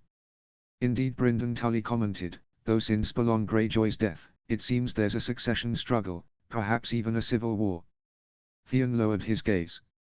The thought of allied ships ravaging his homeland, despite everything, didn't sit well with him. Some weeks prior, when the news had reached them shortly after the swift disbanding of their enemies from the Riverlands, he hadn't known what to feel. He was sad, but at the same time, he no longer felt tied to the old man. Perhaps he just wished Balon had lived long enough to realize he'd been wrong about him. Robb had tried to console him, but it wasn't easy when the person being comforted didn't even know how they felt. Still, ever cheeky, he had said to Robb, "You know, it's strange, come to think of it. I've always been your hostage. When Balon attacked the north, you should have cut off my head, Robb, your father would have, why didn't you?" Robb hadn't known what to say. "Exactly," Robb said. "And it's the perfect moment to strike quickly and bring them back to obedience, to restore the king's peace. I envision a different future for the Iron Islands, one where they no longer turn to raiding and piracy. But they wouldn't accept a foreign ruler, and if I were to choose one of the lords now competing, the others would slit his throat within a month. I need someone I can trust to lead the islands. That's why I will send you, Theon Greyjoy. You're Balon's rightful heir and a veteran of a long war. You will swear fealty to Edmure as your liege lord and to me as your king, and after my coronation, you'll return home." For the first time in his life, Theon Greyjoy was left speechless. An important meeting took place in Robb's tent.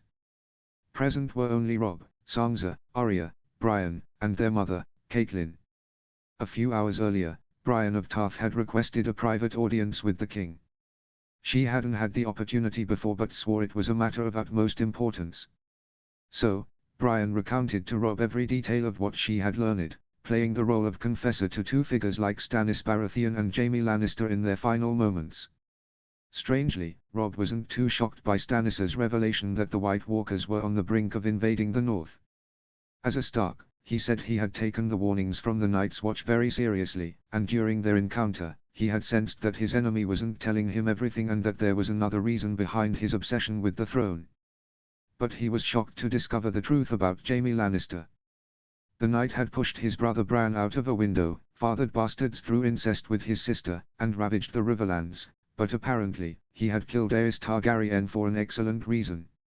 And according to him, the wildfire was still all there in the city. He called Sansa for confirmation. She had told them she had been transported out of King's Landing through underground tunnels and, once questioned, confirmed she had also seen barrels of green liquid. And since she had also seen a fat, bald man in a robe crossing those passages in the opposite direction, Arya chimed in this time, saying it might have been the same man, in almost the same place, that she had seen talking to another, conspiring, as she thought at the time, against her father. After a while, she managed to repeat the words she had heard coherently, and it became clear she had misunderstood them the first time. Above all, Catelyn put two and two together about the identity of the bald man both her daughters had seen. "It's Varys, I'm sure of it. When I came to King's Landing, the Spider, the Master of Whisperers, he always knew everything. It doesn't surprise me he worked secretly against Ned and Robert Baratheon. And it seems he escaped Stannis' wrath, Robb added. And now who knows where he is and what he's doing. To be honest, it doesn't reassure me to know that, even before sitting on the damn Iron Throne, there are so many intrigues and secrets that everyone knows except me. I'm not comfortable entering the Red Keep knowing that enemies can come and go through secret passages whenever they want, or that the entire city is at risk of blowing up. Your Grace, the wildfire must be removed from beneath the city, that's obvious, Brian suggested. But aside from being difficult, destroying it would be a waste. Apparently, the imp used it to destroy part of Stannis Baratheon's fleet. At least, that's what Davos says. Brian lowered her gaze, as Seaworth didn't know she was the one who had killed his king. So, it might be very useful in the future. Even before that, Catelyn interjected, don't you realize the difficulties we'll face trying to move thousands of barrels from beneath the city without anyone noticing? Otherwise, panic will break out. The city would rebel again. Who else knows about the tunnels? Well, I think Littlefinger, for sure, Sansa said. Since he gave Sodontos precise instructions on how to use them to save me. Fantastic, groaned Catelyn. So if we try to remove them, he'll notice. Before even that, Arya asked, do you really want to remove them in secret? If such a weapon exists, I'd rather have it at my disposal without anyone knowing, Robb said. We're already too tied to the Tyrells, even though Margaery has proven capable. At this, the women gave him a sidelong glance, wondering how much influence she already had over him. As have her brothers. But her father already has too much of a tendency to meddle in everything, and I'd prefer to have some cards to play, if necessary, without him knowing.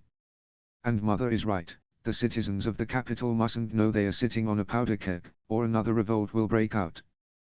The problem is how to do it. Maybe I have an idea, Sansa exclaimed after a moment. We could use the men you've brought as prisoners, those bound for the Night's Watch. Even if they see what they are doing, once they are sent to the wall, they won't be able to tell anyone, don't you think? To move all the barrels, you mean? It could work, but then, they'll have to be taken away by ship. And taken where? And how do we justify the fact that those men are working in the tunnels, and that the new king will spend weeks camped outside the city without entering the capital? Robb asked. Mace Tyrell said we should wait for Margaery's arrival so you can enter the city together. Catelyn began to suggest. And from a public relations standpoint, given that you opposed the Red God Stannis believed in, it would be wise to wait for the arrival of the High Septon, so he can give sermons to the people, countering the influence of the High Sparrow, who, even though he's dead, has poisoned many minds. Waiting for his arrival and his work could be a good pretext. Yes, and when I told you, Arya intervened, when I asked you to do something for the citizens who were starving, and who'll be even worse off now that the city's been sacked twice by Stannis, she darkened here, as she had lived in those alleys as a stray for weeks after her father had been arrested. Didn't you tell me that Margaery wrote to me, suggesting we wait for their arrival to enter the city, so food supplies from Highgarden could be distributed to the people? Robb confirmed. Well, my wife suggested waiting a few days before entering, to first stabilize the population, so they'd be more inclined to welcome us favorably. Clever girl, Sansa thought. Winning over the people's favor with food. Stannis' wars aside, it was her family that enforced the embargo on King's Landing when they sided with Renly. I remember that well. I was there. Now she wants to play the savior of the orphans. But even if you want to tell Mace Tyrell you agree, Catelyn specified, that will only serve as an excuse with the populace. We still have to decide what to tell your lords, our allies. We could do this, Sansa said again. We'll mix a bit of truth into the lie, and it will be more believable. We'll tell the other lords we don't want to leave the secret passages and tunnels as they are, which is plausible. We'll carry out 2 operations, one to map the secret passages of the Red Keep, and one for the tunnels beneath the city. We'll send Maesters to explore the royal palace so they can uncover all its secrets. But then they'll know them, too. Yes, but imagine sending many different Maesters, only from houses loyal to us, and assigning each one a single zone of the castle or tunnels. They'll map that area and only know it, then they'll give you, the king, all the maps they've made, and you alone will have the complete picture, like a finished puzzle. Very clever, my Lady Brian praised her. All right, it can be done, and for the tunnels. As we said, we'll use the prisoners to move the barrels of wildfire, but also to block some of the tunnels with heavy rocks, modifying the existing paths. This will prevent those who knew them before from using them again. Instead, if necessary, only we will be able to, knowing the new routes. We'll need to bring rocks there somehow. Exactly, and that will be our cover for why so many ships are going back and forth. They'll arrive loaded with rocks and rubble and leave, instead of empty, full of barrels of wildfire, to be unloaded in the same place where they get the rocks. Brilliant. Robb and Arya were astonished. Since when was Sansa so clever? Catelyn was proud. But where will we take them? Sansa looked at the military map on the table for a long time. Dragonstone. It's perfect, the island has just been abandoned, it's close enough, it has vast underground holes where dragons once were, it's a volcanic island with plenty of rock available, and it's the king's personal domain, assignable to whomever he wishes, so no one can stick their nose in without your consent. Yes, it would be ideal. Robb pondered. But the whole operation must be carried out with great skill, Catelyn worried, to ensure not a single word leaks to the wrong ears. I'll assign Robert Glover to coordinate the work, Robb said. He's a trusted and sensible man. The ships from the north will arrive soon with Wyman Mandaeli and our brothers. We can use our fleet to execute everything. The men of the north would take any Stark secret to their graves. But we still need someone experienced with ships to oversee it all. Basically, Arya chuckled, we need to find a smuggler. Robb was in a meeting with Edmure and Mace Tyrell. Your Grace, I heard you've ordered all the Lannisters' gold to be transported to the capital under heavy guard. May I ask the reason? Of course, Lord Uncle. I've realized that gold is cursed. It was one of the reasons the Freys and other houses betrayed us. Leaving it there would have only stirred further greed, envy, and jealousy. There's no right way to manage it, so, to avoid disputes, the Crown will take charge of it directly. Well, fine, Edmure replied, somewhat relieved. But it had been said that it would be used to repair the war damages caused to the Riverlands. 2 wars were fought on our lands, and my people are starving. And as you Northerners say, winter is coming. That's true, and I promise I'll do everything I can to help the people. To be honest, my sister Arya has told me stories that keep me awake at night, even after fighting 2 wars. But we have a problem, Uncle, it's still autumn. Winter will arrive in a year or 2, and after such a long summer, we're facing an equally long winter. All 7 kingdoms will need food, likely bought from abroad, in the continent of Essos. Is that your plan, Your Grace? Is that how you'll use the gold? Mace Tyrell inquired. Among other things, yes, Robb confirmed. And I'll use part of it as Stannis Baratheon intended. Those talks about debts owed to the Iron Bank need to be addressed. The Lannisters ruined the realm, holding Robert Baratheon by the throat. But no one will hold me by the throat, I assure you. And if there's truly a Targaryen girl across the sea with 3 dragons, I'd rather the Iron Bank not choose to fund her out of spite. Not to mention that the same city hosts the Guild of Faceless Men. Arya had told him much about them, but he didn't say that aloud. Wise, Your Grace. Wiser than I expected, if I may say so, Mace Tyrell praised him. But you'll need assistance with such complex operations. And, naturally, other houses had credits with the throne as well. All debts will be paid, Lord Mace, including yours, Robb assured him. And who will aid my people in the meantime? Edmure asked, polite yet firm. He was discouraged by the talk but determined to insist and not leave without a satisfactory answer.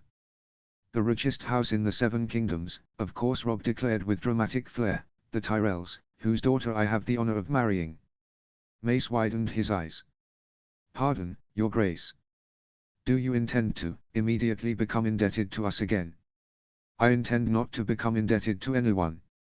But I know the Reach produces enough food to endure 2 winters and supply half the realm. You've wisely stockpiled significant reserves. Margaery is arriving here with many provisions to donate to the poor of King's Landing, correct? Then you can prepare a second, even larger shipment to bring food, seeds, livestock, and forage to the people of the Riverlands, along with tools and materials to rebuild their homes. Edmure brightened. And, on what terms? Mace asked. It's simple. I understand you planned to grant me a massive dowry for marrying Margaery. Well, that's unnecessary. I'll gladly forego what I'm owed. My dowry will be seeing the people of the Riverlands, my mother's people, recover from this horrific war. And if you insist, you may also cover the costs of the wedding feast and my coronation banquet. Thus, it was announced that the king would not enter the capital for his coronation until the High Septon took his rightful place in the Great September of Baelor, symbolizing his support for the new gods, unlike Stannis, and the population had recovered with the food supplies brought by his lady wife. The population and lords who were not his allies took this decision as a sign of great magnanimity and humility from the new king, and the news spread across all 7 kingdoms. Margaery arrived with exaggerated pomp and an enormous retinue, seemingly delighted, some would say even sincerely, to meet her new husband's family. Sansa raised an eyebrow when she tried to call her sister. The new queen had apparently arrived with the rest of her family, including her formidable grandmother Olenna, the so-called Queen of Thorns who proposed a double union, marrying Sansa, whose beauty would be wasted in the north, according to her, to Wylas Tyrell, Mace's eldest son. However, the proposal remained undecided. To be fair, Wylas seemed sensible and kind-hearted, as well as resourceful. Upon hearing of Bran's tragedy, he had brought an invention of his, a wooden chair on wheels that could be pushed to allow a disabled person to move freely. He had also been clever enough as a diplomat to keep the Reach united, even as its lords split between Robb and Stannis, and had stationed troops along the borders to prevent attacks from the Lannisters, Stannis, or Dorne. For about a month, the prisoners descended into the dark tunnels to move barrels of wildfire and seal certain passages with rocks, while Davos used the first-arrived northern ships to transport rocks to the capital and wildfire to Dragonstone, a location he knew better than anyone else. Many people came to speak with Robb during that month, both publicly and privately, Davos several times. Then the king privately questioned Gendry about Melisandre, discovering that Toib Homart, the boy's former master, was one of the few who could work Valyrian steel and, having barely escaped the war's devastation, still worked in his shop. Robb also frequently consulted his allied lords and commanders. Notably, he spoke with Great Jon about a plan he had for the wall, given its proximity to the Gift. It was a magnificent sight for all when, on a bright morning, the bulk of the northern fleet arrived under Wyman Mandaly, but it was especially joyous for the Starks, as it marked the arrival of Bran and Rickon. For a couple of days, the two boys were almost exclusively in Catelyn's care. The poor woman had not seen them in so long. But soon everyone spoke with them. In particular, Robb praised his younger brother's skill and asked for further details about everything that had happened. Then came the moment when Robb held a private meeting with Bran himself, joined by Howland Reed and his 2 children, Moira and Hojan, who had been with him since the assault on the twins. Chapter 15, Politics is the continuation of war by other means. Robb Stark was visiting Kevan and Davin Lannister for the last time. Tywin's brother seemed to have aged 10 years since hearing that Stannis Baratheon had burned Lancel, his eldest son, alive. However, he seemed to have acquired a certain serene resignation since then.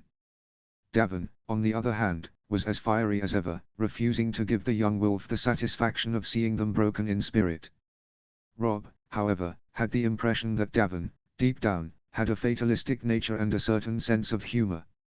In that regard, he reminded him of Adam Marbrand. "Have you come here to mock us one last time, Stark? If you think we'll call you your grace, you're sorely mistaken. Well, I am the new king of the 7 kingdoms, Sir Davin, whether you like it or not. Frankly, I couldn't care less about your courtesies. Show some respect," Davin Kevan rebuked him. "Whether we like it or not, Robb Stark has won the war, and we must accept it. Behaving like this only makes you look foolish. In fact, it makes all the Lannisters look rude. I suspected you were the voice of reason in your family," Sir Kevan the king remarked, "though that didn't stop you from supporting your brother in every atrocity he decided to commit. I wonder if you were really all that different." "My brother was very capable," Kevan replied, serene. "And following what he wanted to do often turned out to be the correct decision." "Correct doesn't mean right," Robb retorted. "And even then, only for as long as his success lasted. But I didn't come here to debate. Then why have you come? Davin asked, suspicious. Rob looked at him more closely. His hair and beard had grown wildly, giving him the appearance of a true lion's mane, like the sigil of his house. I had almost forgotten that you'd sworn not to cut your hair until you avenged your father, Rob observed. Indeed, and now I'll never get the chance, Davin shot back, since your Roose Bolton killed Ricard Karstark when he betrayed you. That old madman also beheaded my cousin Jaime. I had several scores to settle with him. Too bad Roose Bolton couldn't do the same to you. I, on the other hand, am glad you won, whether you believe it or not, Kevan interjected, because that vile Stannis Baratheon, the man who burned my poor son Lancel alive, got the fate he deserved. Yes, it's true, Rob continued. It seems, gentlemen, as I told you the last time we met, it's hard to obtain justice directly. Almost always, our revenges are carried out by someone else. It was the same for me. But Jaime hasn't exactly been avenged. The order was yours, Davin replied. He threw my brother from a tower. He brought it on himself. That said, Sir Davin, all that hair and beard will serve you well where I'm sending you. It'll protect you from the cold. The man's eyes widened. What do you mean? I mean I'm sending both of you to the wall, up north, along with the lackeys who've shown they are too loyal to you. There's a great need for men up there, to protect the realm from wilderling invasions, and even from darker things, whether you believe it or not. Davin was speechless, but Kevan seemed less surprised, not that he hadn't expected it, but as though this move proved the young wolf was sharper than they thought. Are you planning to use us to defend your lands? He asked instead. You and others, Rob confirmed. Besides a number of men from the Westerlands, I'll send to the wall the prisoners I've taken from House Free, practically all surviving males over the age of 12, as well as other traitors like the Boltons, the Ryswells, the Brackens, the Florents who sided with Stannis, some men loyal to the Red God, and even a couple of Karstarks, cousins of the one you hated so much. My former enemies will become the first line of defense for the realm against the wildlings. You'll keep your lives and continue your trade as warriors, but you'll bleed first, so that my people don't have to. I see, Kevan Lannister said. But haven't you considered that such a large number of hostile houses could cause problems up there? If you're referring to the possibility of them stirring rebellions, yes, I've considered it. Sending defeated enemies to the wall was common practice, but it's rarely done anymore. Besides, only 700 men remain up there, and their quality isn't what it used to be. In the past, it happened that men newly sent to the Night's Watch have rebelled, causing trouble for the Starks of Winterfell. And so, I'm not a fool, Sir Kevan. First of all, these men belong to houses that have been at war with one another for a long time, on different fronts. It's unlikely they'll get along. Second, I've arranged for the old men up north, those with large families and little food, who, in winter, would usually go hunting to let themselves die, so as not to burden their loved ones. Yes, I imagine such dedication is hard for you Southerners to understand, to instead enlist in the Night's Watch.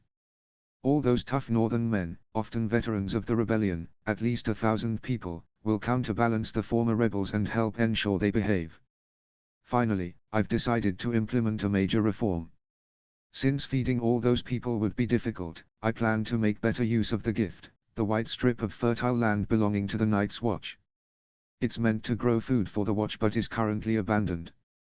I'll send the wives and children of the men I condemn to the wall to settle villages there, like Mole's Town, and to cultivate the land, which is surprisingly fertile until late autumn, to produce food for all of you. And those villages will be just a couple of days' ride from Umberlands. The men fell silent at this revelation. Not only was it a clever move, but it could prevent rebellions. If anyone tried, the women and children would be caught in the middle, between them and the Umbers, practically hostages. What sort of TSK? Well thought out, Kevan admitted. But it's not just a precautionary measure, Rob continued. Often, the Night's Watch, though they shouldn't, sometimes ride to Mole's Town for personal amusement. Some of them, instead, will know where their families are, and will know they must fight to protect them from the wildlings first and foremost. That way, they'll better understand the purpose of their mission. So you'll send my other children there as well? Kevan asked. Because depending on the answer, I might prefer you cut off my head and end this right now. Your children are not to blame, Sir Kevan. In fact, if you accept going to the war, they might receive more favorable treatment instead of going with you or becoming mere squires to some minor lord. Like what? Martin will be betrothed to a Lannister of Lannisport, and Willem could remain at court as my cupbearer. Those Lannisters of Lannisport have always dreamed of supplanting us as the main house, and now, thanks to you, they'll succeed. But I admit, these are generous terms for my boys. I accept without hesitation, Robb Stark. Your Grace. Very well. Because there's something you don't know about those of Lannisport. It's true that I plan to use them to supplant you as the main house, but there's something they don't know either. Bah. I'm not convinced at all, the elderly woman snapped, her tone sharp and peevish.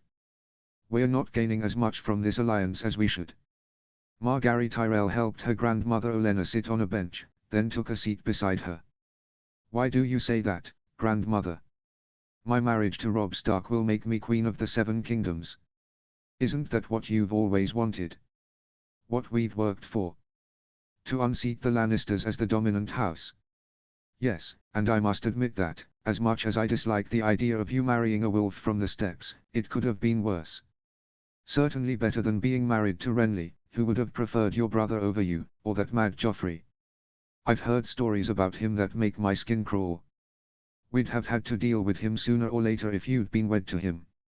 Or even to that drunkard Faetus of Robert Baratheon. The original plan was to convince him to repudiate Cersei and marry you instead, did you know that? Pure madness. No, it hasn't gone too badly, my dear. Your father is too soft with you all, but in the end, he's right about one thing, your happiness also matters. Then what's the problem, asked the girl. And you have to ask. In theory, this young wolf was supposed to be a simpleton for you to manipulate, but instead, he's holding his head high and making demands. I can almost hear him howling at the moon, awoo, awoo. Her granddaughter laughed at the imitation, and that won't do. But I'm sure it's the influence of his mother and sister. In cases like these, it's always the women who are truly in charge. Look who's talking, thought Margaery. For example, Olenna continued, why should his family members be called princes and princesses? Prince Bran the Broken, Prince Rickon the Beast's brat with that dire wolf he drags everywhere, damn him to hell, Princess Arya Margrubber and Princess Sansa, the only one who, in truth, seems worthy of the title. It's because in the north, they began calling them that when Robb was declared king in the north, Margaery explained patiently. So now his vassals expect it to continue. Then why shouldn't your brothers be called princes? Olenna retorted. You're the queen, the two families should be equal. And this brings me to another sore point. The coronation. It's been decided that Robb Stark will be crowned King of the Seven Kingdoms in the Great September of Baelor, receive the acclaim of the people, and swear an oath on the Iron Throne, naming all his vassals and his small council.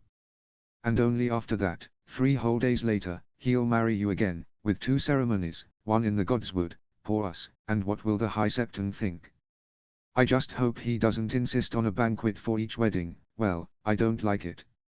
It would have been a perfect opportunity for you to be proclaimed queen as his equal, not just as his wife. You could have ascended the Iron Throne together. You know well that his vassals wouldn't have accepted it. Neither would ours, perhaps.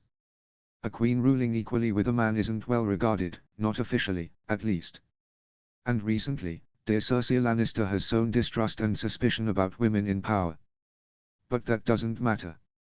As you've always taught me, grandmother, it's not important who rules in public, but who makes the decisions behind the scenes. She gave her grandmother a knowing smile. Olenna softened. She wasn't truly dissatisfied, she just wanted to complain and be reassured, but she knew all of this better than anyone. Besides, in any negotiation, aiming high at the start was the way to gain a little extra when compromises were made. I've taught you well, my little one. Yes, grandmother, you have. But are you sure your little wolf will listen to you? You haven't had much chance to work on him, and as we've said, he listens plenty, but only to the women of his family. It's true, he listens a lot to his mother and sister. That, in fact, is another reason to keep a low profile for now. There's a risk that rumors could spread of him being a weak king, controlled by women, and that would weaken him, and, in turn, us. I'd rather support him at this stage and work on him in the long run. After all, he's already seen how valuable our support, my support, can be, and he's the kind of man willing to listen. In a few weeks, his relatives will return to the north, and he'll be all mine. Olenna gave her a sidelong glance. And how are things between you two? Margaery feigned modesty. Not bad, I'd say. There's still room to work on it, but not bad at all, for a start. PFF. Just be careful not to swing from one extreme to the other. It seems you don't mind him, after all. Be careful not to start charming him, and end up charmed yourself. Margaery seemed amused by the idea. Don't worry, grandmother. It's true, it could have been worse, and I'm not complaining, but I haven't lost sight of the goal. Well, at least he seems capable. A strategist and a conqueror, but not a politician. That's where you come in, my dear. Do the things he cannot. And never forget another thing. You can only trust your family. Unfortunately, even though we would have won the battle anyway, from what I hear, those Arryns showed up again to spoil things, minimum effort, maximum gain, so they'll have some influence at court, but remember this. For all that he proposed the alliance, Littlefinger only thinks of himself. He's the kind of man who makes you do what he wants, while making you believe you're doing what you need. He can be useful, but, never trust him. I'll remember, grandmother. Robb was standing in a massive, blazing forge. Several molds had already been prepared, and the fire roared beneath each of them. The heat was becoming unbearable. Behind him stood Gendry and Toibho Mart, his former master, reunited after so long. Mart had saved Gendry by urging him to flee to the Night's Watch when the Queen's guards began asking questions. Although he had taken the boy as an apprentice only because he'd been paid to do so, years ago, he had grown fond of him like a son and must have sensed the secret of his origins. The smith had also been questioned, as had all the blacksmiths in King's Landing. It seemed a mysterious man had paid them handsomely to craft weapons and armor for the warriors' sons, threatening them with dire consequences if they refused. And indeed, the menacing assembly of poor fellows outside their shops had forced them all to comply. But who could that man have been? And why had he done it? Robb hadn't forgotten, but now he was there for another reason. And so we're ready, he said. You confirm that the furnaces are hot enough, Master Mart? They are. Your Grace. Robb approached a table where several items lay covered by a cloth. He pulled it off with a dramatic flourish, revealing a remarkable sight. Beneath it were all the crowns of the kings from the War of the Five Kings. Robert Baratheon's antler-shaped crown, Stannis's red one with flame-like points, Renly's more elaborate golden crown shaped like blooming flowers, Joffrey's solid gold crown, and the simpler iron one with sword-shaped points that Robb wore as king in the north. Finally, there was a crown made of intertwined pieces of driftwood, which clashed with the rest. It was the salt crown of Balon Greyjoy of the Iron Islands, so light it weighed no more than a scroll of parchment. Paxter Redwyne had in fact sent it to him with a raven, after conquering the islands. Robb picked it up first, contemplated it briefly, and then tossed it into the fire to stoke the flames. Behind the king's crowns were the queen's crowns, Cersei's, Margaery's first crown, and the circlet used by Slyss Florent. Gendry noticed that all the gemstones had been removed from the crowns. And so this is how you plan to proceed, Your Grace, the smith confirmed. Indeed, Master Mart. I've received advice, good advice. It was pointed out to me that, until now, the kings on the Iron Throne have merely followed the traditions of those who came before them, like Robert Baratheon, who, despite hating the Targaryens, repeated their customs. But I was told that if I want to mark a difference, to create a new dynasty, I must establish new traditions as well. And that includes crafting new royal symbols, visually distinct. Proceed. The various crowns were placed into large, round molds, where they began to heat up, waiting to deform and eventually melt. They would all be melted together, creating an indistinguishable alloy symbolizing the unity that should exist among the Seven Kingdoms, transcending divisions, and the supremacy of the one who would ultimately wear the crown forged from them, encompassing them all. Nearby, molds of various shapes waited to receive the molten material. Since there were so many crowns, The material would be sufficient not only for the new crowns for the king and queen but also for other new royal symbols, 2 identical necklaces with pendants shaped like 7-point stars and a scepter. Finally, 2 smaller molds waited, one for the new hand of the king's pin and one for a large key. And are you certain you want to proceed with the other project as well? Rob's expression darkened as he looked to his left. 2 large blocks of gleaming metal stood on a table, far from the furnaces and the prepared molds, ready to be shaped into 2 swords. When Rob had received word that Joffrey, in one of his last orders before the siege, had commanded the melting of ice, the ancestral sword of his family, to craft 2 swords, one for himself and one for his uncle Jaime, as captain of the Kingsguard, Rob had roared with grief and fury at the outrage. It felt as though they had taken his father from him a second time, spitting on their ancestors. That little bastard Joffrey managed to hurt me even from the grave. But in the end, it was just a sword. My father's bones rest in the crypts of Winterfell, that's what truly matters. However, he said instead, symbols do matter. Ice has been the ancestral weapon of my family for hundreds of years. Joffrey had it melted down to make 2 swords, convinced they would win the war and that his father would return home alive. Things didn't go as he planned. Since the weapon has been reduced to 2 blocks of metal, turning it back into a single weapon is impossible, that's why I came to you in the first place. You confirm it can't be reforged into 1 blade? Well, unfortunately, no, Your Grace. But with my expertise, I can certainly craft 2 new weapons from those blocks, a rare and unique opportunity, even for me, weapons worthy of a king, I assure you. Rob watched as the 2 blocks of Valyrian steel melted into some of the molds in the furnaces. New traditions. The new replaces the old. Then an idea struck him. He asked. Valyrian steel, can it be alloyed with other metals? Without damage? Huh. Well, yes, quite effectively, actually. But why? Rob took a ladle and scooped some molten steel from one of the molds. After all, ice had been absurdly large, an executioner's sword rather than a weapon for combat. There was more than enough steel. He poured a bit of the molten metal into each of the other molds, those for the 2 crowns, the 2 necklaces, the scepter, and the pin. The weapon of my ancestors will remain with me and my descendants, in various forms. But there is no reason to forget the old. It is the foundation of the new. Robert Stark, first of his name, swore his oath as king on a splendid, bright, and cool morning, with only a few white clouds scattered across the blue sky.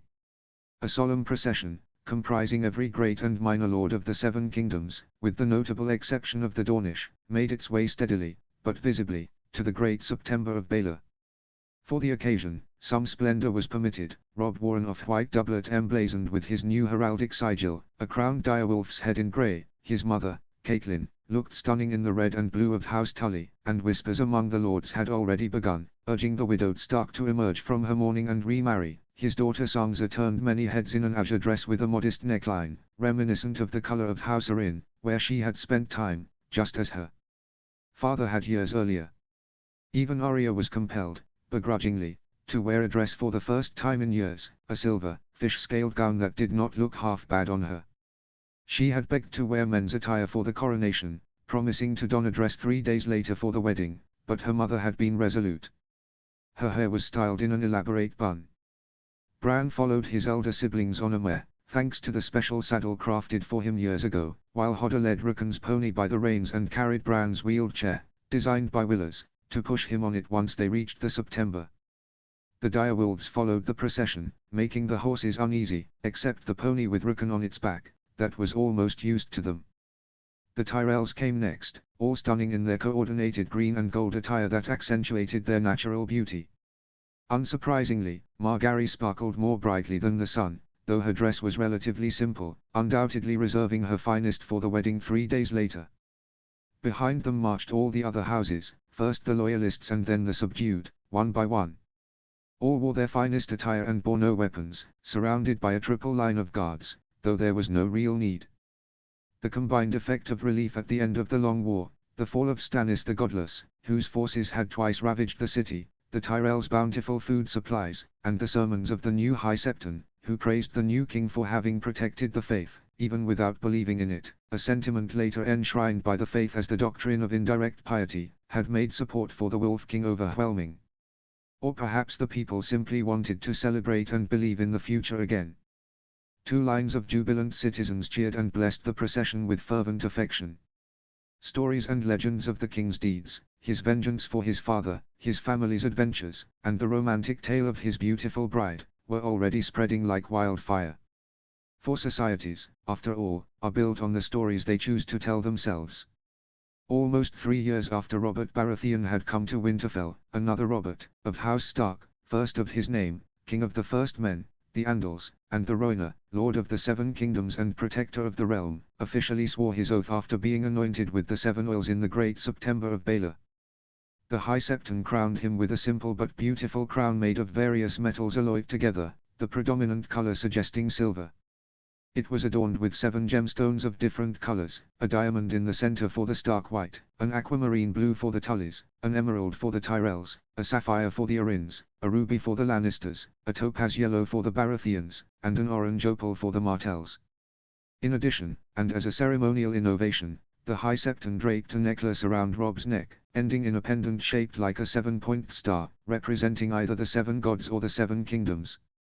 When Robb turned to face the congregation and swore to be a just and tireless king for his people, the entire hall erupted in a chorus of his name. Even greater cheers greeted him as he emerged from the September, welcomed by an enormous crowd to whom he promised protection and a tireless effort to erase the scars of war. These cheers echoed in every square of the city as the procession made its way back to the Red Keep. Though not everyone in the procession approved, Robb also swore an oath in the Godswood, before the Heart Tree. After leaving the direwolves in the Godswood to avoid incidents among the dense crowd, they entered the throne room. Before 1,000 witnesses, Robb Stark ascended, step by step, and with visible emotion, the stairs to the Iron Throne. For a moment, the steps seemed impossibly high, as if they stretched into the heavens. Each step made his legs feel heavier. But he climbed them all, turned, and finally sat upon the cruel seat. At the sight of him seated on the Iron Throne, a spontaneous motion swept through the hall, everyone knelt simultaneously. The enormity of the moment made Robb feel dizzy, and he was grateful no one could see the sweat glistening on his brow. It was, indeed, enough to make anyone's head spin. After a few moments of silence, a booming voice broke through the air. It was Great Jon. Long live Robb Stark, the king from the north. In an instant, the entire hall roared the same chant, repeating it 3 times, each louder than the last. The king from the north. Robb let the echoes fade and took a deep breath. His family, seated in the front rows, noticed his hesitation. But then Robb gestured to a page, young Willem Lannister, Kevan's youngest son, who hurried to retrieve a jeweled scabbard containing a sheeted sword, along with 2 other objects, a sheeted dagger and a scepter. Nervous but determined, the boy climbed the stairs as fast as his legs could carry him and handed them to the new king. Thank you, Willem. You may go. Robb Stark sat on the Iron Throne, the sword and dagger resting across his lap, the scepter firmly in his hand. At last, he spoke. Lords and ladies. Knights and gentlewomen. Some of you are my vassals. Others, my kin. Some are friends, while others were once my enemies. But today, you are all here for the same purpose. Because a new era begins. An era of peace for the 7 kingdoms and all its people. A peace born from a disastrous war, which must surely be defended against threats from within and without. Yet peace, nonetheless. I wish I could promise you I will be a good king. I wish I could vow to be just, strong, merciful, pious, and kind. But the truth is, I cannot know if such a promise is within my power. If recent events have taught me anything, it is that men and women are as just and good as their nature allows, but also as much as the circumstances in which they live permit them to be. And if circumstances do not always allow for goodness, my nature compels me to be honest, even when it would be easier not to be. So, I will be honest with you now, I will try. I know I am not perfect. But I also know that those I trust will help me remain on the right path. And though my decisions may falter, my intentions will not, to always do what is best for the 7 kingdoms and all its people, without distinction. A new roar erupted in response to these words. Then Robb lowered his gaze. Today, we inaugurate a new era. With the fall of the Mad King, we hoped stability would reign in the Seven Kingdoms, but, unfortunately, that was not the case. War came again sooner than expected. Now, you all know that I am a skilled commander and strategist. But it is a bitter gift, one that one would rather not have to use, and while I guarantee that I will wield it again against any enemy of the Seven Kingdoms, I would prefer disputes to be resolved without force. The only way to ensure this is for my dynasty to last long. On that note, I ask all of you to offer an applause to my stunning wife, Margaery of House Tyrell, the most beautiful woman in the Seven Kingdoms, whom I shall wed again in 3 days in the September of Baelor, in the presence of all of you, and who I hope will soon bless me with children. Margaery rose, turned, and offered a modest bow to the crowd, who cheered her. Then she cast a smile at her king, one capable of melting the wall itself. Robb continued. But as we celebrate life, we must also remember those who are no longer with us. All who fought and died in the war or because of it, those we loved or merely met for a moment, and who cannot share this day with us. I invite you all to join me in a moment of silence for them, and, if you allow me, I would like to dedicate this moment to the person most important to me, my father, Eddard Stark, Lord of Winterfell and Hand of the King, who died in this city 2 years ago. I miss him more than words can express. He taught me to do what is right, not what is easy, the king resumed, and that is the principle upon which I will build my reign. The moment of silence was heartfelt, in varying degrees, by those present, each for their own reasons. At that point, Robb seemed to contemplate the sword resting on his knees. When my father was killed, the ancestral blade of House Stark, Ice, was melted down by the infamous Joffrey Baratheon, the abomination born of incest, who sought to forge 2 weapons from it, one for himself and one for his uncle, though, as you now know, Jaime Lannister, the Kingslayer, was in truth his father. Yet, as you also know, events did not go as he planned. And so, from death must come life, and from tragedy, hope. I did the only thing possible. I commissioned one of the few smiths capable of working Valyrian steel, Thobo Mart, stand, along with your apprentice, Gendry. At those words, the 2 men stepped forward from a corner of the hall, drawing glances from the assembled lords. Surely, the smith could already taste the flood of commissions that would follow this presentation. I tasked them with forging a new sword for my family and dynasty. Robb stood, leaving the other objects on the Iron Throne, and drew the sword in a single motion, letting its blade gleam in the light streaming through the windows. Spontaneous gasps of awe rippled through the room. It was a magnificent weapon, a masterpiece worthy of legend, a smoky grey longsword, crafted for 1.5 hands. This is Silverfang, proclaimed the king, and from today until the end of time, it shall be the sword of the king of my dynasty, the Starks of King's Landing. All eyes were fixed on him, mouths agape. Bronze Yohn Royce seemed particularly satisfied. It had been his advice to his king to create new symbols that could inspire both lords and the common people alike, not to rely solely on existing traditions but to establish his own. An unusual suggestion, coming from a man who still wore battle armor inscribed with runes of the First Men, rumored to hold magical properties. Perhaps no one understood the importance of symbols better than he, whether they were old or new. And it shall be, the king continued, along with the crown, this necklace I wear and this scepter that will be held during official times, one of the regal symbols of my house, the House Stark of King's Landing, which must become separate from the Starks of Winterfell, as I cannot govern both directly due to my new responsibilities. Therefore, I have decreed that one of my brothers shall become Lord of Winterfell, Lord Paramount of the North, and also my temporary heir to the throne, until such a time as I have a male heir who has reached the age of 6. Some of you know that my brother Bran has distinguished himself in making decisions to protect the Stark lands. He is a worthy son of our father and a true heir to his ancestors. However, it is with a heavy heart that I announce that, due to the injuries he suffered during the attempt on his life by the Kingslayer, having witnessed the vile incest with his sister that started this war, he will not be able to have children. And therefore, he cannot carry on the line. Murmurs rippled through the crowd at these words, but Bran's face remained stoic. Rickon Stark, my brother, stepped forward. The young Rickon, just 6 years old, shuffled forward hesitantly, gently nudged along by Hodder and his sisters. Robb sheathed his sword and rested it on the steps before drawing a smaller weapon from its jeweled scabbard. This, he declared, is Silver Claw, the twin weapon to Silverfang, forged from the same Valyrian steel as Ice. Small fragments of that ancient sword are also embedded in the crowns, necklaces, scepter, and into the hand's pin. This shall be the dagger of the heir, and its possession will symbolize that the one who wields it is the designated heir to the throne. Robb sheathed the blade again and descended the steps, moving gently toward his younger brother to avoid frightening him. Kneeling before him, Robb said, loud enough for all to hear, "My brother, I entrust this dagger to you. But know this, when the firstborn son Margary Givesme reaches the age you are now, 6 years old, you will journey from Winterfell to King's Landing to present it to him." Rickon, still unsure but somehow sensing the gravity of the moment, nodded solemnly. He accepted the dagger by its hilt, though its weight made him wobble, and then returned to sit by his mother, who embraced him with tears in her eyes. The Tyrells had listened with satisfaction. They already knew all of this, of course. The men of the North were pleased because a Stark was the temporary heir.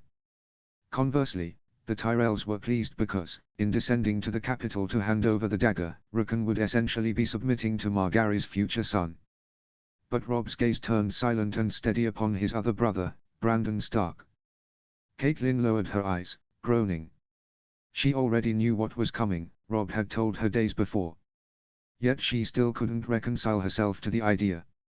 She had been separated from her children for far too long, and if there was one thing she could not bear, it was for her son, the king, to take more of them away from her. It wasn't that she didn't understand the reason, she understood it perfectly.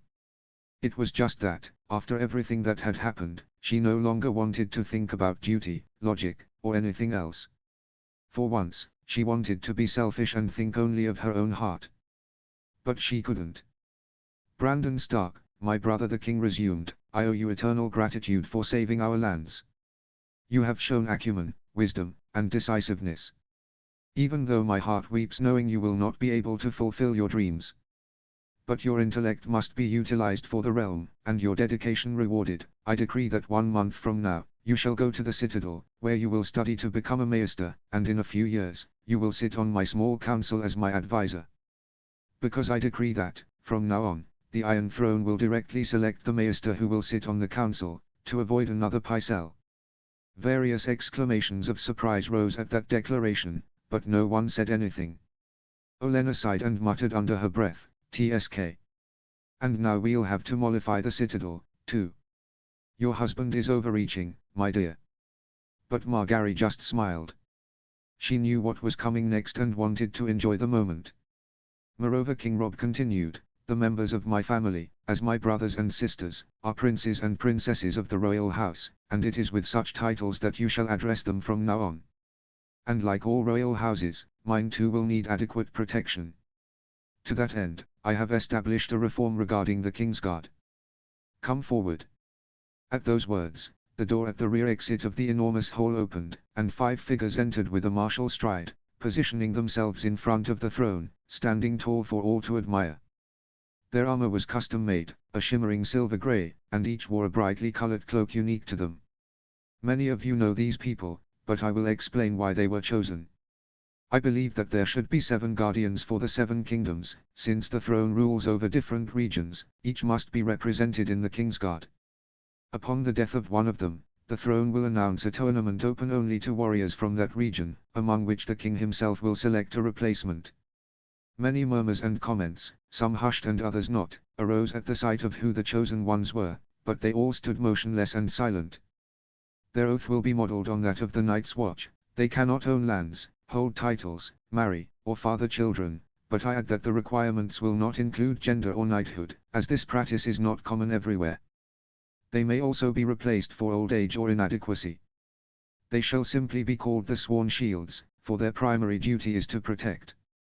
Furthermore, we shall pair each of them with a member of the royal family, whom they will protect during official occasions. Additionally, each kingdom will be represented by a different color of cloak: white for the north, azure for the Vale, blue for the Riverlands, red for the west, gold for the Stormlands, green for the Reach, and orange for Dawn, when the warrior representing that kingdom arrives. Indeed, it was evident that one was missing.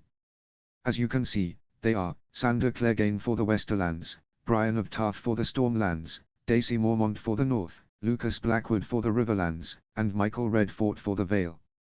A few days earlier. But are you absolutely sure, Daisy? Rob had asked her in a private meeting.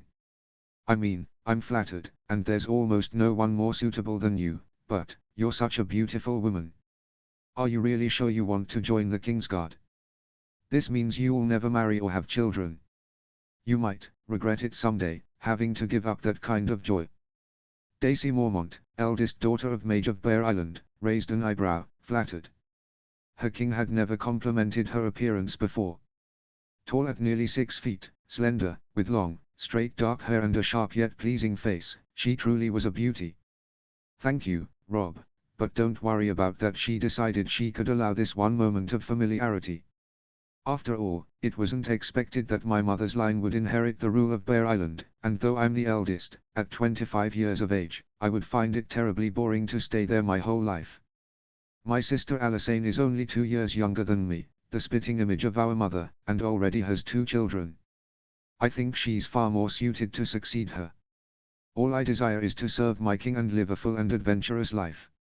As the people applauded, Sansa thought of poor Milestone, Robert Baratheon's bastard from the Vale, who had come to the capital with her as an attendant, hopelessly in love with Michael Redfort, despite him being 2 or 3 years younger than her.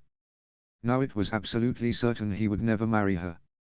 However, Rob modeled the new oath on that of the Night's Watch, the girl observed. It only says they cannot marry or have children, it's not explicit about other activities they might engage in. There were another couple of novelties. Daisy, instead of a sword, carried her iron mace at her side, while Lucas, in addition to his sword, displayed bow and arrows. Someone muttered comments almost audibly from the first rows. TSK. How disgraceful. To think the Hound was once Joffrey's guard dog, a loyal servant of the Lannisters. And now? How can there be, not even 1, but 2 women in the Kingsguard? The new king must be mad. Well, one doesn't even look like a woman, but the other is very pretty. What a waste. They say the ugly one killed Stannis Baratheon. Really? I heard she killed Renly instead. And the boys from the Riverlands and the Vale. They are both 17. I've heard of them, though, they are said to be quite skilled. But still, what kind of Kingsguard is this? A Kinslayer, that Clegane, and a Kingslayer.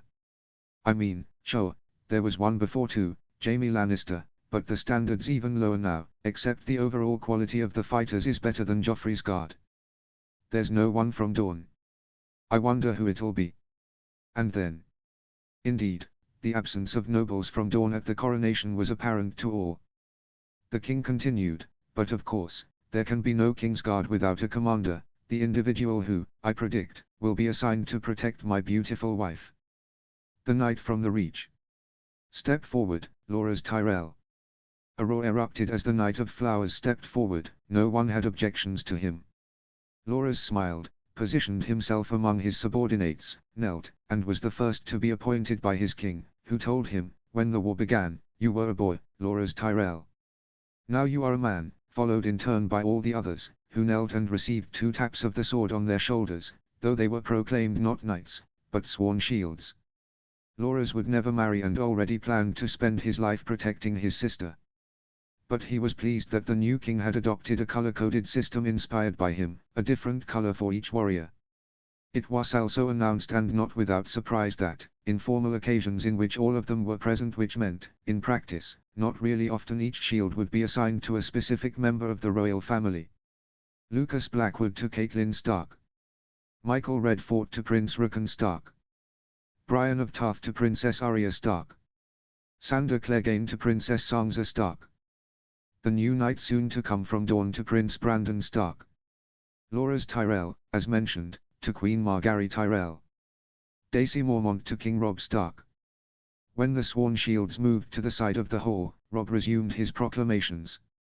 But even the capital requires protection. I name you, Robert Glover, the new commander of the Gold Cloaks, tasked with reforming the institution to better safeguard the city. The vassal stepped forward and knelt, accepting the appointment. Robb continued. I also decree that your wife and children may come to live here with you, should they wish to do so. Since your brother Galbart is unmarried, I further declare that your son, Goran, will inherit Deepwood Motte after him. The session went on, reorganizing the power structure of individual houses, region by region. But first, Rob had an important, general announcement to make. I understand that among those who fought for my enemies, there were individuals driven by different motivations. Some believed they were doing the right thing by supporting the heir of Robert Baratheon. Well, I declare today that being the rightful king is not enough if one behaves like a madman toward their people and vassals. This held true for the Mad King, and it holds true for anyone else. That said, those who initially supported Renly but later switched to Stannis cannot use this as an excuse. They should have supported him from the start. However, I believe that deliberately withdrawing support and abandoning Stannis the Godless should be considered a mitigating factor. Therefore, there will be harsher punishments for those who remained loyal to him until the end. I decree today that the Stormlands and Reach Lords who fought for Stannis Baratheon, as well as those of Dorne who remained neutral, shall pay a special tax amounting to 5% of their treasures, which the throne will use for state needs. Furthermore, Stormlands and Reach Lords who fought with him in the first battle will face territorial reductions and must cede their border fortresses to their more loyal neighbors. Lastly, Stormlands and Reach Lords who also stood with Stannis at the Trident must surrender hostages to houses of the throne's choosing. The king paused to let his message sink in. The punishment was severe but not excessively so, and the fact that it was scaled based on the degree of involvement was a surprise, though a welcome one, seen as a gesture of clemency, in general, though not by those who suffered it, having considered Stannis legitimate. Instead Rob resumed, the houses that betrayed their alliance with the king must be punished. I decree that the lands of the extinct Bolton House shall be divided among the Stark, Umber, Karstark, Hornwood houses, and the coastal area will go the Flints. The dread fort shall be burned to the ground and razed entirely. The Ryswell lands known as Sea Dragon Point shall pass to the Glovers, while the region around the lakes will be granted to the Tall Hearts. Roger and Roose Ryswell shall be sent to the Wall, and the house shall pass to the Middle Son, Ricard. The twins shall be granted to House Mallister, who will also take control of the lands bordering the Neck, while the remainder of free lands will be divided among the Vipren, Charlton, and Hade houses. The lands of the Brackens north of the Blue Fork shall pass to the Blackwoods. Lord Tytos's jubilant cheer could almost be heard, while those south of the river will fall under the direct control of House Tully, who will also inherit the lands of the late Lord Leicester. Rob had realized that one of the reasons for the chronic weakness of the Tullys compared to their vassals was that many of them were richer and could recruit more men. This needed to be remedied. Any cadet branch of Riverland's houses that married a male free is hereby disinherited. Not that it made much difference, all the free males had been sent to the Wall anyway. Since Lady Went has been unable to hold Harrenhal, I grant the fortress to a man of proven worth, who is also her relative through her mother, my great-uncle Brynden Tully. He shall inherit the lands surrounding the castle and will found House Blackfish there. He may marry, should he wish, or allow the house to rise and fall with him, perhaps ending the fortress' infamous legend. Later, the king summoned two young men who had been born bastards but were the last heirs of noble houses in the North and Riverlands. He had them kneel and legitimized them. Leon Snow became a Hornwood and inherited his father's lands, and he was betrothed to Willa, the second daughter of Willys Marndaeli, ensuring the Marndaelis maintained influence in the area. Jontos Rivers became a Daeari and inherited the otherwise extinct house. The king also decreed several other betrothals. Dumfried Dustin would replace the widow of his nephew as Lord Dustin, and Lady Jonella Sewin would be his bride. His loyalty would be rewarded with a larger fief than the one she had refused to steal from her younger brother, Clee, who in turn was promised to Beth, daughter of Roderick Castle. To Davos Seaworth, who refused to endorse Stannis Baratheon's black magic, withdrew from the war, and convinced the fleet to surrender, I grant lands 10 times larger than his current holdings, with which he shall found House Seaworth, taking part of the Whitehead lands, and becoming a lord. The old smuggler was relieved, especially for his surviving sons and daughter. He feared his moral choice of abandoning Stannis might have ruined them. And if the other lords called him Lord Turncloak for it, well, he couldn't care less. As for the Westerlands, Rob continued, and all leaned in to listen. Since there is no longer a House Clegane, those lands shall be divided between the Serets and Swyfts. Lands north of the Lannisters shall pass to the Sarsfields, while those to the northeast will go to the Lydons. Moreover, the remaining Lannister lands shall be divided horizontally. From Casterly Rock down, they shall belong to the Lannisters of Lannisport, who are now a separate house. The Lannisters of Lannisport were ecstatic. The fall of their region during the war had turned out to be their fortune, allowing them to supplant the hated cousins of Casterly Rock and become the new major branch of the family. A few days earlier, a private meeting. Robb had sought his wife's help with this delicate matter. I need to figure out how best to arrange the marriages. On one hand, I don't want these lands rebelling against me in the near future, but they've already lost, and I can't humiliate them too much. I understand that. I need to maintain balance. Kevan's eldest son must be compensated, and I must ensure the loyalty of Lannisport, which provides me with a fleet. They need to be strengthened, but not excessively. Margaery was pleased that her husband relied on her for this sort of task. Well, let's see, you could exploit their ancestral rivalry by granting them prestigious but ultimately less beneficial marriages, as long as you keep them marrying each other, second and third cousins. They'll feel they've supplanted Casterly Rock, but it will yield less than if they married into other houses, extending further influence over the region. And then Dama Lannister of Lannisport, married to a Greenfield, saw her children Lanthos and Isabel Greenfield secure advantageous marriage agreements. Lanthos with Lana, daughter of Damian, the last cousin from Casterly Rock, his sister Isabel with Adamar Brand.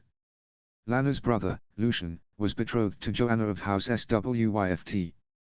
Tyra, daughter of Lanos, the 40-year-old heir of Lannisport and master of the Western Fleet, was promised to Martin, the eldest remaining son of Kevan. But it was Tyra's brother, Tijet, heir to his father and future lord of Lannisport, who received, in their eyes, the most prestigious match. I have sent emissaries and diplomats to Sunspear, the king announced, and I confirm that Myrcella Baratheon will return to King's Landing, where she will be betrothed to Tijet Lannister of Lannisport, and both will remain here at court as guests of the king. Another roar erupted at the announcement. So, the fact that she was herself a bastard born of incest was conveniently ignored when it suited them.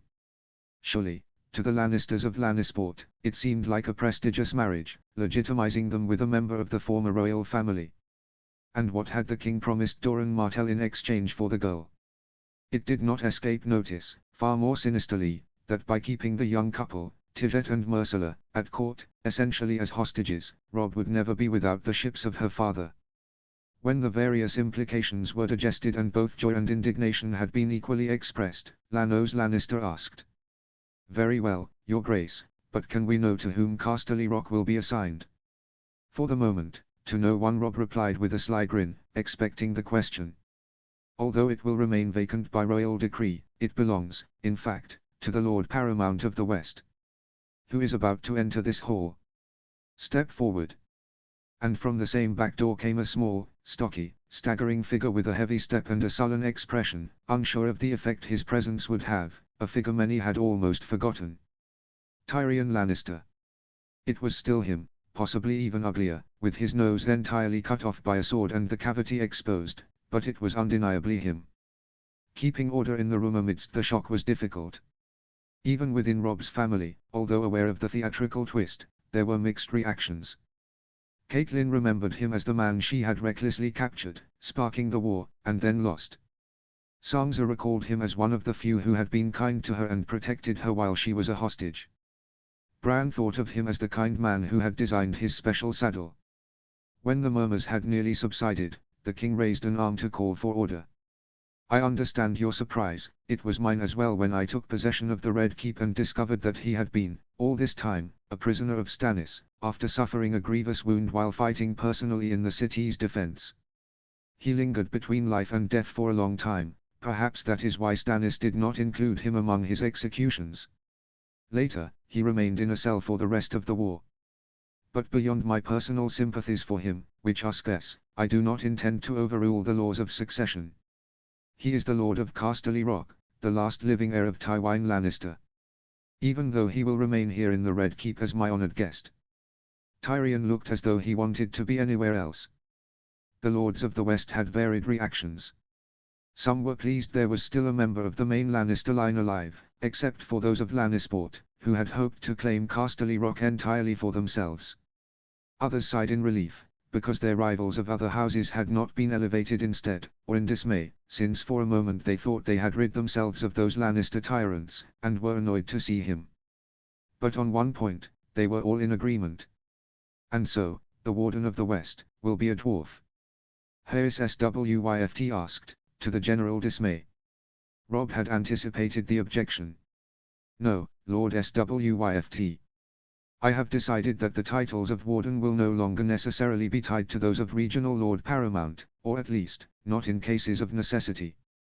In this instance, the Warden of the West will be Adam Marbrand.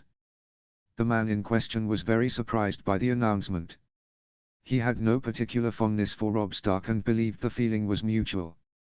But while the other lords cheered the news, Marbrand was highly popular in the West as a great warrior. Adam realized that the king had made the decision not only for political expediency but also out of a certain respect for the old foe. TSK, well played, young wolf. I have to admit it. With the distribution of power in the West settled, someone asked the king. Does this mean that the other three wardens, too, will not be the regional lords paramount either, your grace? Robb nodded and explained. After all, you must remember that two of them are children, 6 and 8 years old. On that note, I will now make the necessary announcements. My brother Rickon Stark is Lord of Winterfell and the Lord Paramount of the North, but until he comes of age, which means for the next 10 years, I decree that my mother, Catelyn Stark, will be his regent and guardian. Catelyn briefly closed her eyes as all eyes turned toward her. While the Warden of the North will be Great Jon Umber. The Northerners erupted in cheers for the massive man, who swelled with pride.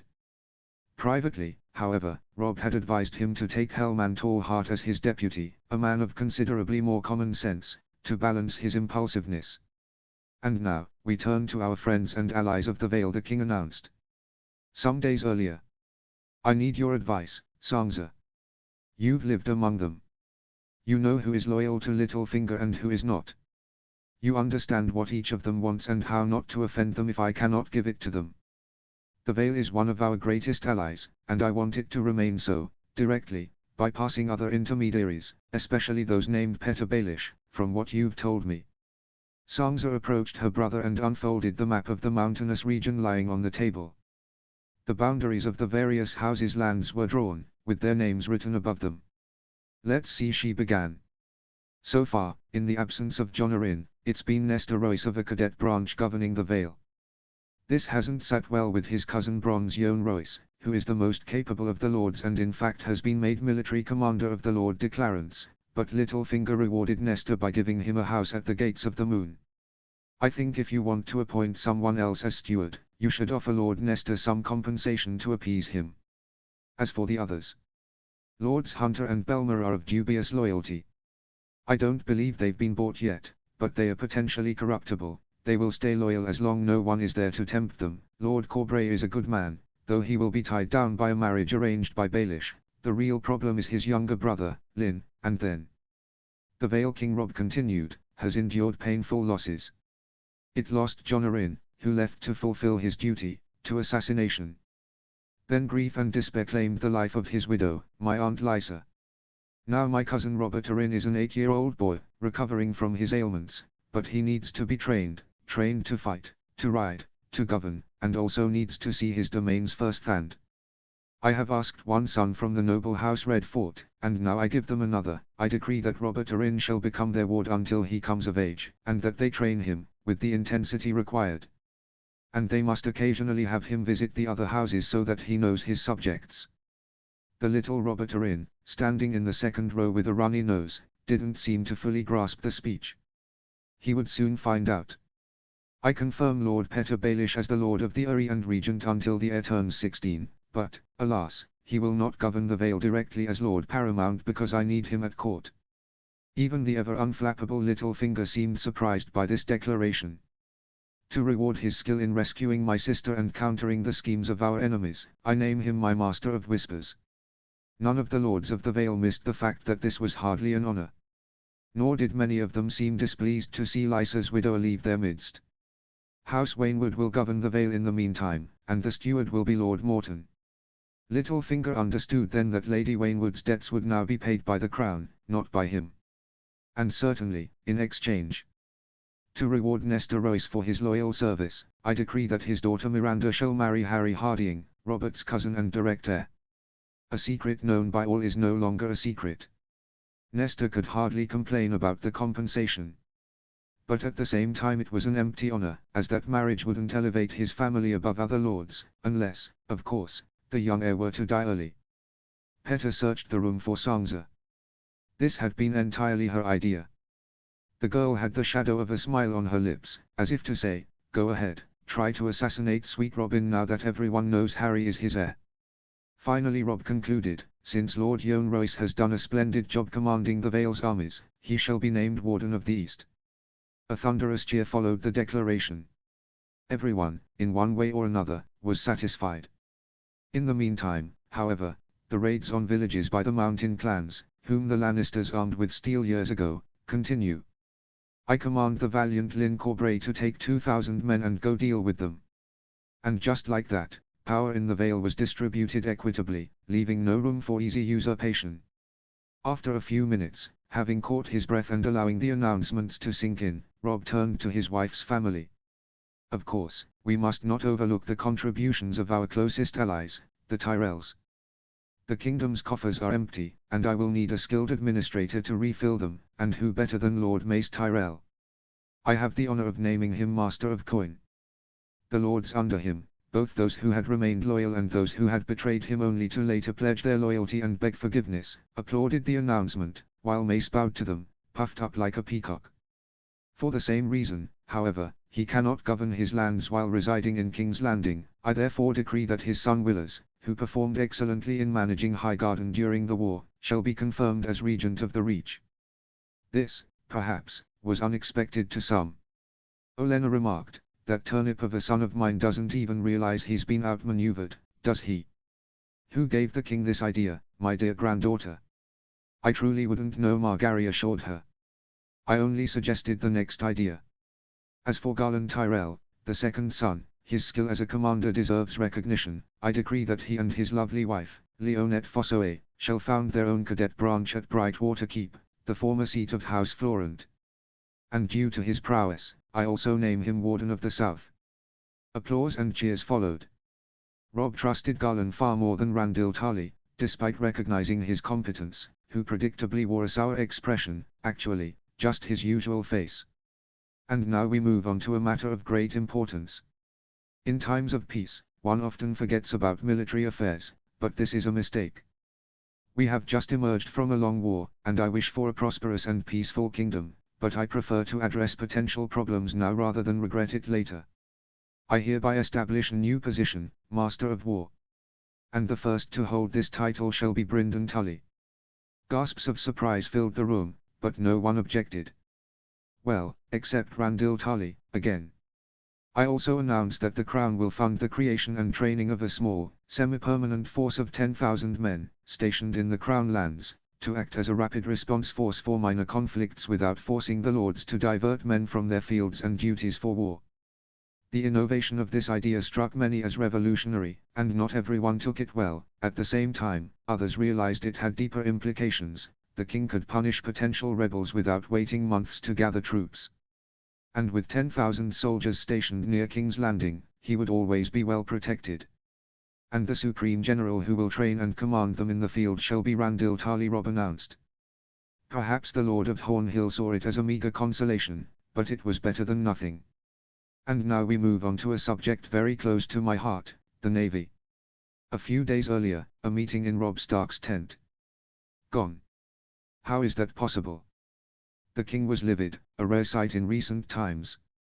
Well, it's unclear, to be honest, Mace Tyrell lamented. Lord Paxter claims he arrived with his 300 ships at the Iron Islands, and indeed, he found 100 enemy ships ready for battle, which engaged him, and he defeated them all, decimating their crews, sinking half of them, and occupying the entire archipelago. You can't say he didn't do his duty, protested his Lord Paramount. Right. But then explain to me how it's possible that another 600 ships escaped his notice and headed south without him realizing it. 600 ships, Lord Mace. Not 6. And what if they were warned by someone from Lannisport? We can't necessarily trust them, suggested Randyll Tarly. That wouldn't make sense. Their fleet was positioned to prevent the contenders for the Seastone Chair from raiding to strengthen themselves. They hate the Crickens even more than we do, corrected Brynden Tully. And what have the prisoners said? Asked Theon Greyjoy. The poor maester who had received the raven's message read it again. It seems that your sister, Lord Theon, Yera, was one of the candidates to succeed your father. She was fighting against your uncle Euron Greyjoy, but she was at a disadvantage. It appears that Crows I killed or had 5 or 6 other Ironborn lords assassinated, yet their men still sided with him. No one knows what he promised them. However, when Yera was in grave difficulty, he left with the entire fleet. The Iron Islands are nearly depopulated now, with only a few adult men remaining, mostly women and children. It seems Euron had foreseen Lord Paxter's arrival far in advance. It almost seems like some kind of sorcery. Robb, clearly displeased, confronted him sharply. I want a better explanation. The poor man sweated, swallowed hard, and then said, well, sire, perhaps there is an explanation. 200 years ago, before the Dance of the Dragons, Elissa Farman, a young woman who became a ship's captain, is said to have sailed westward into the Sunset Sea, far beyond the usual known routes, discovering islands with strange animals, according to those who returned. And then she went even farther, until she vanished. And what does this charming little story have to do with us? Well, my lord, perhaps Crow's Eye made his fleet take a wide arc westward, hundreds of miles into the open ocean, heading south, while Lord Paxter sailed northward, close to the coast, and thus couldn't see him. Euron may have override him. A long silence followed. That would theoretically be possible, Mace Tyrell contemplated, but to execute such a maneuver with 600 ships. It's something only my uncle Euron could ever manage, concluded Theon. And in any case, to do this, he must have received news of Paxter's arrival well in advance, commented the Blackfish. Could it really be another sorcery? In any case, Randall Tarly reported, Euron Greyjoy and his 600 pirate ships have been spotted farther south, at the Shield Islands. They stopped briefly, almost only to resupply with water. They still killed 100 people and abducted 50 women to make them salt wives, and then disappeared again into the waters near dawn. Damn them, Robb growled. I will not forget this. We will hunt that pirate down, anywhere in the world if necessary. I've never been there, Theon said hopefully, but isn't the Sea of Dawn a real nightmare of shoals, whirlpools, and contrary currents? Maybe half his fleet sank there. But someone from Dawn should have warned us, objected Brynden Tully. And finally, they were spotted by fishermen in the Stepstones a week later, concluded Petter Baelish. It seems they headed east, destination unknown. Even if they went as far as Yeti, they will not escape my vengeance, Robb growled. Sire, they are beyond our reach, Yohn Royce, silent until then, pointed out. It's possible Euron Greyjoy intends to use that fleet to become a large-scale pirate or mercenary. If he had wanted to attack us, he would have done so by now. I suggest we strengthen the royal fleet to defend ourselves in case he returns, and in the meantime, place a bounty to gather more information about him and his band. Robb still fumed over the situation. He was more grateful than ever to have all that wildfire, which the imp had used so effectively against ships. But so many things needed to be put in order. In times of peace, the royal fleet is a powerful deterrent against external enemies, as well as a means of ensuring the safety of diplomatic missions. In times of war, beyond naval battles, it is essential for rapid communication and troop transportation. Now, the fleets of the Seven Kingdoms are many and varied, nearly every region has one.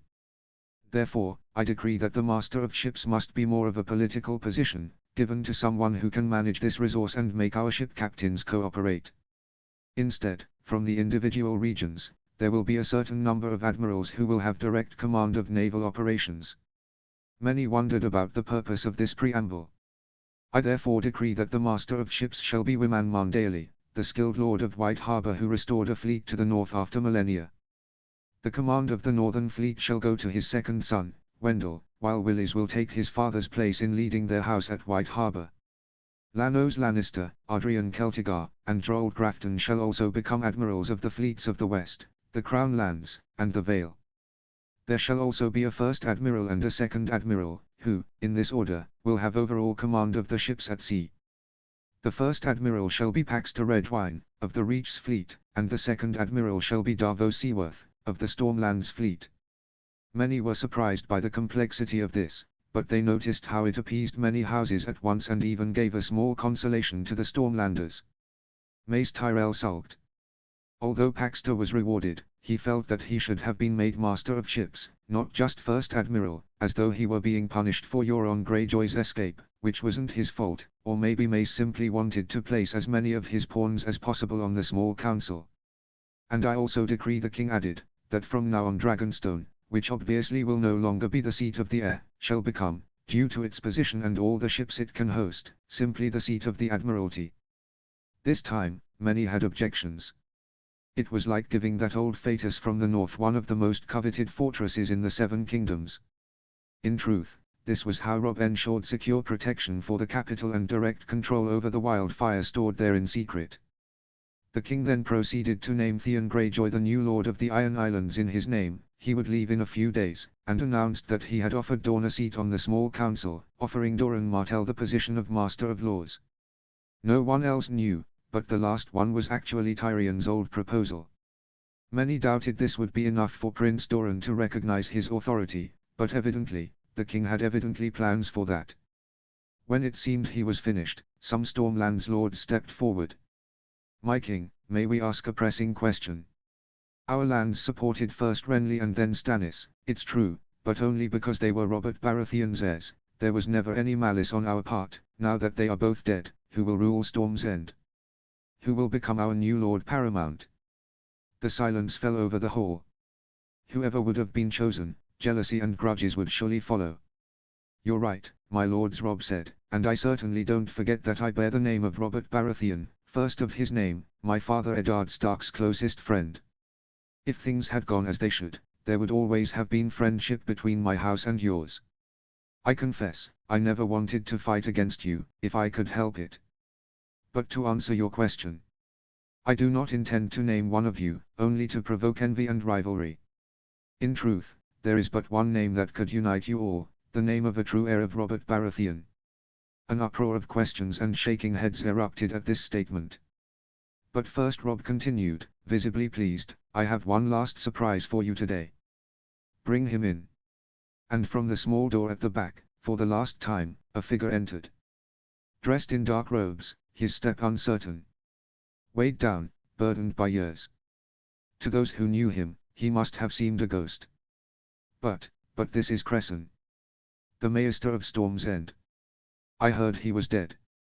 He poisoned himself trying to kill Melisandre. How can it be him? It's a trick. A deception. Sorcery. Silence, my lords. Silence. Robb ordered, raising his arms. I assure you there are no tricks, no sorcery, though I myself was astounded when I heard the whole story. The old Maester began to recount, once the uproar had settled, for those, nearly everyone, unaware of it, how he, ever faithful to the Baratheons of Storm's End, had begged Stannis, whom he loved as a son, not to heed the sacrilegious and profane words of the Red Woman, Melisandre. But his king had not listened. So Cresson, an expert in poisons and antidotes, had taken a desperate measure. He tried to poison the sorceress, even at the cost of his own life. He had her drink from his own cup, but, as many nobles witnessed, he collapsed dead while she remained alive, convincing Stannis of her powers. "Then why are you here?" someone asked. "A legitimate question," the old scholar replied, "and I am just as astonished as you. I owe my life to my years of study and to the loyalty of Pylos, my attendant. He had seen me with the poison in hand and deduced what I intended to do, and he didn't want to see me dead. Over the years, I created an antidote for every known poison, and in some cases, if taken in advance, these substances act as immunizers. They prevent the poison from working, either partially or entirely. Pylos, unbeknownst to me, had warned Davos Seaworth of my intentions and given him the immunizer to slip into my cup unnoticed.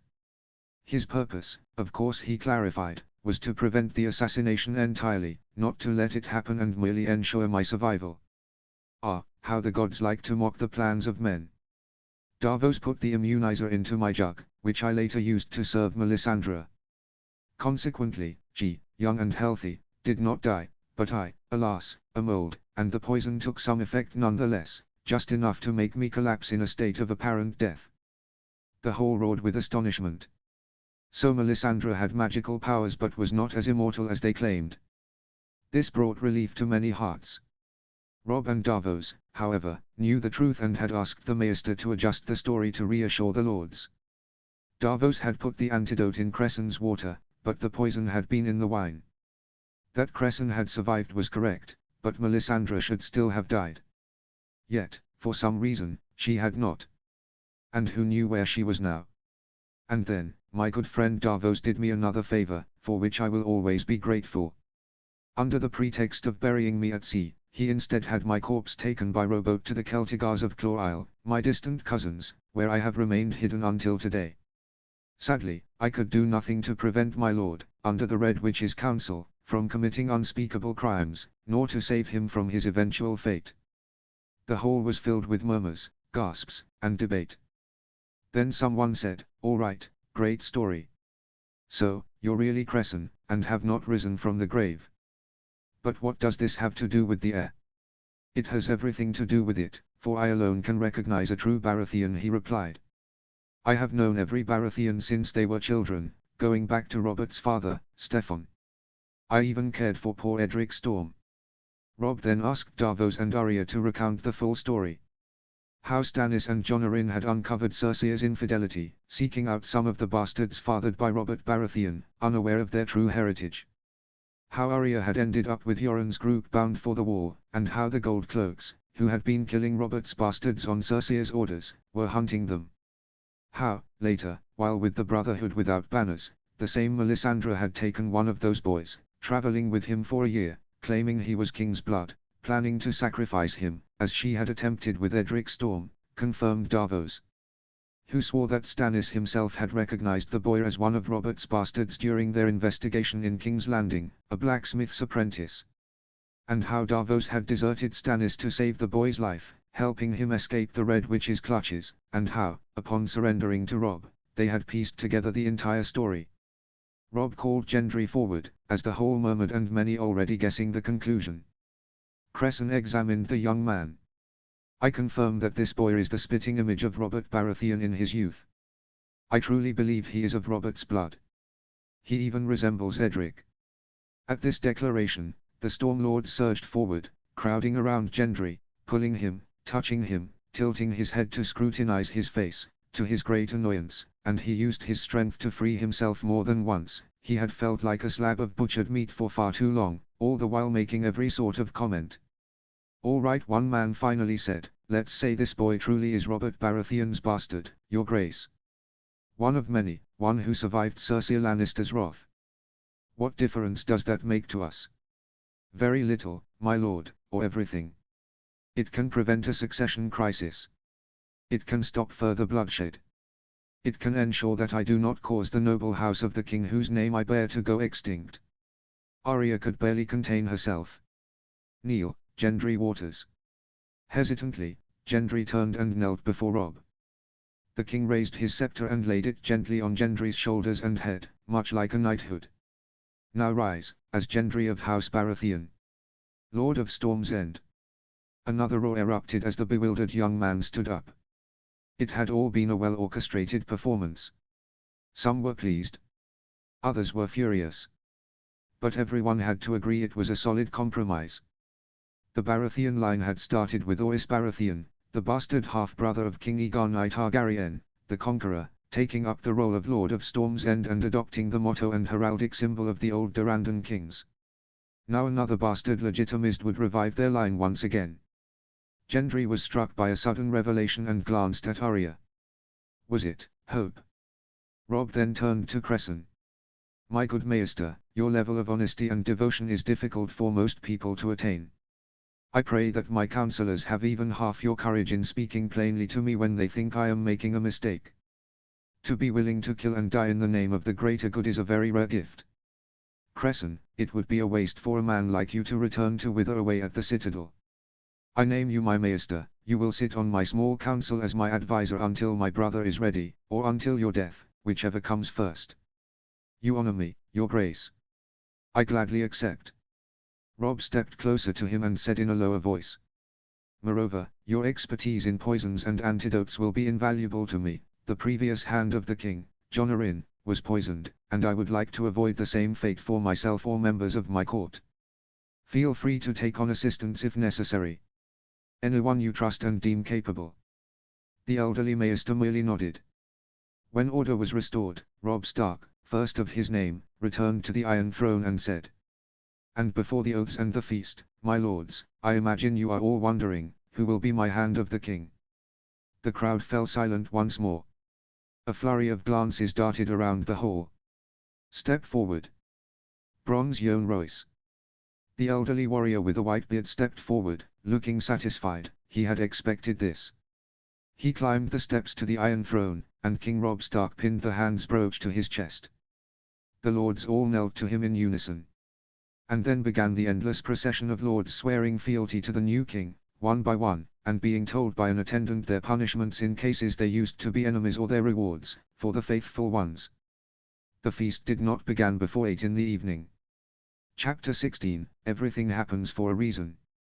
As strange as it might have seemed, in the month and more that had passed between the Second Battle of the Trident and the coronation, Catelyn Stark, who had stayed as close as possible to the children she had never hoped to see again, had hardly had the chance to exchange words with Petyr Baelish.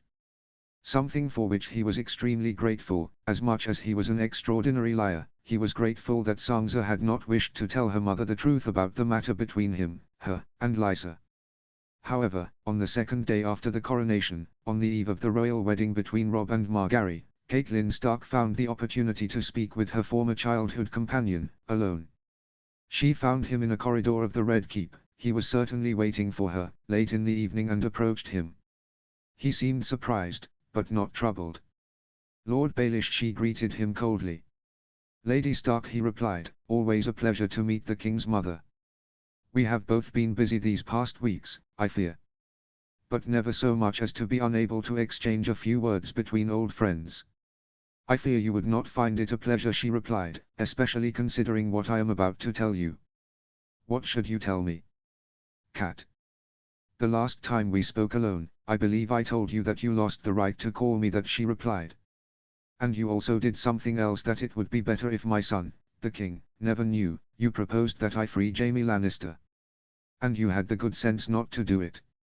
I never had the chance, and the situation made it unnecessary, fortunately. But you promised me that if I had done it, I would have gotten my daughters back. Both of them. Instead, even then, you lied to me. Arya had not been in King's Landing for months. If I had told you, you would not have done it. And so, you would have never seen Sansa again either. But fortunately, things turned out differently. I took care of saving her, as you well know. So, my intentions were truly those. I believe no one knows what your intentions are, Petyr Baelish. Not even you, perhaps. I have the idea that they change constantly, like clouds in the sky. Now you think that, as gratitude for your support, the fact that you betrayed Ned has been forgiven. It has. But I warn you. It has not been forgotten. And this leads me to ask myself, what else have you lied to me about? What do you mean?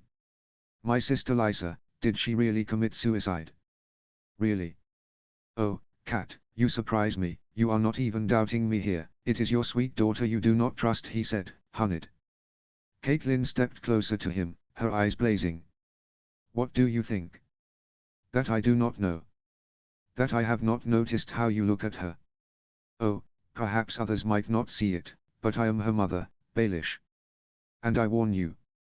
Try to touch her with even a single finger. I assure you, I have never. I do not trust you. Every word you say is poison. Lying comes as naturally to you as breathing. Is this the truth, Petyr? Did you do all this because you could not have me, so many years ago? Delivering Ned to the Lannisters, and then, seeing that I hated you, settling for my daughter.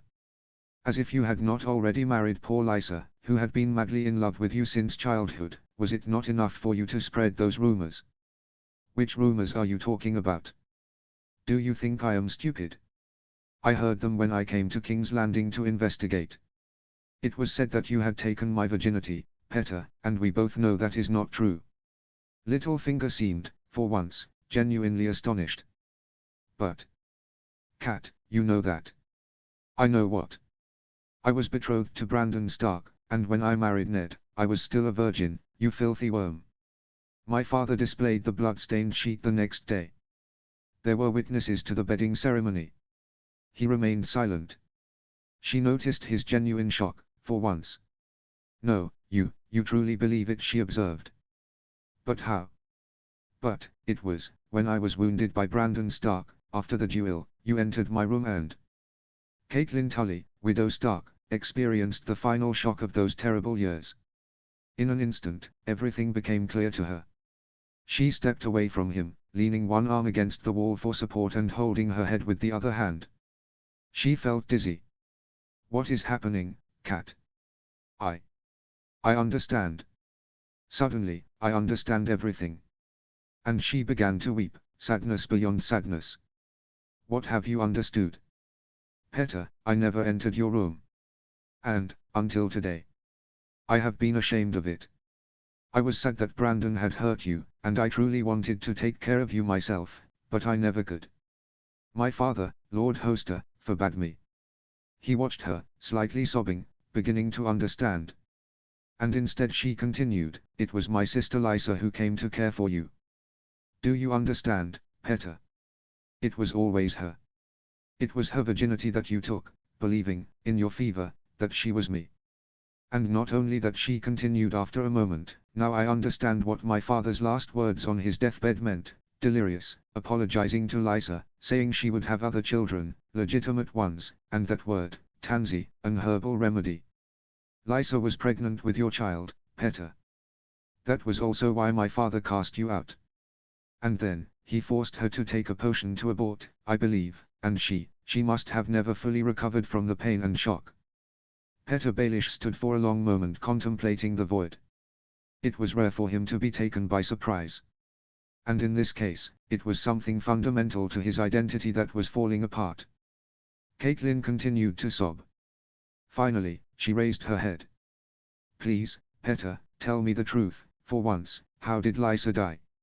Littlefinger looked at her incredible blue eyes, filled with tears. How could anybody lie to that? Kat. I assure you. I am sorry to have to tell you this, but... Lysa was a very disturbed woman, more than I ever imagined. If I had known, if I had imagined, maybe, I could have prevented.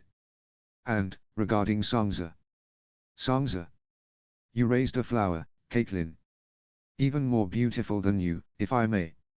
And clever. Well, in that regard, she has learned a little from me, as well. And you're right, I had an interest in her, I admit it. Politically, however. She was a sort of life insurance for me, once the Lannisters were defeated.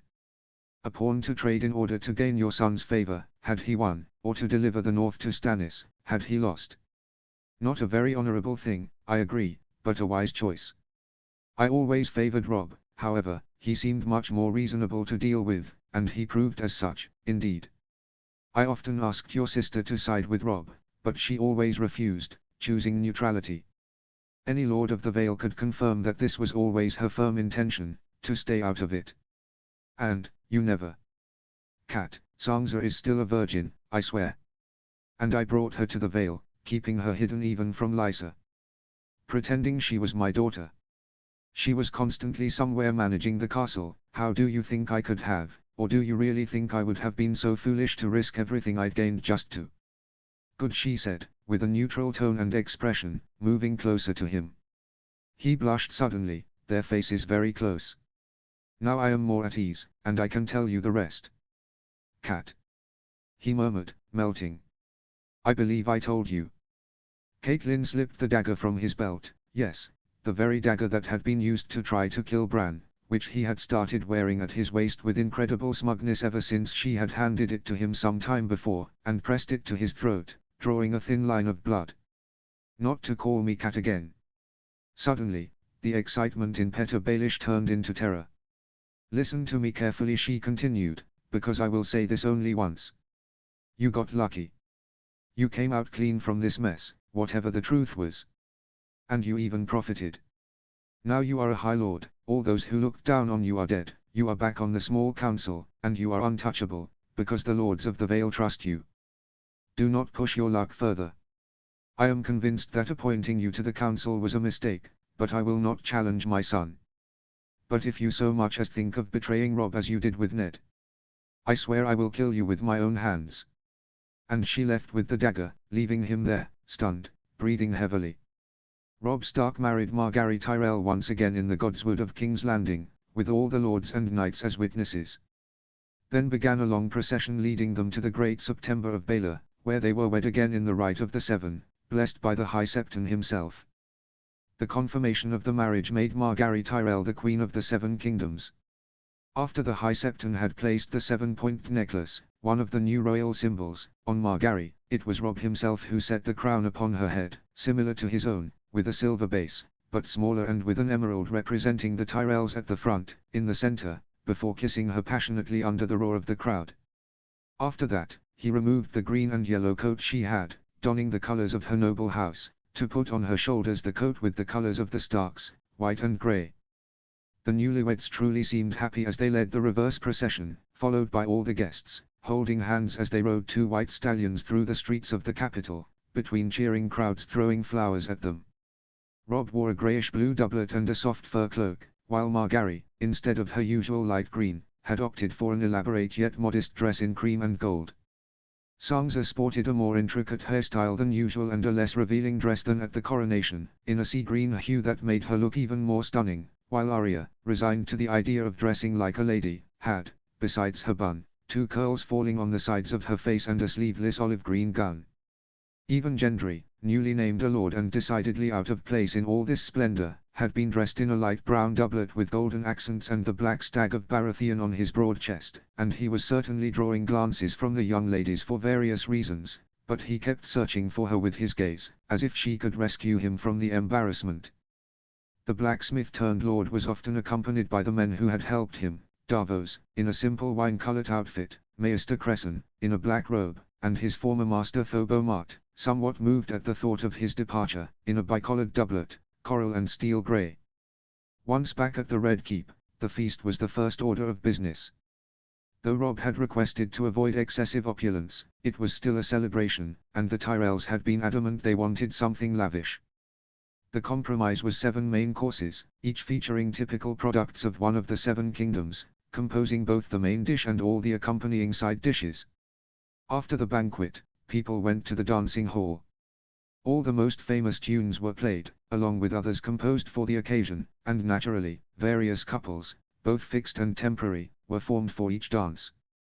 Robb and Margaery made a truly beautiful couple. She was radiant and looked straight into his eyes with her green irises, dancing with such grace that she seemed to glide above the ground. "Have mercy on me," Robb said jokingly. "I fear I'm not as good a dancer, and I'd rather it not be too obvious to the onlookers." "Oh, don't worry," she replied. "You have all the time in the world to learn. For now, just follow my lead." Olenna Tyrell, dressed in gold, observed them, thoughtful. All in all, things were going really well. As the dances continued, the couples parted to allow everyone a chance to dance.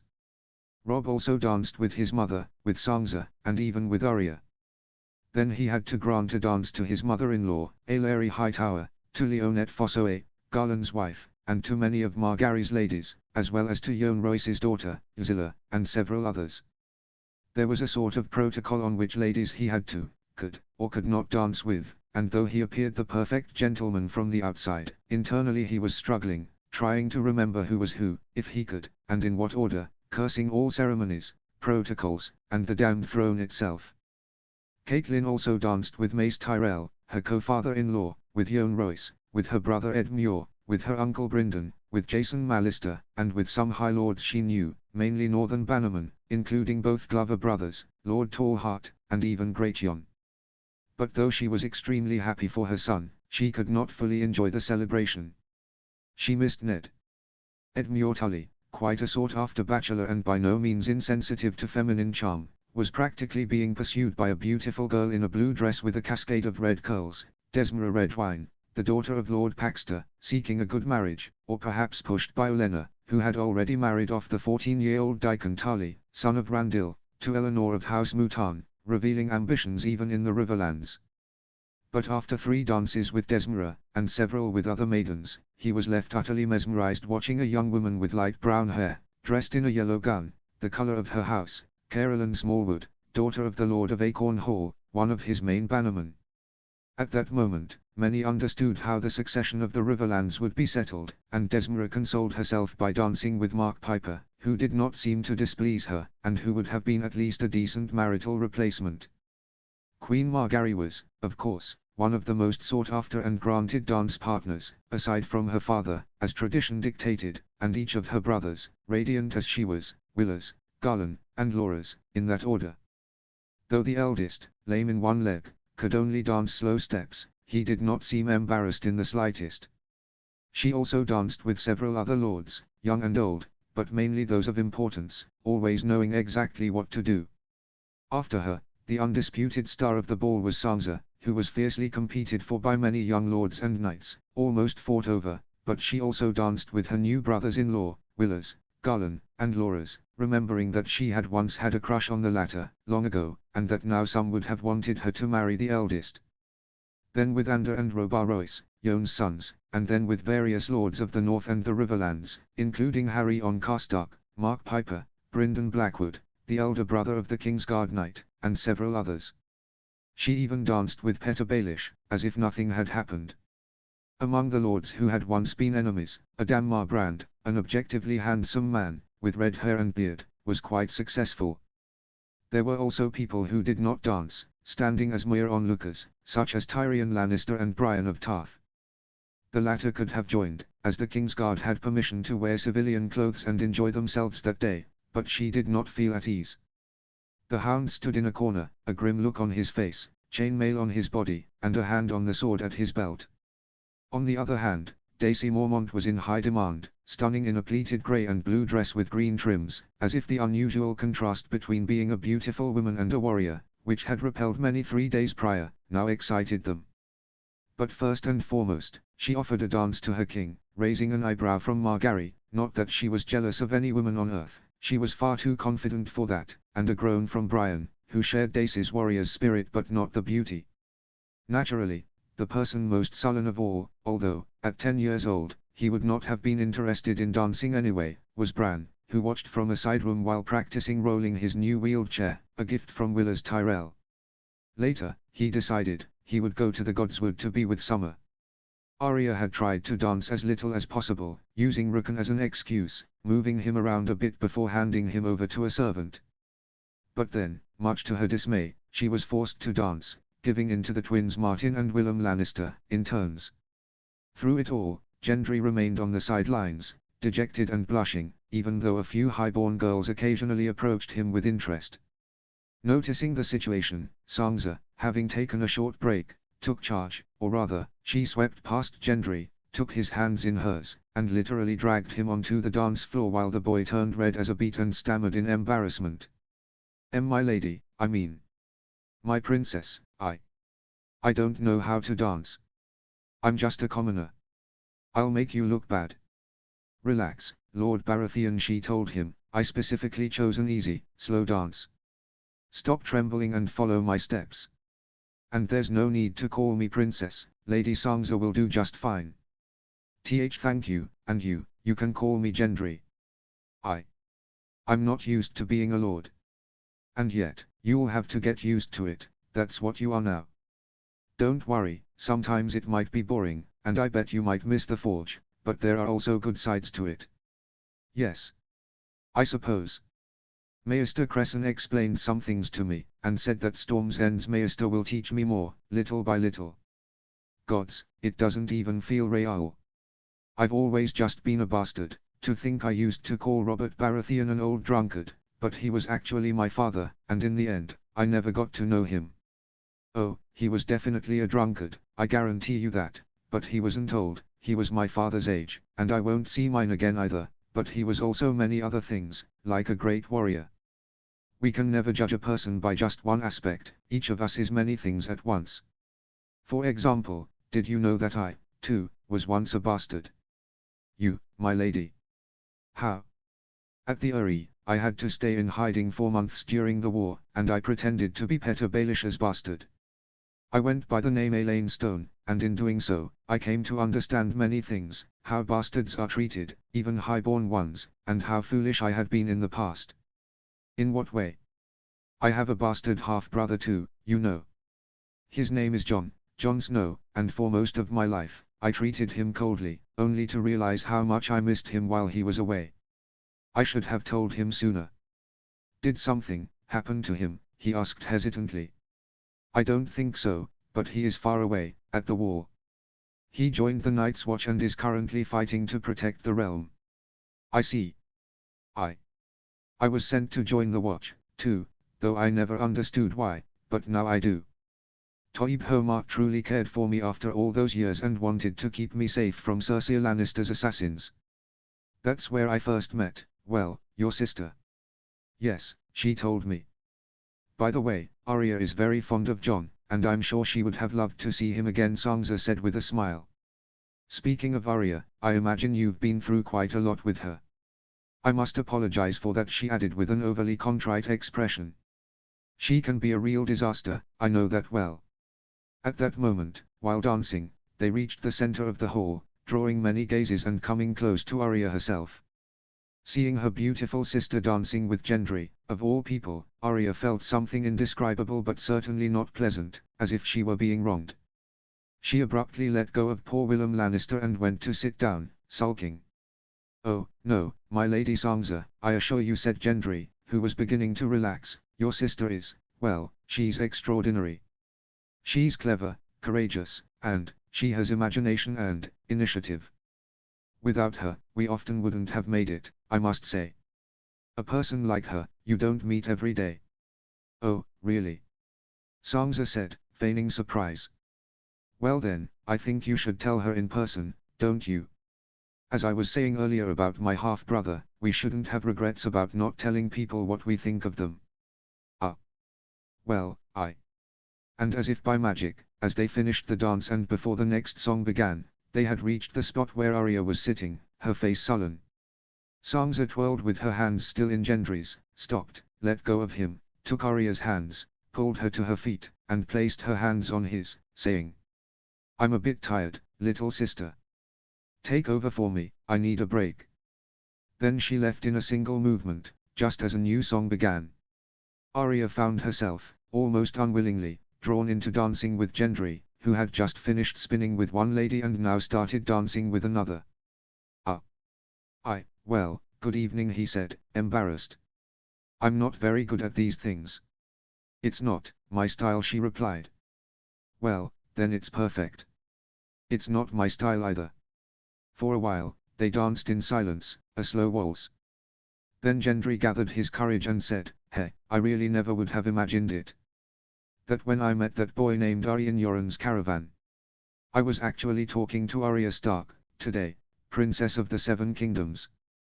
I'm not a princess, she protested. Of course you are, he insisted. Maybe in title, but not in manners. I don't think I'm really cut out for it. Do you think I feel cut out to be a lord? I became one 5 minutes ago, basically.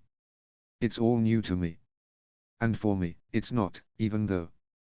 I must admit, I spent my whole life wanting to run away from what I had, from what I was supposed to be, and when I really had to run away, I dreamed of coming back, not necessarily to this world, but to the people in it, my family. I understand, he said, though in truth, having never had a family himself, he didn't fully understand. But I'm happy about something else, too. What? Well, for a moment, when I saw you again, I thought we were in two separate worlds, but now, as a lord, I still get to be part of your world, so to speak. She looked up at him. She didn't know how to tell him. At that moment, the ballroom doors swung open, and heralds announced loudly, Your Majesties, honored guests, we beg your pardon for the interruption and the delay, but the guests from Dorne have arrived.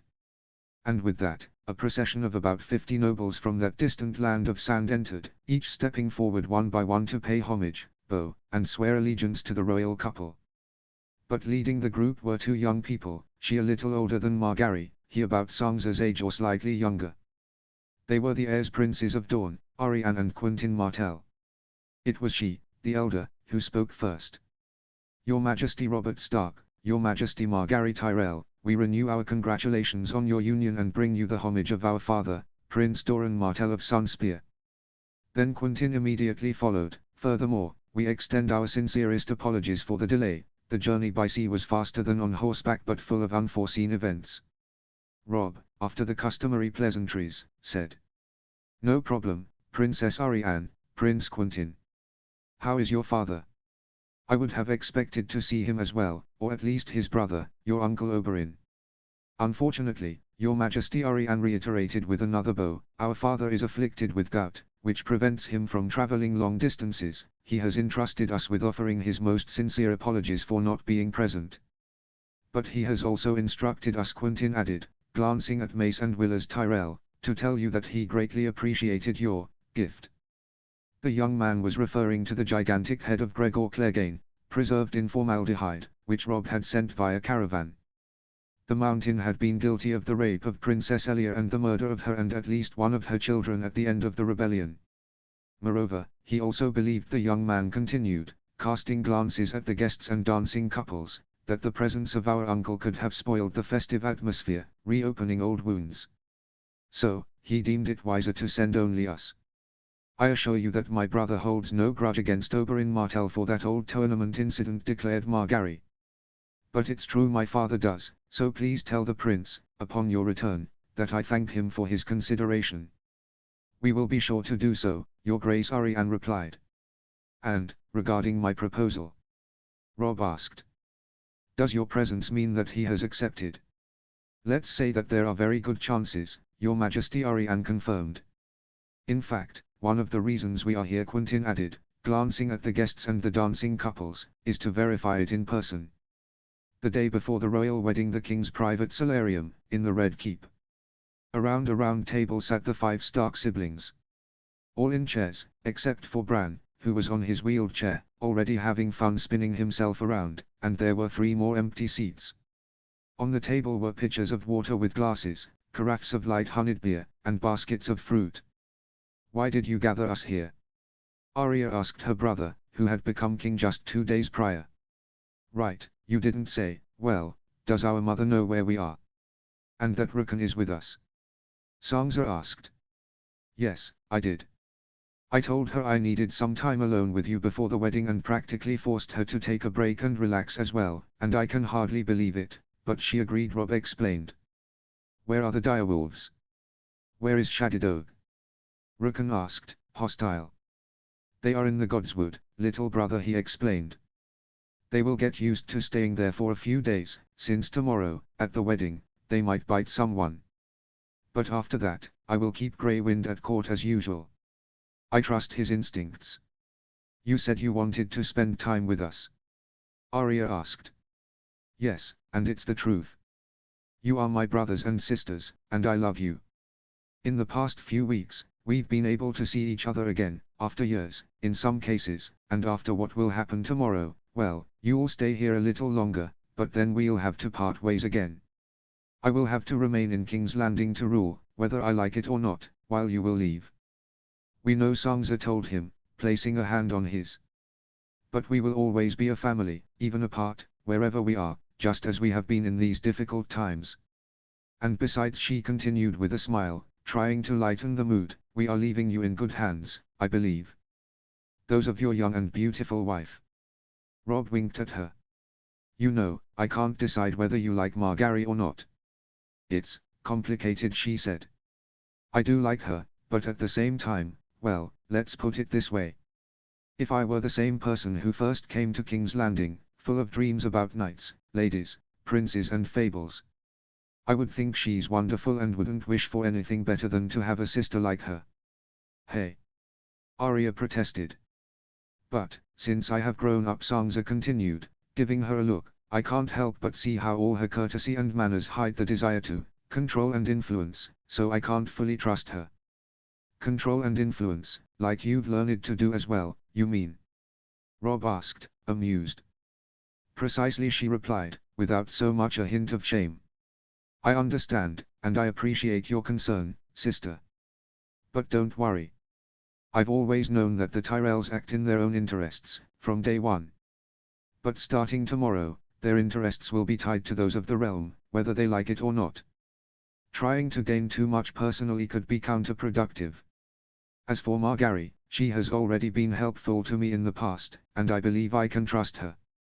I want this marriage to work since the kingdom depends on it, but I will try not to be too influenced. Arya was still doubtful. She just didn't like Margaery. Instead, she said, "So, you want to spend time with us? We could have gone to the Godswood." "Yes, it's a safe place, and maybe we'll go there later, but it's still not isolated enough for what I need to do," Robb said enigmatically before continuing. "But first of all, I want to tell you that I am proud of you, my siblings. Of all of you.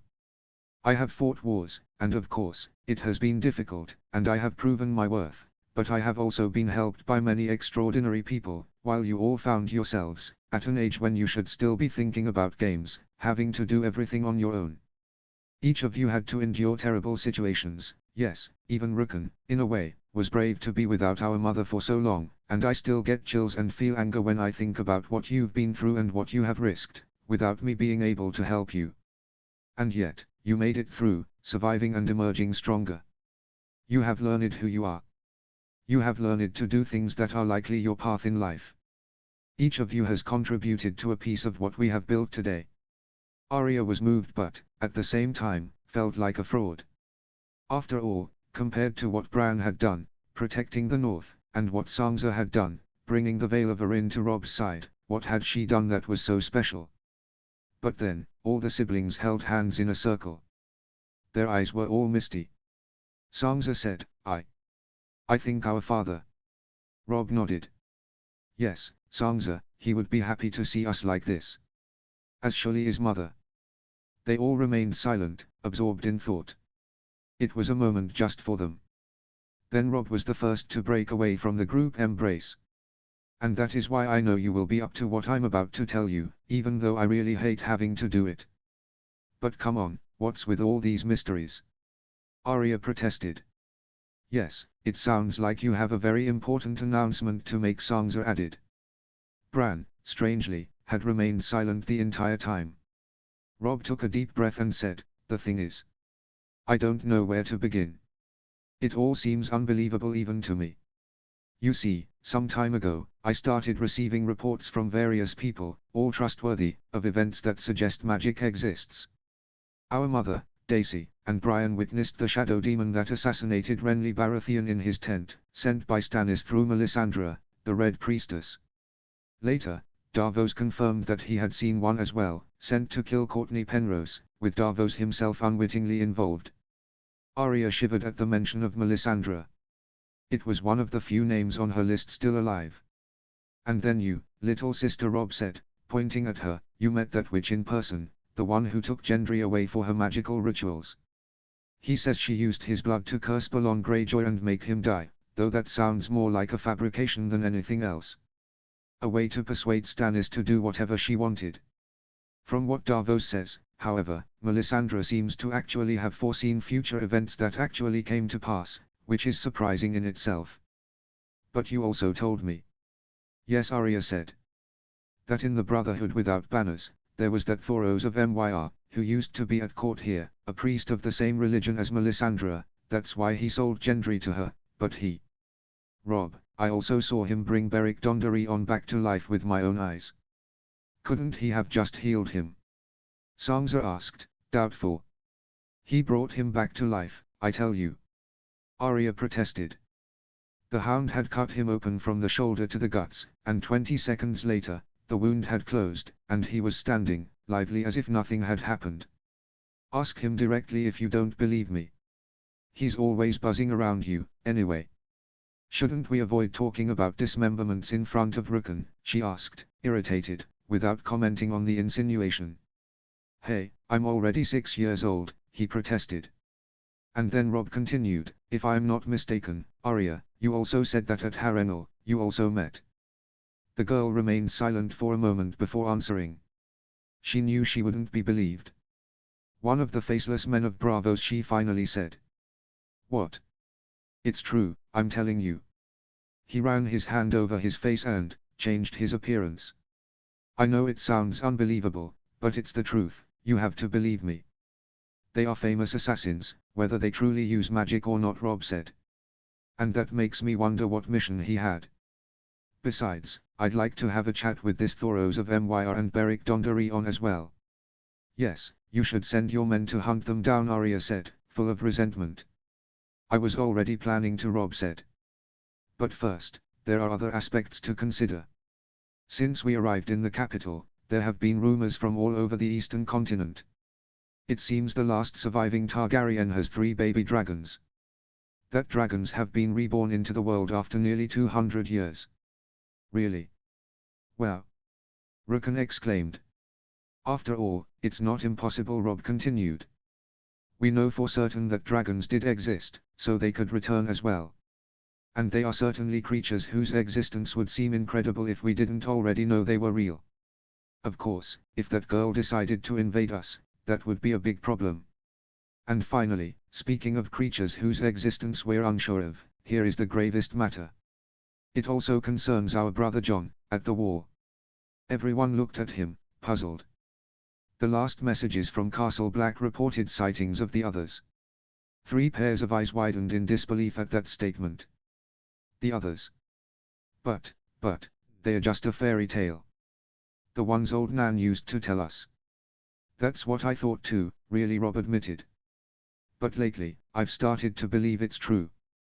For 2 main reasons. First of all, the Lord Commander of the Night's Watches, or was, since it seems he's dead, Jeor Mormont, a man in whom our father placed the utmost trust. He wouldn't send false reports in the ravens he dispatches across the 7 kingdoms. And he writes that the dead have started rising from their graves. A stunned silence followed that statement.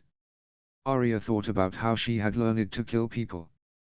But how do you kill someone who doesn't stay dead?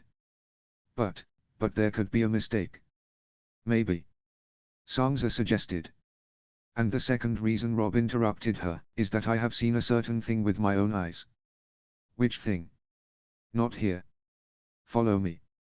So, the royal family went out, with Sansa pushing Bran's chair, and they all went to the Godswood, the one place in the entire Red Keep where no men of Andal descent could be found. Actually, it seemed completely empty, save for their direwolves, playing in the background. And at that moment, something happened. Rickon threw his head back, and his eyes turned white. Sansa gasped, stepping back, and, strangely, it was Arya who let out a scream. Their little brother began to speak in a voice that could not be his own, a cavernous, terrifying voice. You took your time, Robb Stark. Calm down, Bran intervened. Rickon is fine, I assure you. The one speaking is someone else, using his body, as a conduit. He's not harming him. What? Someone else is speaking through him. And who the hell would that be? The 3-eyed raven, Bran replied confidently. The 2 sisters looked at Bran, who seemed to know more than anyone, then at Rickon again, then at Robb, who was disturbed but not surprised. Who the hell is that? And why don't you seem surprised? Well, actually, Bran began, the 3-eyed raven, from what I understand, is a legendary figure. There is one in every generation. He is granted the power of the ancient children of the forest, the first worshippers of the weirwood trees. And his duty is, to watch over the world. To maintain balance. The 2 girls remained silent for a moment. Then they cast an inquisitive look at Robb. Yes, this isn't the first time I've seen this, their elder brother, the king, confessed. In the past, he has already contacted me, without revealing his identity. And then, last week, he spoke me about Bran. And he asked me to arrange this meeting so he could speak directly with you as well. He said that, otherwise, you wouldn't understand. But, Bran, do you know this 3-eyed raven personally? Yes, Bran nodded. He's the one who has appeared in my dreams ever since Jaime Lannister pushed me from that tower. In short, Bran explained all the dreams he had had since waking up and how some of them had turned out to be prophetic. It was by learning to interpret them correctly, he said, that he had been able to save Winterfell both times, first from the Ironborn, then from Ramsay Bolton. His sisters listened, mouths agape. You see the future? Arya asked him. Not exactly, Bran explained. Sometimes, in dreams, I see images of what will happen in the future. Like a painting or a theatrical performance. But they are symbols. Metaphors. I have to figure out what they represent. And they don't come very often. And you knew about all this? Sansa asked Robb. I only found out he was in contact with Bran a week ago, to be honest, Robb replied. But the three-eyed raven had already contacted me some time before. What? When? The first time was in a tent with Garland Tyrell, he said. Right before the battle against Stannis, the first one, at the God's Eye. The raven, back then, I didn't know that's what he was called, possessed him. His eyes turned white, he started speaking in that voice and, well, I nearly drew my sword, to be honest, it almost gave me a heart attack, he admitted. What did he tell you? I gave him a prophecy about his future, the voice coming from Rickon replied. For one reason only, to make sure that, later, he would believe me. He needed to know that my powers were real. That I spoke the truth. And, what did he told you to prove it? He told me something about a request from my bannerman, one I had already accepted during the meeting that had just ended. That would cause great suffering at first, but great good would come from it later. What does that mean? The Freys and the Brackens asked to be placed on the right side of the formation, while the Boltons and the Ryswells were assigned to command the rearguard cavalry. The very ones, who later betrayed you. Exactly. The great suffering was that they were in the perfect position to encircle us, along with Stannis's troops.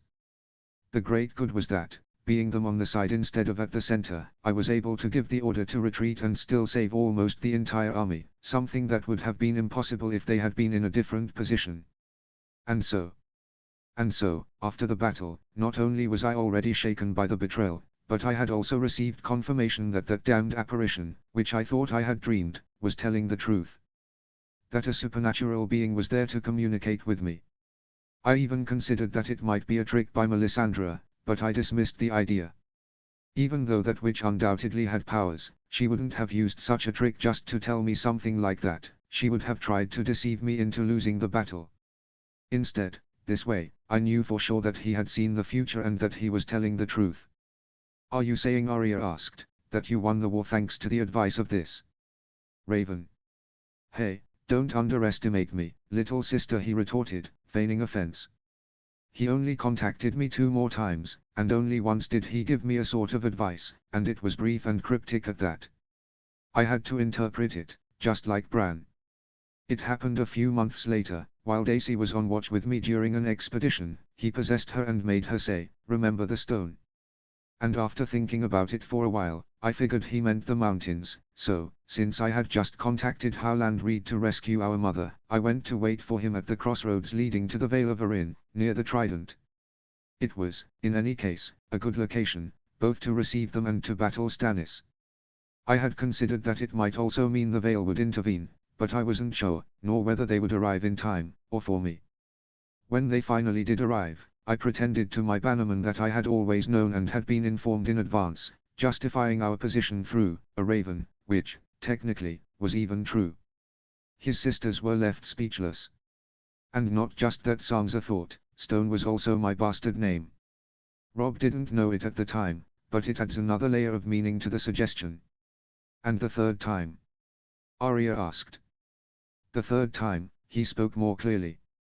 He chose our mother as his vessel, just to give me a heart attack, and to emphasize that I should keep this from her, as he said she wouldn't understand.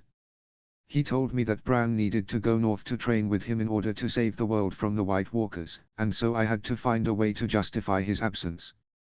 Then he requested I had a meeting that very night, in my tent, alone, with Bran and 3 other people, so we could make arrangements. Finally, he asked me to organize this meeting, the day before my wedding, to update you as well, telling me that each of you would have a role to play in the events to come. And who are these other 3 people? You. You can come out now.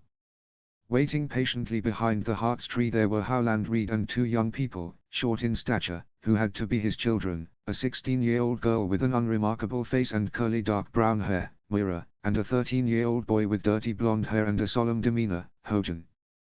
They were all dressed in furs, as hunters of the next swamps. After introductions were made, Bran said, I met them at Winterfell, during the harvest feast. And Hojan was the only one able to explain to me why I was having those dreams. Because, he has them too. To be precise, I am what is called a green seer, Hojan said, which means I can sometimes have visions of the future, like Bran. Only, he is far more powerful than I am. Among us Cranogmen, the ancient traditions are still respected, Howland added. We remember the teachings of the children of the forest, the wisdom of the weirwood trees, we truly worship the old gods. And not only that, Moira added. Bran has another power as well. He is what is called a skin changer, explained the voice coming from Rukan. That is, he can possess the bodies of other beings and control their actions from a distance, just as I am doing now with your brother. Though, for now, he can only do it with entities with which he has a special bond, like with Summer. And for now, I can only do that while dreaming, Bran admitted. Arya gasped. But I've also had dreams where I was Nymeria, my direwolf, and I controlled her. Does that mean that? Yes, it's true, confirmed the three-eyed raven. You Stark children are all skin changers. And so is Jon Snow. That was harder to process. Arya felt even worse about having had to drive Nymeria away. Then she saw Sansa's even sadder face and remembered that lady was actually dead. She would never again have that special bond with her. She took her hand to comfort her. It was no coincidence that you found those direwolf pups, it was fate. For the first time in millennia, so many people of the same blood, with the same power. You are connected to them. Even Robb is linked to Grey Wind. On a couple of occasions, his wolf has helped him in battle without him knowing, and he often obeys his commands as if he reads his thoughts. So it's true, all of you are skin changers, extraordinary. But only Bran is also a green seer. That can't be a coincidence, Hojan specified. No, it's not. One person in 10,000 might be a skin changer, and they usually never realize it. They just think they are having strange dreams. But only one skin changer in 10,000 is also a green seer. Only someone with both powers can be a suitable candidate. A candidate for what? Sansa was afraid to ask. To train to take my place. To become the next three-eyed raven. This time, a stunned silence fell. It lasted for a while, as everyone felt chills down their spines, realizing the meaning of those words. They did not dare to speak, as if doing so would make it all real again. But, what does that mean, exactly? Arya finally dared to ask. It means going north, beyond the wall. To the place where I live, the only one where he can train and where I can transfer my knowledge to him. And then take my place, because my time is coming to an end. And just as there must always be a Stark in Winterfell, so too must there always be a three-eyed raven in the world. To do what? Sansa asked, terrified. To watch over humanity. And in this age, also to guide it. To stop the evil that threatens the world. Stark children, as I told you, it is no coincidence that you found those direwolves. As your house motto says, winter is coming. Your house was born from the heroes who stopped the ancient evil, the others. But they were not entirely destroyed, the wall was built to keep them beyond it, and the Night's Watch to fight them. And now they are returning. Jon. Arya whimpered. However, my task, mind you, is not to fight them directly. I do not have that kind of power. My task is to guide humanity so that it can fight them on its own. And for that to happen, certain conditions must be met. Certain pieces must be placed on the board in specific positions rather than others. Some people must follow a certain destiny, learn to harness their talents, play a certain role, be in a certain place instead of another at the right time. This time, Moira Reed spoke up, you said you see the future. So, do you already know how this story will end? Whether we will win or lose? And can you tell us how? Do you know who must take on a certain role? No, Moira Reed. But your curiosity is legitimate. Let me explain better. Think of how many times your life has changed by a hair's breadth. If you had chosen to go right instead of left while taking a walk. You don't realize it, but every time you make any choice, you are altering the fate of entire kingdoms. Each of you is like a character in a novel. The author can decide whether they win or lose, marry or die. The choices they make will take them in an unexpected and unpredictable direction the moment they make them. I fear I don't understand. Are you saying that That I can see through time and space, Sansa Stark. And alter events, to a certain extent. I can possess people even in a time far from my own, to make them do what I desire. Make them say something that in turn caused someone else to act differently. And this can have enormous consequences, if the right moment and the right person are chosen. In this way, their story is changed. And consequently, so is everyone else's. So you are saying that you are the author of the novel, instead? Sansa asked. That you can decide how to change everyone's fates. Could you have gone back in time and saved our father? Arya asked angrily. No, I could not have. And I am not the author of the novel. Just like you, despite everything, I am only one of the characters. I can see what outcomes certain choices might have in the future, but I can neither see very far ahead from my own time nor go back much to change them. And that means, Robb interrupted, that if this story is to conclude many years from now, but you cannot see that far ahead. Exactly, Robb Stark, not even I know how this story will end. Nor do I know how to save us all from the others. However, I have seen some possible outcomes, creating really unfavorable conditions for the fight to take place, and I decided to intervene. And why did you? Hojan Reed asked him, with the same confidence he would have with his sister. If this story is far from over, how do you know that the changes you made are positive? They could also be counterproductive, for all you know. A wise observation, young Hojan. That is why I use this ability as little as possible. And when I do, I make minimal interventions.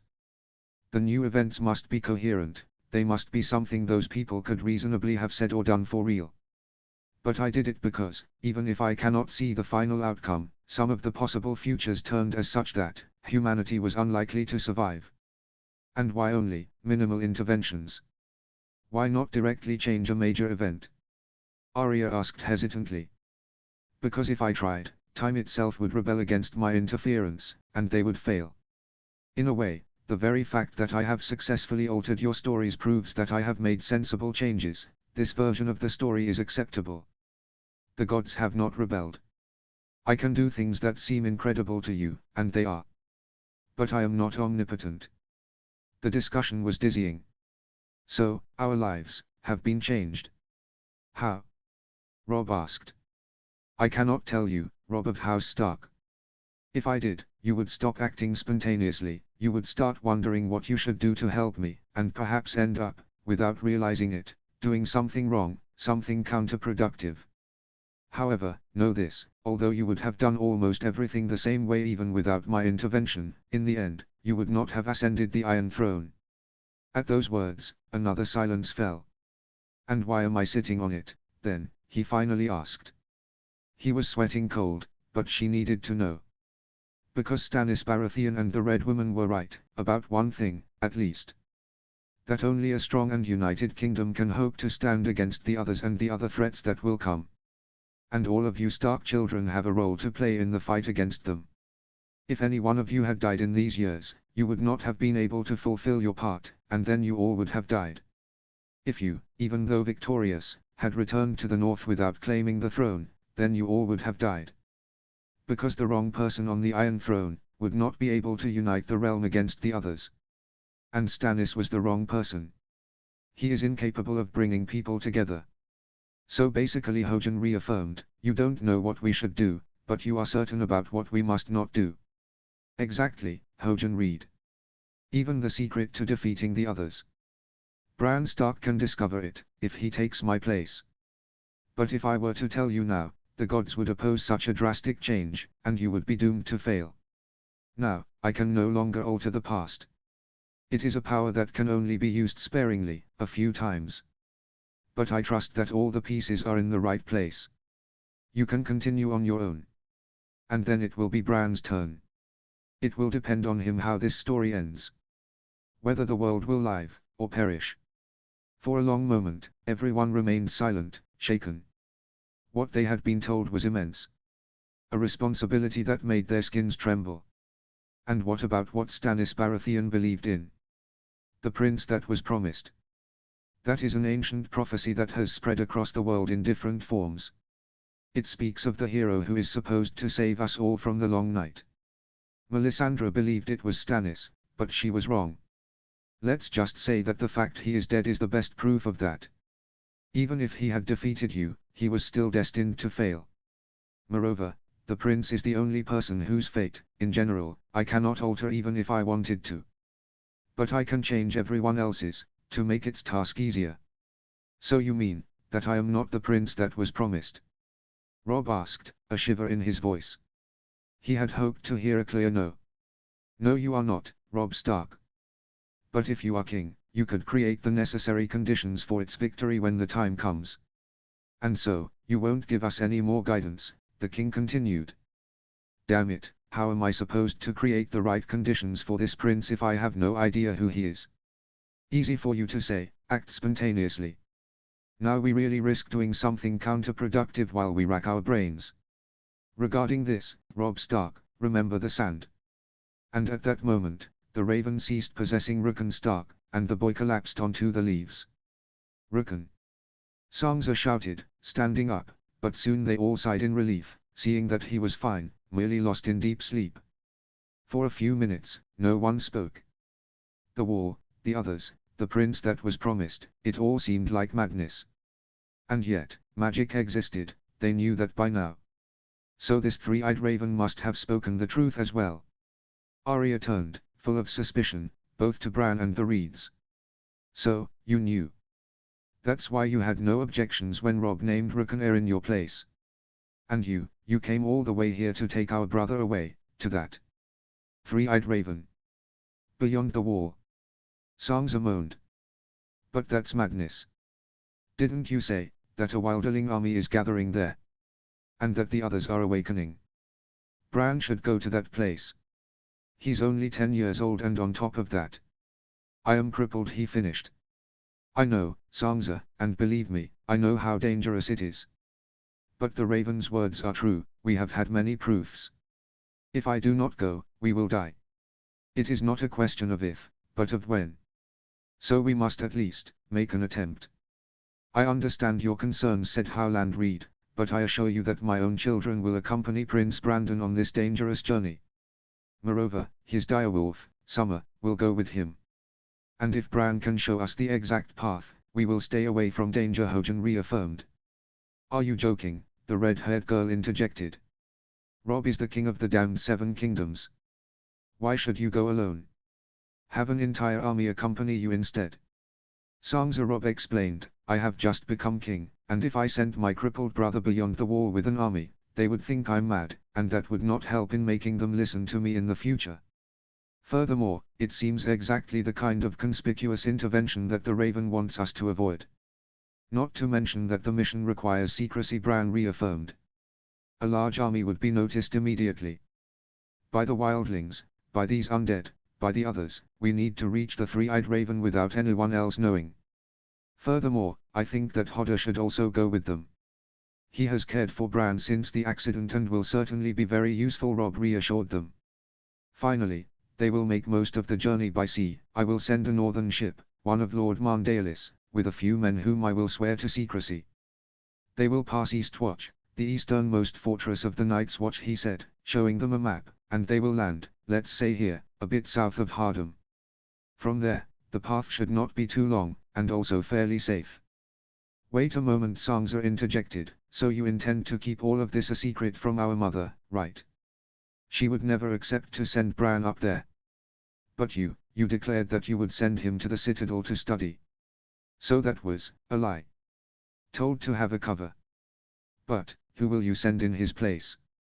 We'll see to that, Howland Reed interjected. Among the boys of the Crannog there is one who might look a little like Bran, if he is only seen by those who have never met him, but have only heard of him, and certainly no one at the Citadel knows the prince. Plus, I'm told, it's not unusual for their students not to see relatives and friends for years on end, and above all, he too is crippled, for a different reason, a lizard lion bite to the back when he was a child, which lacerated his tendons, but no one will be able to tell the difference. As a result of the accident, he can't hunt, so he's been put to do arithmetic and transcribe the tribe's scrolls. We think he'll be able to study at the Citadel with profit and play his part well. You want to send him there instead of Bran? Arya asked. Another such elaborate deception, Did the raven suggest it to you? Last week? No, that's not correct, explained Hojan. In fact, last week only the 5 of us talked. But the raven had sent me a dream, months ago, suggesting that we take Hinlet with us when we came to the south. Then Bran confirmed that he had been instructed to go north for training, and then everything was clear. His absence had to be prevented from being noticed. So His Majesty King Robb made that decision about Bran, which might have been the right decision anyway, and we thought about how to arrange it. Then Robb showed them the map again. Bran will necessarily have to greet us in person and get on the right ship, of course, but then there will be an exchange. Let's say here, in the Strait of Tarth, there are islands where Davos told me he used to hide when he was a smuggler, but he doesn't know anything about this. He knows enough of our secrets already. The other, smaller Mandaeally boat will be waiting for them here with Hinlet, whom we will teach, during these weeks, how Bran behaves and speaks, and some details and anecdotes of his life, in order to be credible. Bran will board the other boat, and Hinlet on the official one, which will continue to Old Town, while Bran, with Hojan, Meera, Hodder and Summer, will continue north. So old Mandaeally knows the truth, Sansa affirmed.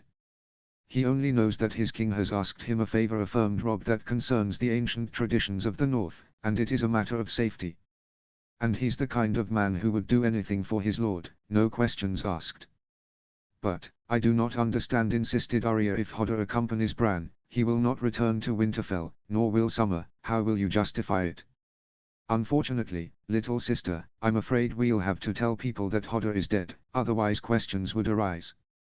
We could say that he was accompanying Bran, but that on the sea voyage he fell ill, or that he fell overboard, or, better still, say that we sent him to Skagos, along with Summer, because the direwolf had become violent, in Bran's absence, and the shamans of the island knew how to calm him down. We'll have to come up with something. But that's cruel. You'll break old Nan's heart. Girls, I don't like this story any more than you do, but apparently, it has befallen to us to live in this age, the very one of the return of the others. I will sit on that damned throne, away from all of you, it seems, just so I can organize the defense against them. But should we fail, rebutted Hojan, we will all die anyway. And then there will have been no point in sparing someone's feelings for a month or a year. And our mother too, bellowed Sansa.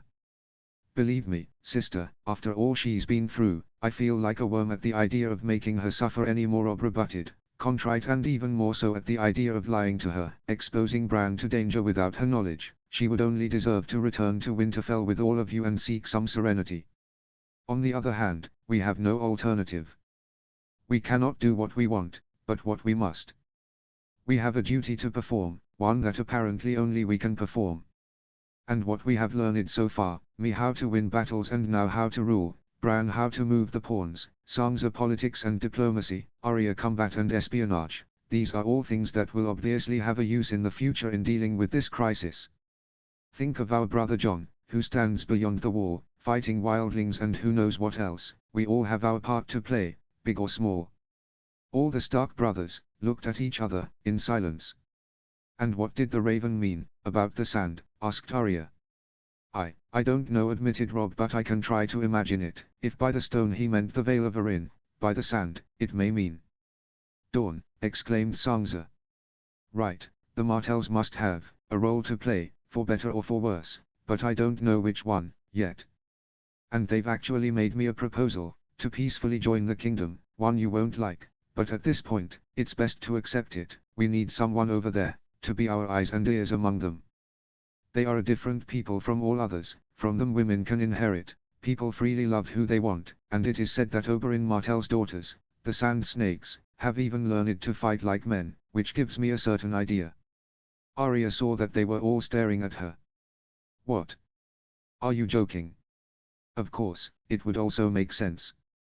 Reflected Sansa, it will seem in any case, a choice made for the kingdom, and it may even end up to really be the case.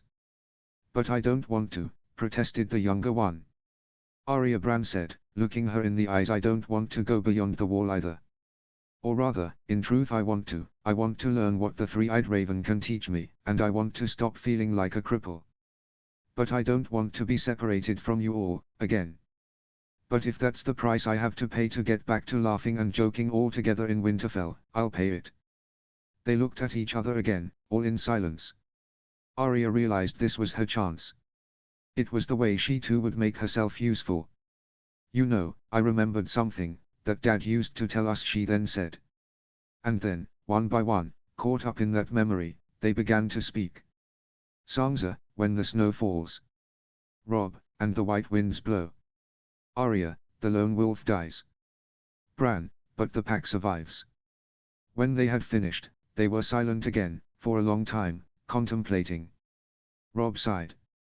"Ah, our mother will kill me. Come on, let's wake up Rickon." Back in the ballroom, Quentyn Martell went with a certain boldness. He was a young man of 14, somewhat pudgy, and with black, curly hair that fell to the sides of his face to Arya, almost pointing at her. The previous dance was over, so he half bowed to Gendry and took her hands from his and began to dance with her, confidently. Gendry stood there dumbfounded watching them. Arya didn't look enthusiastic, but followed him. Arianne, meanwhile, was talking to the king and queen. It was not clear what she was saying, but everyone was nodding. Robb did not look happy at all, but he was determined. His younger sister glanced at him from across the room. He nodded. A few weeks later, the whole court gathered and saw the royal family bid farewell to Prince Bran, who was leaving on a ship for Old Town. With him were Hodder and Summer, who would not be disembarking at the Citadel. As he waved goodbye to his mother, moved that she was once again about to lose her favorite son, Bran felt his stomach tighten at the idea of the task ahead of him. And he couldn't shake a nagging feeling. "I'll also have to give up the wheelchair. I hope Hinlet treats it well." A few days later, a dejected Catelyn Stark was riding with her small retinue back north along the King's Road. She had not seen Winterfell in years, and it was amazing to think how much had changed in the meantime. All she had left was Rickon now, and in a few months, they would be joined again by Sansa, who for now was helping Robb form the new court. As for Arya, well, maybe she would be happy there. All she could think of was that she had seen her again for too short a time. Arya Stark heard the carriage that was part of the caravan that would take her to Dorne shudder again. Unfortunately, for quite a while, they had to travel along bumpy roads before entering the Principality of the Sands, the last to have joined the Seven Kingdoms and the one with the fewest roads. She noticed Brian riding beside her carriage, in the middle of the convoy. She was glad she was there. She liked Brian. In the days when all the Sworn Shields had been at the Red Keep together, she had duelled with the Hound almost every day. The two did not like each other at all, and their fights were always spectacular, and even terrifying, or so Michael and Lucas thought. She had chosen Brian as her Sworn Shield, and would therefore come to Dorne, too, to watch over her. She had been chosen as the bride-to-be of Quentyn Martell, second son and first male of Prince Doran, now a princess herself. It was strange to think destined to marry him when she turned 16, which would be still quite a while. It was agreed that she would go down and the caravan of Princess Myrcella, whose betrothal had been called off, to promise her to a Lannister of Lannisport, in exchange for her father's ships would come up in the opposite direction. Soon they would pass each other on the road. Practically a hostage exchange. But with Myrcella there will also be Doran's brother, Oberyn Martell, ready to serve in the small council. So no one would dare harm me as long as he is at court. After all, Dorne sounds like a nice place to be. The kind of place I dreamed of seeing as a child. Then he thought of Gendry, alone at Storm's End. And for some reason she felt sad. Robb awoke in the royal bed, beside Margaery. He often tried not to think about the task ahead of them, and told himself that he just had to learn to rule the Seven Kingdoms, a task, even alone, to make one's skin crawl and at the same time watch the situation unfold, ready to intervene. And for the rest, trust his siblings. Stannis said that the king is alone, but that is not true. I have my family with me.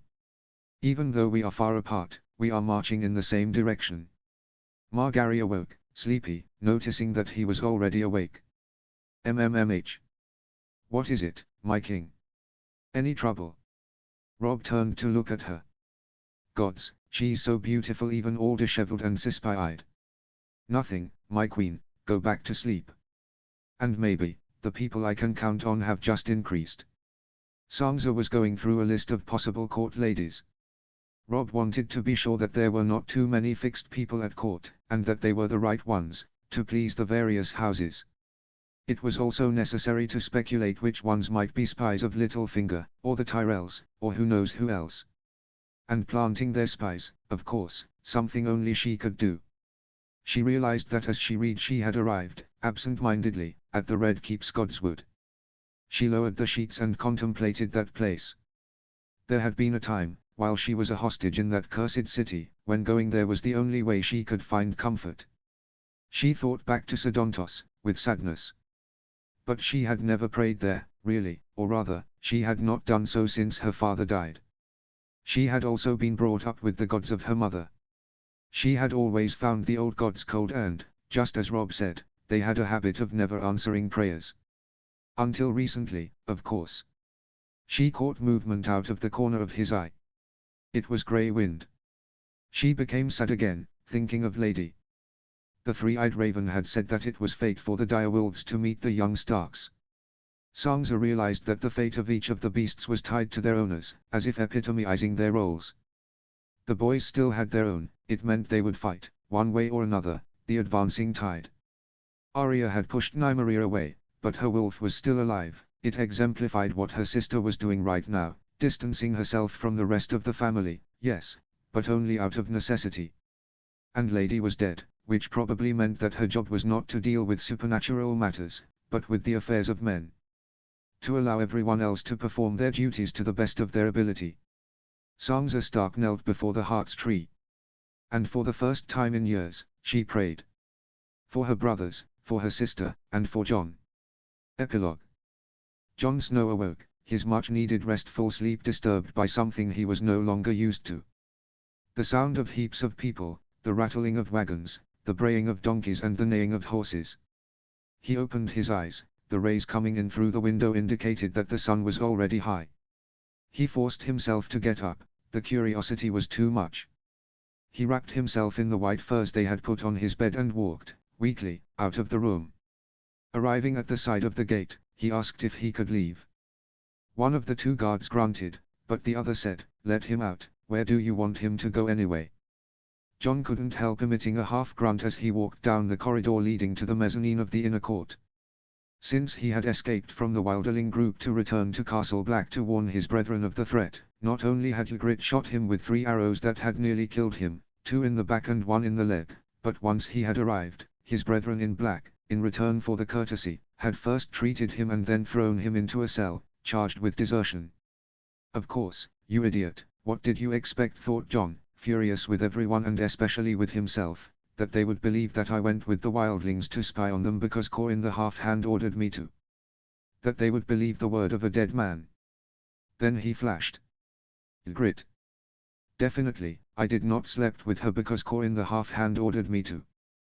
But it no longer matters. As he reached the balustrade, high enough to see over the perimeter walls, Jon was left speechless. A seemingly endless column of people was approaching the Black Gate. Accompanied by countless carts drawn by horses, oxen and mules. What the heck?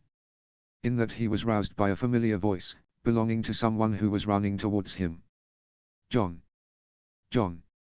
Jon turned around. It must have been the first time he had ever seen Samwell Tarly run. His friend was all over him, so excited he couldn't find the words. "Did you see that? Did you see?" he kept repeating. "I saw, but, Sam, who are these people?" "These people are recruits, Jon. Recruits of the Night's Watch. 3,000, maybe more. And not only that, there are supplies, and furs, and weapons, and repair materials, even. And that's not all, Jon. The lands of the Gift are being repopulated. There are new villages springing up, people who will grow food for us Watchers. But, how is that possible? Where are all these people coming from? Jon, this is wonderful news. It happened while you were gone, and then during your convalescence. The War of the Five Kings is over. Now, there is a new king on the Iron Throne, who has sent his defeated enemies here, to serve in the Night's Watch. To help us.